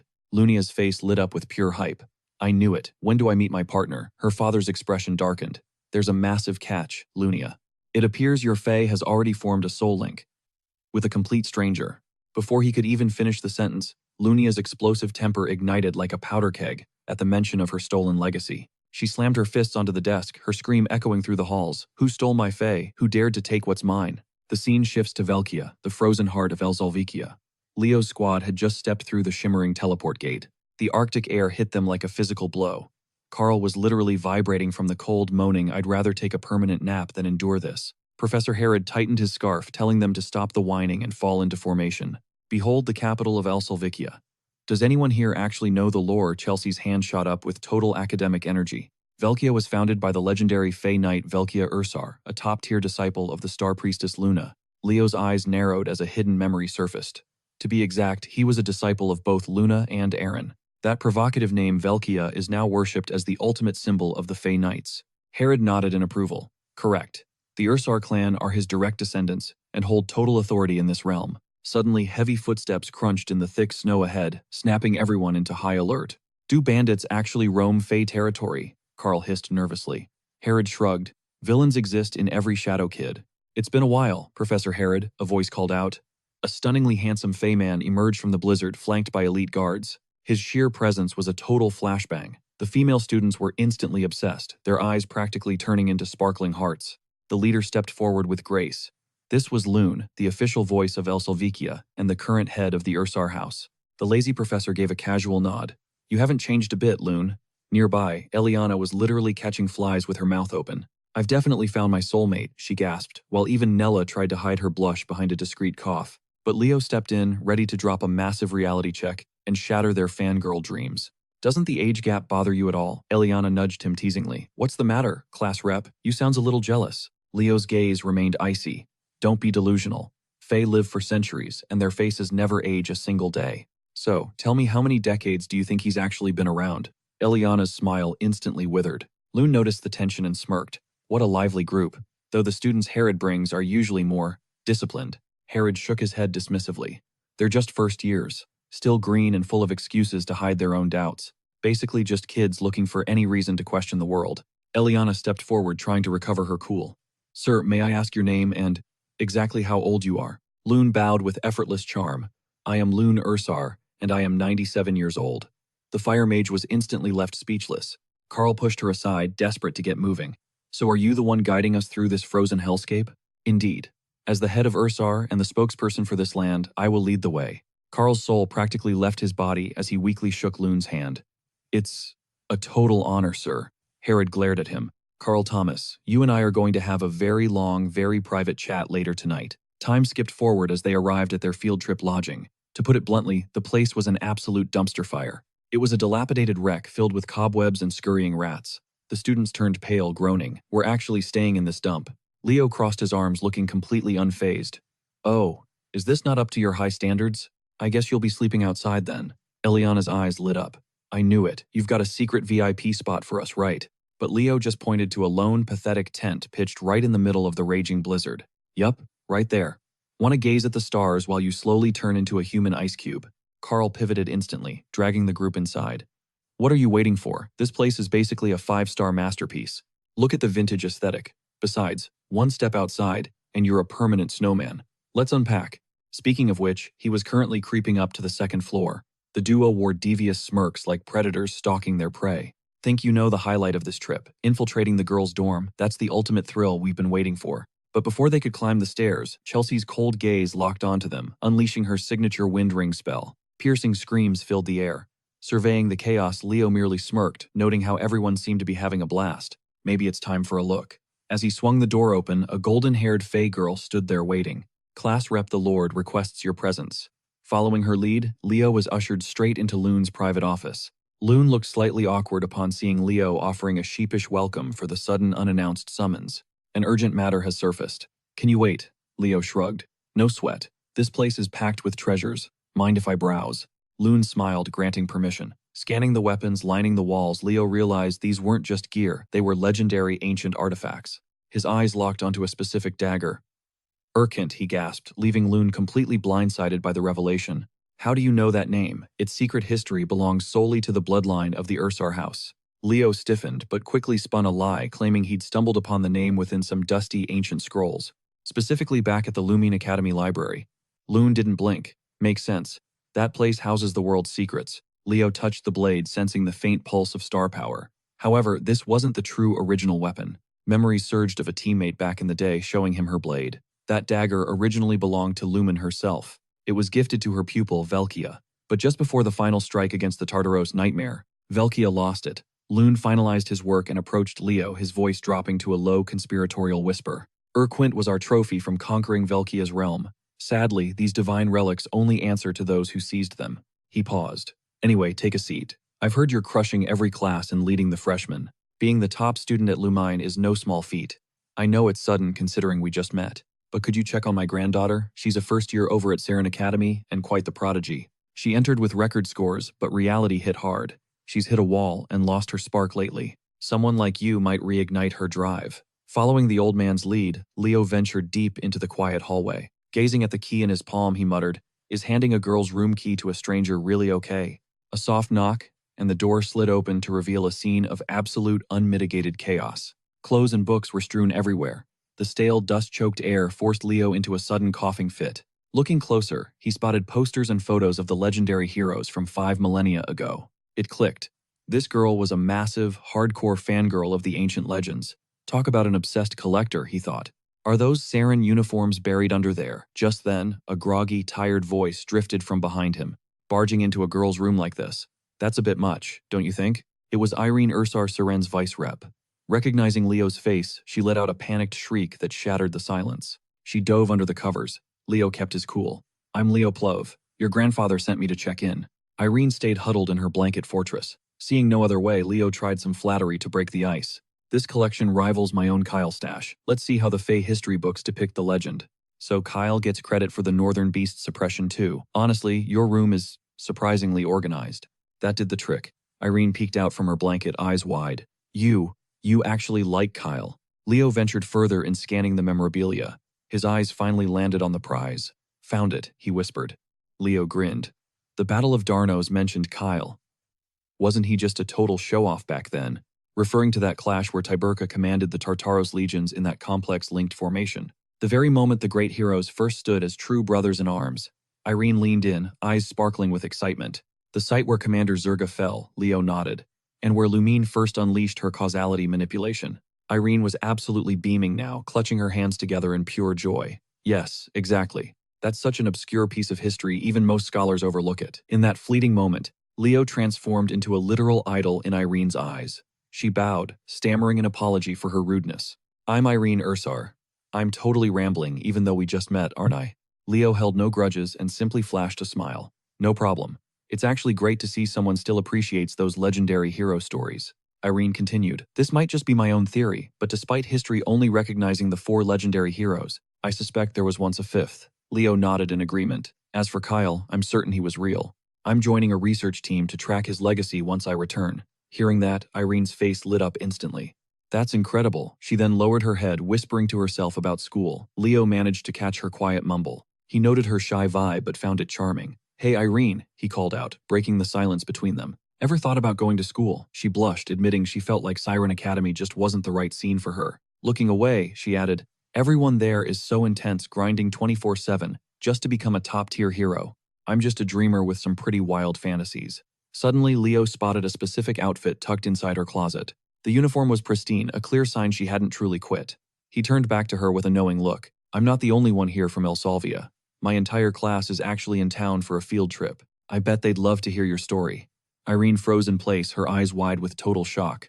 Wait, what? Rising to his feet, Leo explained that the human realm has elite hero academies, just like the prestigious Siren Academy. Irene's excitement peaked at the news. Leo headed for the exit but tossed a casual invitation over his shoulder. Swing by if you want to meet the Lumen Academy crew. As he stepped out, he found Loon lurking right there. Loon stared at Leo with desperate hope. Caught off guard by his sudden presence, the man let out a yelp. Loon leaned in close, whispering, "Did you seriously just talk to Irene to try and help her out so fast?" Leo gave a simple nod. Hearing that Loon was so overwhelmed with joy, he was practically on the verge of tears. Dabbing his eyes with a hanky, he sighed. It's been ages since she's opened up and had a real conversation. Smiling, he clapped a hand on Leo's shoulder. She trusts you. I need to reward you for this breakthrough. How about a magic artifact? It'll come in handy. Inside, Leo was hyped, though he kept his cool on the outside. He played it off, saying it'd be rude to decline. Soon they arrived at the legendary Ursar family vault. The room was overflowing with shimmering gold and priceless gems. It was a sight that would make anyone greedy. Take your pick, Loon offered. Leo stepped deeper into the vault, his eyes scanning every single treasure. His eyes suddenly locked onto a specific relic. This is the one, he thought before pointing it out. Loon stroked his chin. Ah, that gem holds ancient fairy power captured by my ancestors long ago. It's from Velkia, beautifully crafted on the outside. But before Loon could finish his lecture, Leo cut him off. It's perfect. Loon smiled, satisfied as long as his guest was happy. Staring at the jewel, Leo realized this was no imitation. A literal fairy was sealed inside. Once everyone settled in, Harold gathered the group. Listen up, I need total silence right now. Here's the plan for tomorrow. We start at 6 a.m. Sharp. No excuses. Morning sessions involve solo drills in the fairy forest, followed by live mission simulations in the afternoon. Eliana shot her hand up. Wait, haven't we done enough solo grinding back at the academy already? We have to train on a field trip too, Harold countered. We're here to fix your weaknesses. Did you think this was a vacation? He then dropped a bombshell. Their class rep had designed the entire schedule. Titan flipped out in the corner. That total jerk, Chelsea, looked just as betrayed. Why would you do this? Leo just smirked. The fairy forest is crawling with monsters. It's the perfect place for real combat. Grind until you break. First one to collapse loses. Eliana nodded, defending Leo's intense logic. To be legends, we need this. Dismissed. Savor this freedom, guys. It's the last bit of peace you'll get for a long time. Back in his quarters, Leo gripped the mysterious gem. He locked eyes with the stone and whispered, "The Fairy King's seal." No wonder Luna Ursar mistook this masterpiece for a common statue. Since the Great Calamity, the Covenant Keepers vanished. This legendary magic hasn't been seen for generations. But Leo recognized it instantly. This was Silrod's signature. He channeled a surge of golden mana into the core. Holding it close, he realized the moment had come. Time to invoke the Fairy King's ancient oath. Raw power flooded the jewel. After drinking in the mana, hairline fractures began spiderwebbing across the surface. Piercing light erupted from the cracks, turning the midnight room into a blinding, incandescent sun. In the center stood a tiny spirit landing on Leo's palm. "Father," he whispered, "the seal is gone." The spirit blinked in confusion. "Wait, why is there a human here? This is definitely weird." Leo leaned in. "Who are you?" The spirit's face flushed red with fury. "Who are you calling you, mortal?" He puffed his chest out with pride. "I am the firstborn of the great golden king Silrod. Crown Prince of the Monarchs, you're looking at Silver Fairy Curran." Then, the grumbling started. Leo didn't care. He delivered a savage forehead flick, sending the little prince into a painful tailspin. Curran nursed, his head fuming. "Who the hell are you?" Suddenly, Leo's eyes went cold and terrifying. His voice dropped to a chilling whisper. "Even your father showed respect. Know your place, you brat." "Blasphemy! You dare mock King," Silrod Curran screamed. Thwack! Another brutal flick silenced the prince instantly. "You insolent human!" Curran shrieked. One more flick later and the fairy was losing his damn mind. 15 minutes of flicking later, Curran was finally humbled. "No way," he stammered. "This is impossible. Are you really the one my father swore an oath to?" Leo casually blew on his finger. "Apparently, the seal's gone, so quit stalling." Curran sighed. "Actually, a covenant with you might not be terrible. A deal with a lowly human could work." Leo pressed a finger to Curran's forehead, eyes narrowing. "Your dad was kind enough to seal your wings. You must have been a real nightmare, Prince Curran." Stunned, Curran rubbed his chin. "You know about that. Damn, you really are the chosen one." Leo let out a heavy sigh. "Fine. Head back to the fairy realm and bring Silrod here." Curran crossed his arms, frustrated. I can't. I need all 6 wings back before I can return home.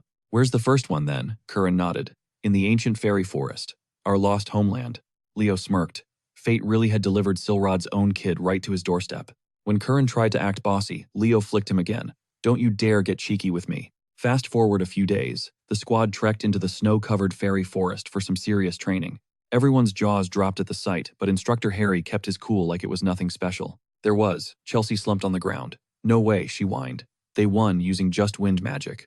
A hand suddenly extended toward her, making her face heat up. It was Leo, smiling warmly. Looks like you're up for training too. Rewinding a bit, Eliana approached Leo with a serious look. Prez, you said, my blade and mana aren't in sync. So what's my deal then? She balled her fists, struggling with frustration. Is that why you're giving me this private lesson? Leo stayed silent, shifting his gaze. Nearby, both Curran and Tide flinched under his heavy stare. Tide sighed, my summoning control sucks. Curran barked, hey, alchemy is literally the only thing I'm good at. I proved that during the exam, right, Leo? Suddenly, heavy footsteps echoed from the distance. I'm not exactly a pro with wind magic, a voice chimed in. Leo turned to see Chelsea standing there. She gripped her staff tightly. So show me what you got. Leo offered a faint, confident smirk. He tucked a hand in his pocket, acting cool. All right. Chelsea watched him, her mind racing. This guy always shatters my expectations. What other secrets is he hiding under that smug face? Her eyes narrowed. No warm-ups, let's go. She swung her staff, conjuring a massive violent vortex. Leo didn't even blink. He simply whispered, Tempest. He thrust his palm forward, conjuring a gale to rival Chelsea's. The twin vortices collided with a violent roar. A high-pitched shriek erupted, forcing the onlookers to flinch as they watched the intense duel unfold. Shielding her eyes from the blast, Eliana cried out. Wasn't speed supposed to be Chelsea's ultimate specialty? Leo counterattacked with blinding speed. Without skipping a beat, Chelsea screamed Chain Gale, unleash it now. Wind blades lunged at Leo from behind. He remained cold. Chelsea, I've told you this before. Wind magic isn't meant for that. Instantly, crimson winds swirled around him, swallowing Chelsea's attack whole. Her chains shattered against Leo's tempest. Before she could even blink, he signaled toward the heavens. A wind arrow formed instantly, shooting straight at Chelsea and leaving her completely shell-shocked. The entire forest shuddered from the impact. As the dust settled, tiny snowflakes drifted onto a stunned Chelsea. Leo's blade was now pressed to her throat. She scowled, looking up at him as he radiated absolute confidence. The massive power gap was undeniable. After a silent stare, she whispered his words back to herself. Is this what real wind magic looks like? Leo didn't hesitate, reaching down to pull his rival up. Our class Prez is a total monster, Eliana sighed. Carr added Chelsea lost at her own game. Harry noted Chelsea's talent is top tier, but the real difference lies in their fundamental understanding. Application is everything. Leveling up unlocks skills, but you must master the power you already possess. Harold continued his lecture as Chelsea stood by Leo, her face flushed with a mix of embarrassment. Master the basics under the president's wing. Good luck with this afternoon's mission. You'll definitely need it. The group groaned in mock annoyance. Shivering from the cold, their stomachs growled for a hot meal. Meanwhile, Leo ventured deeper into the woods alone. His objective: harvest rare medicinal herbs for his mission. Gasping for air, Carr clutched his stomach and pleaded, Please, I'll train later. I'm gonna barf. Leo smirked. Finally, they're moving. Suddenly, a cheerful voice cut through the air. Leo, look. Check out my haul, see. It was Curran, the fairy boy, assisting Leo. Leo smiled, clearly impressed. Truly fairy-like, Leo praised. Curran beamed with pride. Hey, I'm no ordinary fairy, you know. Stashing the herbs in a pocket dimension, Leo turned serious. Time to fully investigate this fairy forest. Curran nodded softly. At last. My long journey to reclaim my lost wings begins right here. The duo pressed deeper into the overgrowth together. Suddenly, Leo halted, his instincts on high alert. Why the sudden stop? Curran asked. Leo turned back calmly. When exactly were you exiled? Curran thought Hogo. Maybe a century ago. Leo stared at the invisible wall, shimmering before them. Look closely, this is an illusion, Leo warned. Curran gasped. Is this the Fairy King's magic? It doesn't feel like my father's spell, Curran noted. Leo realized it was his father Silrod's magic groin, the Cataclysm Fairy. Based on the timing, this incantation had been active for exactly 100 years. The barrier was powered by Curran's own wings, an ancient seal fueled by the prince's stolen power. Something vital was hidden inside. Suddenly, a pair of frost-covered feet stepped out from the veil. A hollow voice echoed, a human. In the fairy realm, Leo didn't even flinch at the intruder. I could say the same about an immortal skeleton showing up here, Leo countered coolly. Tartarus Curran hissed at the undead. This is our sanctuary. Scram with that nonsense. The skeleton scoffed. A fairy. You, a lowly brat like you, dares use that title. What was that? Curran roared. Azure energy flared as he lunged forward, fists clenched in rage. The skeleton didn't move, acting as if the boy was nothing. Then a punch landed squarely. Its rib cage shattered instantly. The undead frame collapsed into a pile of dry bones. Curran smirked. Big talk for a weakling, Leo teased, charging in like a thug. Real fairy-like, of you, Curran. Curran shrugged, stretching his limbs. Whatever works. Besides, fairy and immortal powers are total opposites. Suddenly, his eyes went wide. The shattered immortal was gradually knitting its broken body back together. It hissed, I see. You are a fairy, albeit a pathetic one. A rotten stench filled the air. Curran gagged. Gross. You're stubborn, and you stink like you haven't bathed in 1,000 years. The immortal gripped his blade, radiating a colossal aura. Curran didn't flinch, lunging back into the fray. I'll grind you to dust, he roared. As he closed in, Leo's eyes went wide. Curran, look out. Move, the immortal barked, slamming his sword down. Violent crimson mana erupted from the cracked earth. Faced with the lethal barrier, Curran gasped. He pivoted instantly, desperately dodging the incoming strike. He slammed into Leo, groaning, "What gives, man?" But Leo didn't even blink. He was locked in. Hoisting Curran up, Leo muttered, "That's an ancient horror from the depths of Tartaros. A true nightmare." "A death knight," he warned. The skeleton hissed, "I am Karger, loyal blade of the Lich King." He swung his jagged blade, blitzing toward Leo. Leo unsheathed his steel, meeting the strike head-on. Karger unleashed a relentless barrage. "I am the herald of your end," he growled in a haunting bass. His words were cold as ice, dripping with bloodlust. Leo stared up, his pulse drumming against his ribs. Before Leo could inhale, Karger brought down a crushing blow. A strike like heaven itself was falling. The raw pressure shredded the air. Steely-eyed Leo conjured a shimmering azure shield to tank the hit. The impact forced a stagger. His legs buckled, boots scraping the ground as he was pushed back. Sweat drenched his forehead as he braced. Karger approached, a wicked skeletal grin pulling at his face. His gaze cut like a razor. "Impressive," he sneered. "Manifesting holy light that quickly, not bad at all." But not enough. He tightened his grip and lunged at Leo like a lethal bone-white hurricane. Battle frenzy burned in Karger's sockets. He closed the gap, swinging his blade in a massive sweeping arc. Leo was running on fumes. He barely managed to raise his sword, his movements heavy and dangerously slow. Both warriors growled, blades locked in a lethal stalemate. Then Karger let out a chilling, arrogant laugh. "Your struggle is pathetic." Seeing Leo falter, Curran bolted forward, launching a desperate surprise attack. Fueled by pure loyalty, he screamed, "Hang on, Leo." He brought his weapon down on Karger's flank, but the undead's bones were like iron. Curran hit the dirt, clutching his throbbing head in agony. "I tried," he groaned. "Man, I wish I had wings." Despite the exhaustion, Leo's eyes blazed with fury. He chanted in a low, resonant voice, "By the ancient covenant, I command you, answer my call." Blinding sparks exploded from his skin. The sheer force sent Karger reeling back, his armor clattering. As the spell finished, Leo's body ignited. Hellish embers spiraled upward as a majestic power awakened. Blazing phoenix wings erupted from his back, the heat warping the very air. He gripped his sword tight. He stared Karger down with icy resolve. The knight stammered in shock. What is this power?" Curran gawked from the mud. "No way. There's another covenant bearer besides me," he whispered in disbelief. Leo unleashed a devastating slash. The mana morphed into a soaring phoenix of flame, screaming toward Karger. The fire hit like a nuke. A colossal explosion tore through the undead, literally splitting Karger in half. From the ashes, a tiny phoenix fluttered out. It perched on Leo's shoulder, chirping like a harmless chick. Curran scrambled over, eyes wide. "Is that really a phoenix?" The little bird gave him a side-eye. It looked at him with pure disdain, leaving Curran scratching his head. But Karger wasn't finished yet. He snarled, "A phoenix and a fairy, you're dead." He plunged his cursed blade into the earth. Crimson blood flooded the ground. "Legion of Death, rise. Consume every living soul in your path." The skeletons hissed in unison, a tide of bone rushing forward. Leo watched them, his brow furrowing. An endless undead summon. Behind him, Curran panicked. "Wait, tell me you're not out of juice." Leo just flashed a cocky smirk. His eyes sparkled with a confidence that defied the situation. "Not even close," he barked. Stepping forward, he whispered, "Time to test Kyle's mana, after all this time." He channeled a massive surge through his palms. The earth groaned as he unleashed a violent earthquake skill. The ground shattered, swallowing the skeletal horde whole. Karger stared, his jaw dropped in absolute shock. Seizing the opening, Leo rocketed toward his foe. He swung his blade with lethal pinpoint precision. A whirlwind of steel erupted, clearing the undead like dry leaves. Leo carved a path through the monsters. Karger roared in fury, "Stand still. If you're a true knight, face me with some damn honor." Gripping his hilt, Leo stepped into the cold. Calling on thralls while preaching honor, he mocked. Power surged as he vaulted over the undead swarm. Karger roared falsely, thinking it was a retreat.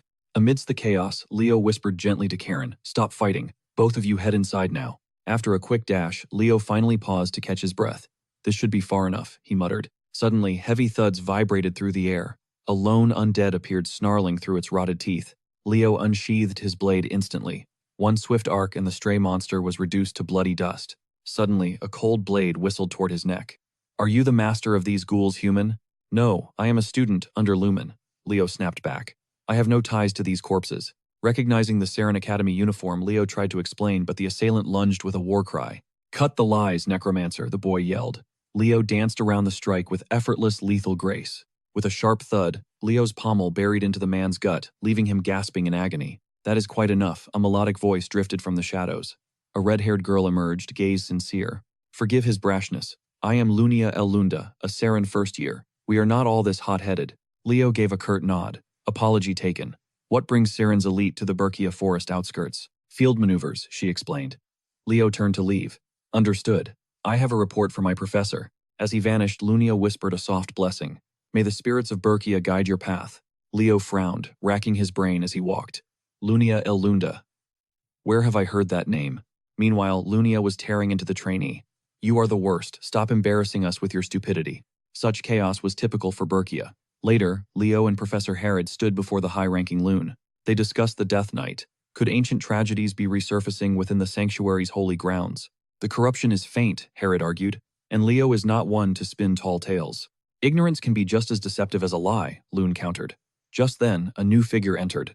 Heridium Wintle, the elite teacher from Saren, walked in with a condescending smirk on his face. A mere freshman claims to have survived a Death Knight. It was surely just a skeleton knight. He eyed Leo with pure skepticism. No beginner could ever walk away from a true Death Knight. Turning to Herod, he scoffed. Do you actually buy this fantasy? Herod did not hesitate. Absolutely. He represents our entire faculty, Herod added. Heridium's eyes narrowed, sensing a chance to broaden perspectives. If he is so gifted, let us see it. I propose a joint session between our classes. Night fell over the marble palace. A glittering gala was in full swing, filled with luxury. Karen and Chelsea entered eyes wide at the opulence. Unreal, this school is literally dripping in gold. Chelsea gripped his arm. It is like a royal banquet, Eliana giggled, excited for the exchange. Tomorrow we see how Saren really operates, Nella whispered, her voice buzzing with pure anticipation. At the high table, the professors locked eyes. Leo watched them, sensing the joint class proposal. He had to witness the truth himself. Suddenly, a familiar voice called out, Have we not met? Leo turned to find Lunia approaching with a smile. Care for a dance under these dreamlike lights? Beneath the shimmering chandeliers they glided. Do you know the elf steps? She wondered softly. Leo nodded. An old lesson. Lunia blushed, realizing she still did not even know his name. Who are you? She asked. Leo smiled. I am Leo Plove, but you can call me Leo. At that name, Lunia froze instantly. Suddenly she lunged, grabbing his collar with trembling, violent fury. You are the thief who stole my bond. Her abrupt, angry outburst left Leo completely speechless. Lunia leaned in, snarling, I will kill you. Leo's heart constricted, remembering Fiora's mother's tearful regret. Lunia was the original bearer, the one who saved El Lunda. He felt a wave of guilt. A cold realization washed over Leo like an icy gale. He was holding what belonged to her. This girl standing before him with burning eyes was the original master of Fiora's sacred bond. You despicable thief, Lunia spat her rage, threatening to set the entire marble hall ablaze. Leo locked eyes with her, letting out a faint sigh before flashing a gentle smirk. Fiora's safe, he murmured, those sudden words hitting Rena like an icy wave. Shock widened her gaze, but she quickly gritted her teeth as fury reignited in her chest. Just drop dead, she shrieked, blurring toward Leo with lethal velocity, while the crowd stood paralyzed by the sudden outburst. Moments later, within a grand chamber, a thick silence lingered. Leo paced beside Professor Harry as Lunia lowered her gaze, her voice quivering with every word. My apologies, Leo. Spare some grace for my earlier behavior. While she sounded genuine, her white-knuckled fists betrayed the resentment simmering beneath. Leo offered a soft grin. Think nothing of it. Yet internally he mused how draining this charade must be for her. Once the chaos died down, Heridium declared that the confusion had finally been resolved. We're heading out, he stated before the pair exited. Adjusting his spectacles, he fixed a cold, sharp gaze on Lunia. Lunia, avoid a second blunder. Never forget your duty as Saren's freshman representative. Lunia's face clouded over. With a stiff nod, she breathed. Understood. Undeterred, Heridium pressed on with iron resolve. We'll demonstrate our true might in tomorrow's combined session. Gripping her shoulder, his eyes blazed with a fierce conviction that Saren would eclipse Lumen. Then erupting into a boisterous laugh, he added, No, all the hero academies combined. That intense energy made Lunia shake, though not from terror but from a fresh surge of rage. She sneered internally. If these Lumen peasants lack bread, then they can choke on cake. Following his dramatic proclamation, Heridium rubbed his chin, questioning if he was being too demanding. Clearing his throat, he started, now moving forward, cutting him off as she slammed her fists together. I refuse to be humiliated by that brat again, she roared. I'll dismantle him for Saren's glory. Her volatile intensity shook Heridium, a flicker of dread visible in his eyes at her raw wrath. The following day, a massive auditorium became a battlefield of stairs as students from both schools squared off. Anticipation electrified the room. Standing tall at the lectern, Professor Harry spoke warmly. It is an honor to welcome the Saren freshmen. I'm Professor Harry from Lumen. Today we'll dive into a signature Lumen-style workshop, sending a ripple through the Saren ranks. Their eyes gleamed with curiosity as Harry called out Eliana, Carl, and Tide. Front and center, you're leading today. The trio froze completely, blindsided by the sudden spotlight. Harry smiled, as Lumen's elite show them exactly what our training produces. That sugar-coated flattery made the trio flush their expressions, brimming with newfound pride. From her seat beside Leo, Chelsea chirped, "Oh look, he grabbed a representative from every major." Leo squinted, suspecting the professor was just being lazy with random selections. Then the fireworks began. Eliana unleashed a torrent of fire-vibrant embers pirouetting through the air. Meanwhile, Carl bent metal to his will, weaving complex structures in seconds. Tide then conjured eldritch beasts that left the entire room breathless. Students scrambled to jot down notes in a frenzy of excitement. Heridium watched with folded arms, a confident smirk playing on his lips. I could revolutionize this entire method, he mused, though his brow twitched as he looked at Leo. Oddly, the class rep was missing. Leo stayed in his own world, dazed while remembering Carl's flying chair. Directly across Lunia, pierced him with a lethal icy stare. Hyped by her team's showing, Chelsea hollered, "Crushed it, guys." The trio took their bows and retreated. Following Lumen's display, Heridium approached the podium with words of approval. Quite the fascinating exhibition from Lumen. It's obvious you've all cultivated impressive expertise in your chosen paths. Grabbing a piece of chalk, he sketched out various elemental seals on the chalkboard. See, Saren Academy operates on a different frequency. Every student here masters magic as their core foundation, prioritizing a versatile combat style over niche specialization. Leo watched from his seat, scowling at the explanation. To him, versatile just sounded like a fancy word for average. They covered everything, but it felt like empty flash. He released a massive, bored yawn, making everyone nearby jump in surprise. Heridium pivoted and kept talking. And that concludes our core thesis.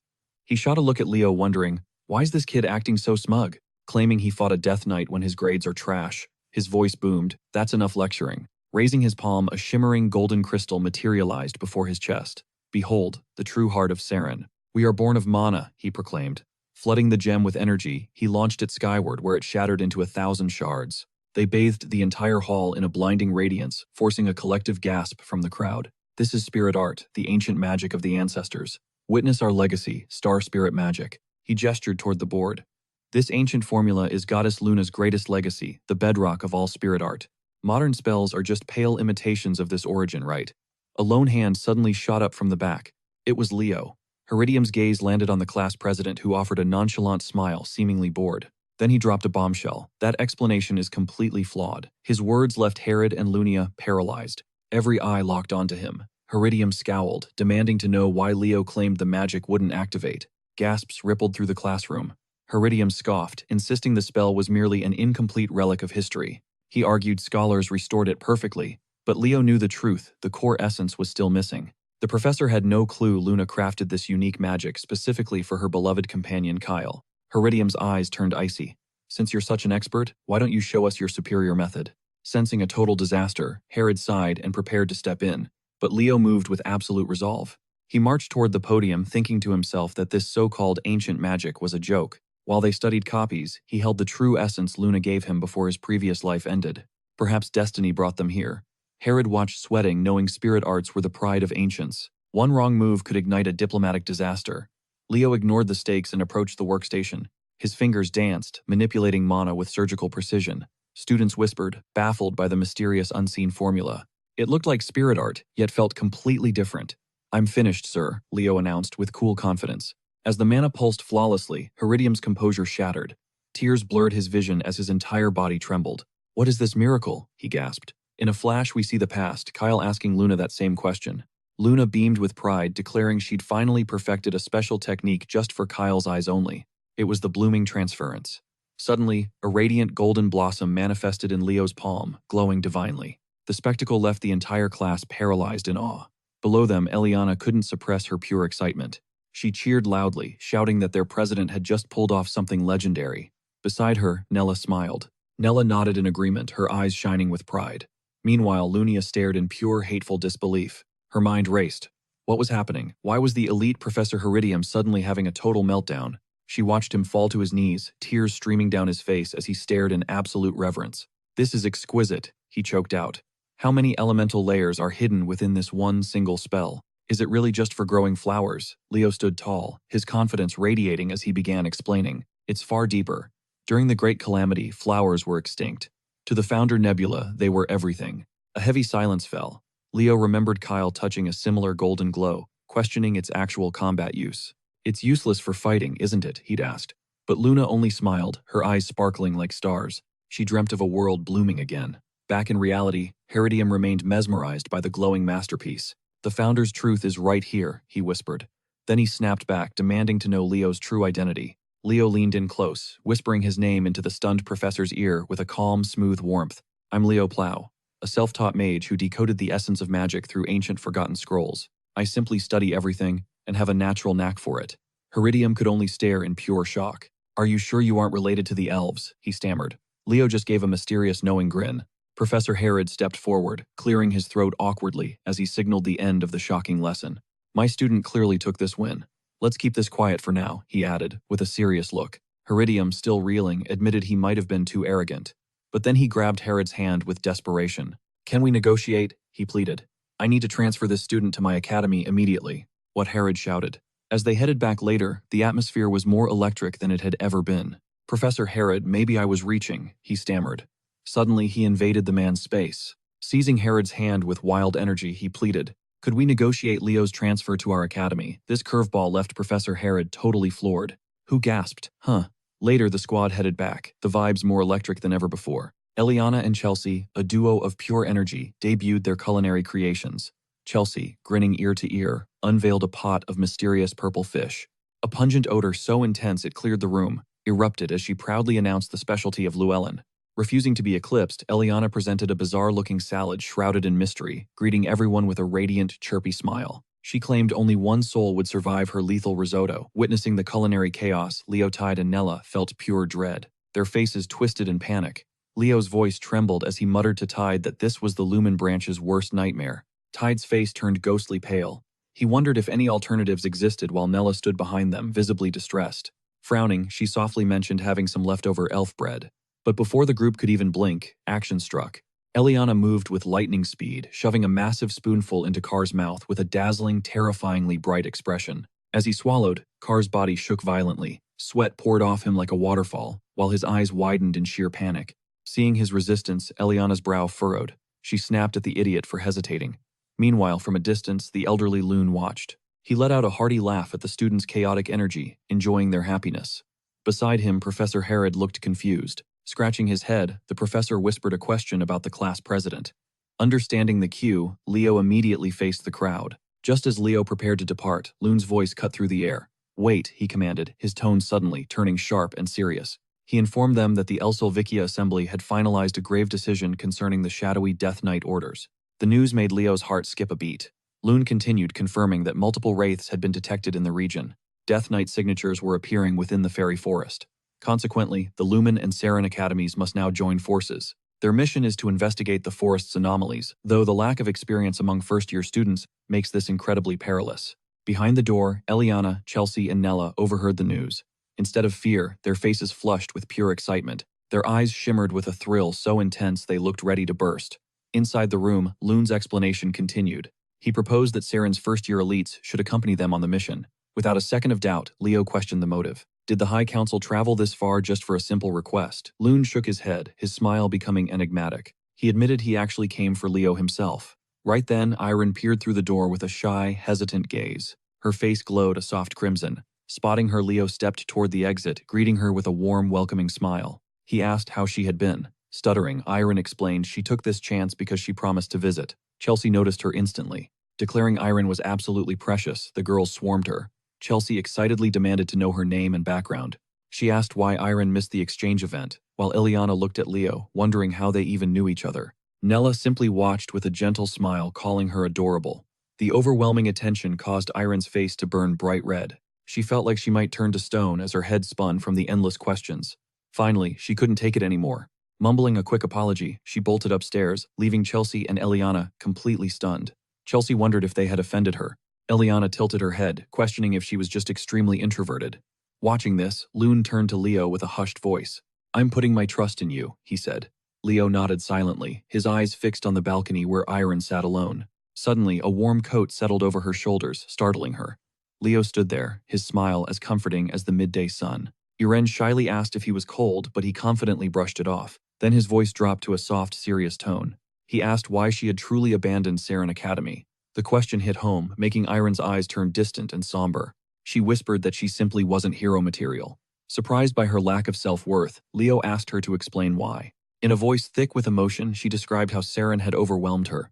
She mentioned Lunia, a girl who radiated sunshine. Lunia was the perfect hero, kind, brave, and brilliant.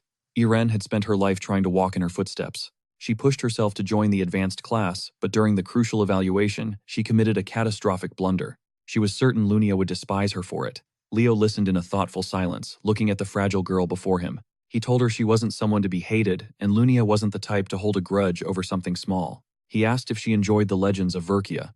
Iron's eyes sparkled with life as she nodded enthusiastically at the mention. She confirmed it was the story of their ancestors. Leo's voice remained warm as he reminded her of a key detail. Verkia became a legend by following those she admired. He told Iren to ignore the judgment and walk her own path. His words struck a chord, and Iren's face lit up with newfound hope. Leo gently reached out his hand to her. He invited her down, promising his class was full of joy. The next day, both classes moved out under their professors. Blanketed in snow, Lunia flames licking the air curiously questioned Leo. "How'd you flip?" Iron Leo smirked. "I just told her you weren't a monster." Lunia gaped. "Scared." "Of me," Leo shrugged. "She thought you were a total nightmare. Blame that evaluation match. She thought you hated her guts." Lunia went quiet. "Iron's just a beast I had to lock in." Leo grinned. "Protect her." Professor Heridium peered out, shouting, "Finally, the squad is here," as students emerged. Leading them was the third-year ace Lauder Algra, stepping up to greet Heridium. "Lauder, that thesis was fire," Heridium beamed.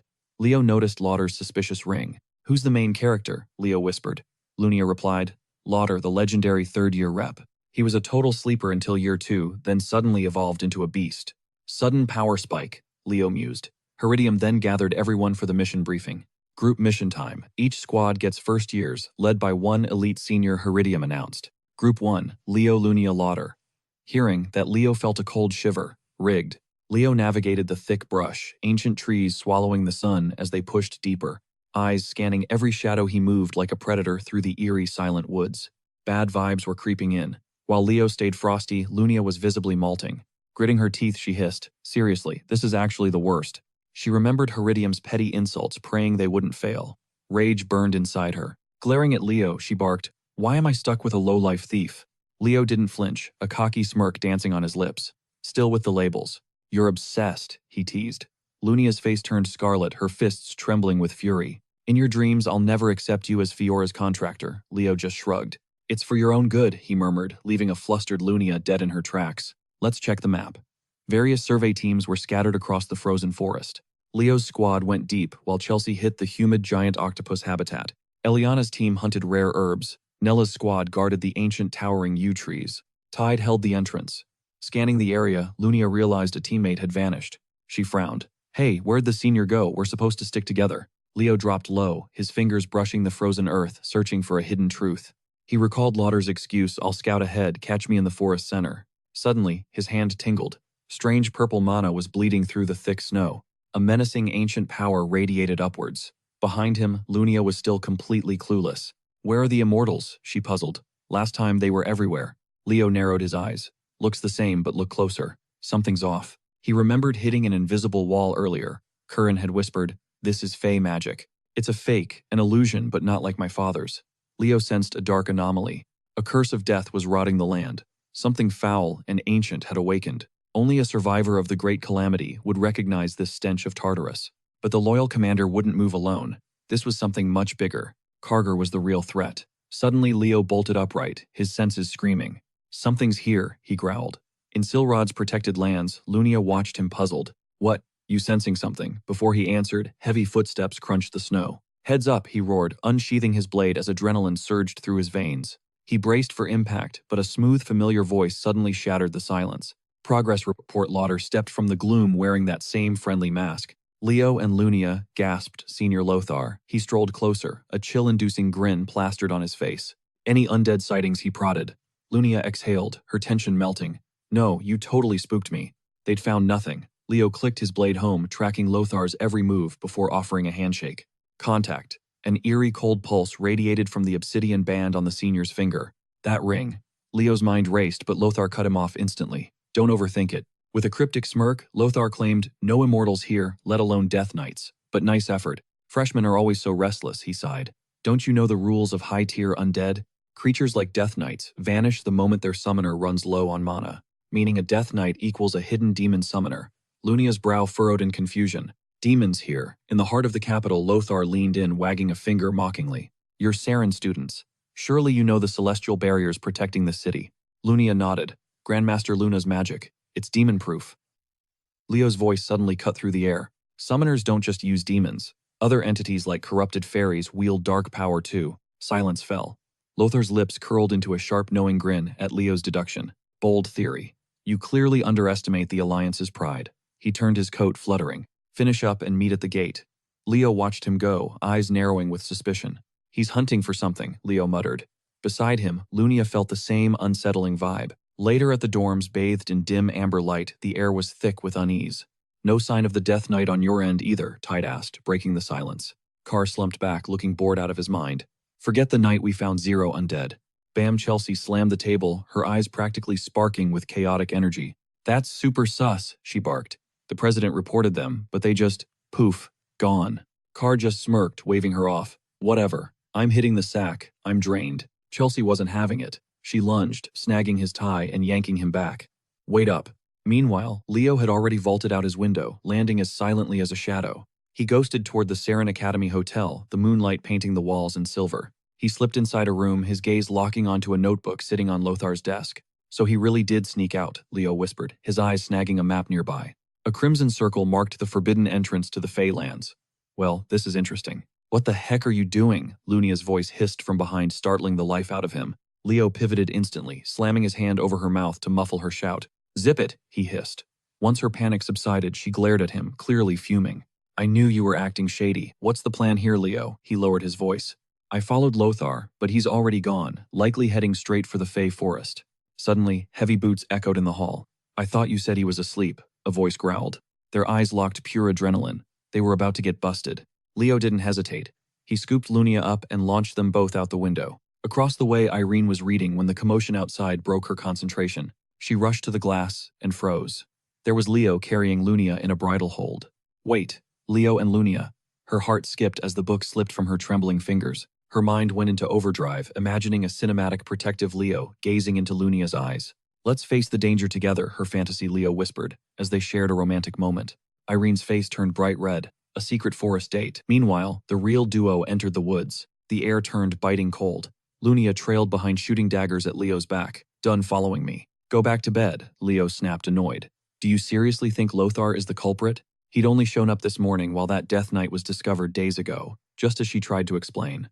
A sharp voice pierced the air. Stop, panting heavily. Iron skidded to a halt before them, lungs burning. Lunia blinked in shock. Iron, how did you get here? The girl's face turned a deep, embarrassed crimson. Clenching her fists, she shrieked, good grief. Students must avoid these scandalous and improper romantic entanglements. Genders should be kept apart from age 3. Lunia stood frozen, totally baffled, while Leo looked just as flustered. Massaging his temples, Leo groaned, what are you even saying? But Iron wouldn't budge. I witnessed everything, sneaking into dorms. Though it's weird. Lunia is a goddess and Leo is top-tier handsome. Her sudden pivot left Lunia speechless. Lunia's face was practically radiating steam. Leo, trying to keep his cool, nudged her. Lunia, help me out here. She tripped over her words, eyes darting away. No, it's not what you think. Suddenly, the entire atmosphere shifted. Leo sensed a bone-chilling gust from beneath their feet. A rotted immortal hand erupted from the soil, followed by corpses. Their eyes burned with a sinister red glow. The undead Leo roared, unsheathing his blade, and bracing for impact. From the dark woods, a hollow voice echoed, Welcome to the Fey Woods. As skeletons clawed from the dirt, their gazes glowing like dying embers, the group snapped into combat mode. Leo's knuckles whitened around his hilt. His blade shimmered under the pale moon as he scanned the tree line. These are all high-tier skeletal soldiers. His voice boomed with authority. Beside him, Lunia's grip tightened so hard her skin turned a ghostly white. With her jaw set tight, she turned to Leo, her voice trembling with uncertainty. Where did these things come from? Leo threw a side eye toward Lunia, a spark of defiance in his gaze. You ready for this? He challenged. Without missing a beat, Lunia locked her stance, her boots digging firmly into the frosted, frozen earth. She slammed her hand down, tracing glowing patterns into the soil. A massive magic circle flared to life, radiating a deep scarlet as hellfire surged upward to pierce the dark. Lunia smirked with pure fiery confidence. Pride danced in her eyes. Bet on it, she snapped, her voice sounding like sharpened, tempered steel. With a grand gesture, she unleashed the fire octet. A monstrous pillar of flame roared toward the skeletal ranks, like a hungry fire dragon. In a heartbeat, the inferno consumed the monsters, leaving nothing but drifting ash. Keeping the flames alive with one hand, she flashed Leo a smug grin. How's that for a show? Leo started to smirk back, but Iron's scream cut him off. Lunia, watch out, the warning jolted him. He whipped around just as a skeleton with a jagged blade lunged for Lunia's blind spot. But Iron was faster, slamming her shield down to intercept. The crown upon her brow shimmered with otherworldly light. Leo's eyes went wide. Is that the animus armor of Berkia? Iron didn't wait. She charged forward, her sword coming down with decisive force. With a sickening crack, the skeleton's skull went flying into the air. The monster's remains dissolved into mist, leaving a momentary silence. Lunia beamed at Iron, truly impressed. You're actually incredible, she praised. Iron rubbed the back of her neck, her cheeks flushing a soft pink. Haha, it was light work, she chirped, failing to hide her joy. Then her suspicion returned as she eyed them. But seriously, why are you two out here at this hour? Leo let out a heavy sigh, shaking his head. Iron, there's zero romance going on here. Lunia huffed beside him, clearly annoyed by the wild accusation. Exactly, we're just here to investigate the seniors' quarters. Iron narrowed her eyes, clearly not buying it. Really? She looked them up and down. Lunia pointed a finger at Leo. Yes, you think I'd let a crush ruin my GPA. Besides, wouldn't you want me to fail so you have fewer rivals? Why stop us? Iron flinched and frantically waved her hands. No, Lunia, that's not it at all. You're the top student, and I need you to stay there. You're meant to be a hero. Iron's raw honesty caught Lunia off guard. Her heart skipped a beat as she stared at her friend. She actually respects me that much, she wondered, moved. Cut to the Siren first-class combat trials. The atmosphere in the arena was suffocatingly tense. Iron gripped her shield, sweat stinging her eyes as she faced off against Lunia. Though exhausted, her gaze remained unbreakable. Lunia, standing tall, met her with a freezing glare. Just as I expected, she thought to herself. Out of everyone here, Iron is the only one who can actually keep up. A small smirk played on Lunia's lips. She conjured a blazing fireball that lit up the entire stadium. Fine, then no more holding back. Fueling her resolve, she unleashed a blazing sphere at Iron. A thunderous blast erupted, swallowing everything in thick soot. Even as the raw impact rattled her, Iron hoisted her shield. Her gaze burned with an unyielding fire. That look on Iron's face stopped Lunia cold. The realization hit her hard, weighing heavy on her soul. Why did he vanish from class? Shaking off the past, Lunia gripped Iron's hand with desperate sincerity. Stay at the academy because you're my friend. Iron froze, her voice trembling as she stammered her shock. Friends, I thought you despised me. Lunia broke into a rare, dazzling grin. Of course we are. You're my rival and my friend. I need you by my side. Iron's eyes finally sparkled with hope. A radiant warmth washed over Iron's face. Friend and rival, she whispered, her heart racing with joy. Suddenly, Iron squinted at them with total suspicion. Wait, so you two really aren't dating, or what? Lunia shook with pure rage, screaming that they were just friends. Leo just stood there, caught in the crossfire. He rubbed his temples with a weary sigh. Conflict builds character, he mused, a tiny smirk tugging at his lips. Darkness choked the Fey forest as crows wailed like mourners. Within the gloom, a skeletal figure's crimson eyes ignited. It hissed into the shadows, addressing an unseen guest. You were cornered by those pathetic wizards, weren't you? A hooded man emerged, casting aside his cloak to reveal Loder. His icy smile sent shivers down the spine. Behold warrior Karger. Karger spat out a venomous curse, his face contorted in rage. Do you truly think the king's authority allows you to boss me around? Loder remained completely unmoved. He brandished a hand adorned with a cursed black ring. A dark glow pulsed. You forget who holds the favor. His voice was calm yet carried absolute power. Turning to leave, he dropped one final chilling warning. Once the ritual finishes, TARDIS becomes irrelevant. Until then, stay useful and keep to the shadows. A wicked grin twisted Karger's lips as his eyes gleamed with malice. As you wish, he hissed softly. Treachery laced his tone. Meanwhile, Leo's party ventured into the woods. The sudden chill made Iron tremble violently. She chafed her palms together for warmth. Do you guys think Loader has a hand in this nightmare? Lunia gestured toward Leo with a dismissive shrug. It's just his crazy theory. Don't let it psych you out. Yet Iron couldn't shake the dread. This isn't just Berkia's winter. This cold feels unnatural, even sinister. Lunia sighed, her thoughts swirling in confusion. But Leo's sharp gaze was fixed on the horizon. He cut in, sensing a foul omen. With a flick of his wrist, dual arcane crests materialized. Radiance pierced the gloom. Steel yourselves, the real danger starts now. Suddenly, Curran stepped through the portal. A playful smirk danced on his face. Right beside him, Fiora's plumage shimmered with a fiery, ethereal glow. Lunia's expression soured at the sight of the bird. Driven by sheer jealousy, she charged forward with a yell. How is a mere chicken this gorgeous? Hey Fiora, remember your big sister Lunia? Iron just stared in awe.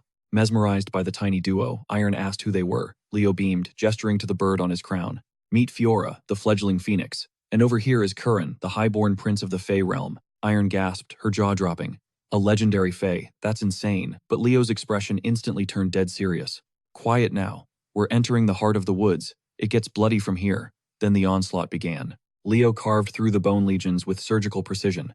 Each swing turned skeletons to dust. Lunia unleashed a firestorm.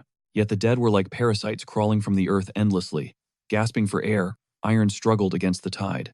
They're everywhere. A powerful necromancer must be lurking. Leo's blade erupted in a torrent of holy flames. He decapitated a trio of bone warriors in one go. Wrong. There's no master summoner pulling strings here. Lunia's brow furrowed in confusion. Then what is this? Leo's face grew grim as he spoke the truth. We're facing a death curse. The girls froze. A death curse, Lunia yelled, her knuckles turning white. Iron realized the horror. It's an infinite cycle pulling the dead from their graves without end, converting this forest into a domain of eternal rot. And the monster behind this atrocity is… Leo's gaze turned icy. Commander Karger of the Kaiser Kingdom. Lunia's voice shook as the terror set in. Karger is invading Berkia. We have to warn the Academy now, but Destiny had other plans for them. A violent gale surged forward, blinding them with freezing snow. Then a massive shadow loomed within the whiteout. A chilling voice pierced the air. Welcome to the graveyard, future heroes. It was the menacing Karger. His blade shimmered with a murderous glint. Charging forward, he roared. Your lives end here. Unfazed Leo deflected the strike with a rhythmic sweep, his gaze burning with unshakable resolve. Balanced on the edge of oblivion, Leo faced his foe. He gripped his hilt as moonlight danced off the steel. Karger's crimson eyes flared with madness. Taste despair. You'll regret ever stepping into these woods. Suddenly, skeletal warriors clawed out of the dirt, their horrific groans filling the night air. As the horde swarmed toward Lunia and Irene, the two girls steeled their nerves and stood firm. With a piercing glare, Leo remained eerily composed. I'll handle the Death Knight. Irene, smash the fodder. Lunia, prep your nuke. The girls gave a sharp, determined nod. On it. Karger let out a sadistic cackle. Facing me head on, how bold, he sneered. Leo's eyes turned razor sharp. This time, I'm setting the pace. Karger's veins bulged as he snarled in fury. Arrogant brats, I'll crush you. He swung his obsidian blade down with world-shattering momentum. Feeling the crushing pressure, Leo gritted his teeth. Go back to the shadows immediately. He unleashed Zerdinger's secret art. A massive sun of fire erupted, swirling like a violent solar storm. With a wave, he launched a searing pillar of heat. Karger dodged, but the speed was insane. The blast sheared off his horn. Stumbling back, Karger gasped. A fire phoenix. Impossible. Relentless Leo lunged through the smoke, his blade wreathed in roaring legendary flames. He smirked. It's not just a phoenix, it's fused with a fire spirit. Karger stood paralyzed. He watched in horror as his own steel began to liquefy. He's overwhelming me with pure battle sense. How can a freshman be this cracked? Karger thought, trembling under Leo's terrifying aura. It was a cold, piercing gaze that saw through every trick. Leo swung again, a decisive arc. A fire vortex tore through the sky, making the atmosphere vibrate. Behind him, Lunia stood ready. A massive sphere of destruction materialized above the rotting undead ranks. Her eyes blazed with fury. Burn in hell, you bags of bones. A cataclysmic firestorm rained down. The skeletons were vaporized instantly, leaving only scorched earth and rising soot. Lunia flicked her hair. That's what you get for ruining my vibe, she smirked. Irene watched the carnage completely floored. Is she really an elf? She's an absolute savage. Curran the Fey Prince was equally speechless. She's built different, he muttered. Leo looked deeper into the woods. It's not over yet. Stay alert. Suddenly, thousands of glowing purple eyes ignited within the pitch-black shadows. Lunia gasped. What are those? Irene clenched her teeth. The death curse. It's manifesting. The pressure is insane, Lunia cried. Then a stern voice boomed from the darkness. Freshman who gave you permission to play hero, especially the Lumen representative. What a pathetic display of discipline. Lauder emerged, his eyes like ice. Lunia's brow furrowed. Senior Lauder, what are you doing here? He stayed calm. Investigating the source of these corpses. Lunia fired back. It's an ancient curse, Lauder. Something extremely powerful is waking up. Lauder raised an eyebrow, acting oblivious. A curse. Here, his nonchalant tone sent red flags to Lunia. He's either blind or lying, she thought. Leo stepped forward, his voice a freezing whisper. Some Lumen students stumbled upon artifacts from Tartarus. This was no accident. Lauder flinched briefly before masking it. Leo summoned a blinding light that flooded the entire forest. They tapped into forbidden power, Leo stated, locking eyes with the suspicious senior. Suddenly reality itself warped. Violent magic circles and runes began rotating around Lauder. Leo roared. And you. You're not investigating, you're willingly working with Tartarus. Only dark magic uses monster organs as fuel. Lauder's face twisted into a grotesque, manic grin. Collaborated. You're even dumber than you look, he growled, the atmosphere turning heavy. This is the tomb of the hero Luna, but the useless councils are too blind to see it. What's the harm in using Tartarus to secure my glory? Lauder sneered. Irene's fists trembled with fury as she roared. That is the sacred legacy of a legendary hero. How dare you try to claim it for yourself? Lunia's gaze turned lethal. Her knuckles popped with a menacing crack as she prepared for a bloodbath. She whipped her head toward Leo, her voice sharp. End him, Leo. Smash that arrogant face and drag his pathetic soul to the faculty. Leo gave a grim nod, his voice dropping to a dangerous low. Irene, Lunia, from now on go for the kill. The girls gasped in pure shock. What? Lightning danced around Lauder as he channeled his spite. A sphere of violet death formed in his palm, screaming through the air toward Leo. The sheer impact skidded Leo back, his boots biting into the dirt. He snapped a defensive barrier into existence just as the two spells detonated. Earth-shattering debris choked the air. Through the settling dust, Leo's cold eyes locked onto Lauder. Snap out of it, he thundered. Behold, the true power of Tartarus. Lauder smirked, tracing his jawline. A mere human wielding the primal constellation magic. How fascinating. Just what are you, he wondered. Leo's casting speed was insane. His combat instincts were on a whole different level. Those two pests could be a problem if they jump in, Lauder muttered. He thrust his hand toward the heavens, surging with power. Sinister mana flooded from his ring, birthing a violent energy vortex. Leo braced himself as a deafening, terrible explosion tore through the clearing. The shockwave sent Lunia and Irene tumbling into the dirt. Lunia hissed in pain, scrambling to her feet. No way. This power is insane.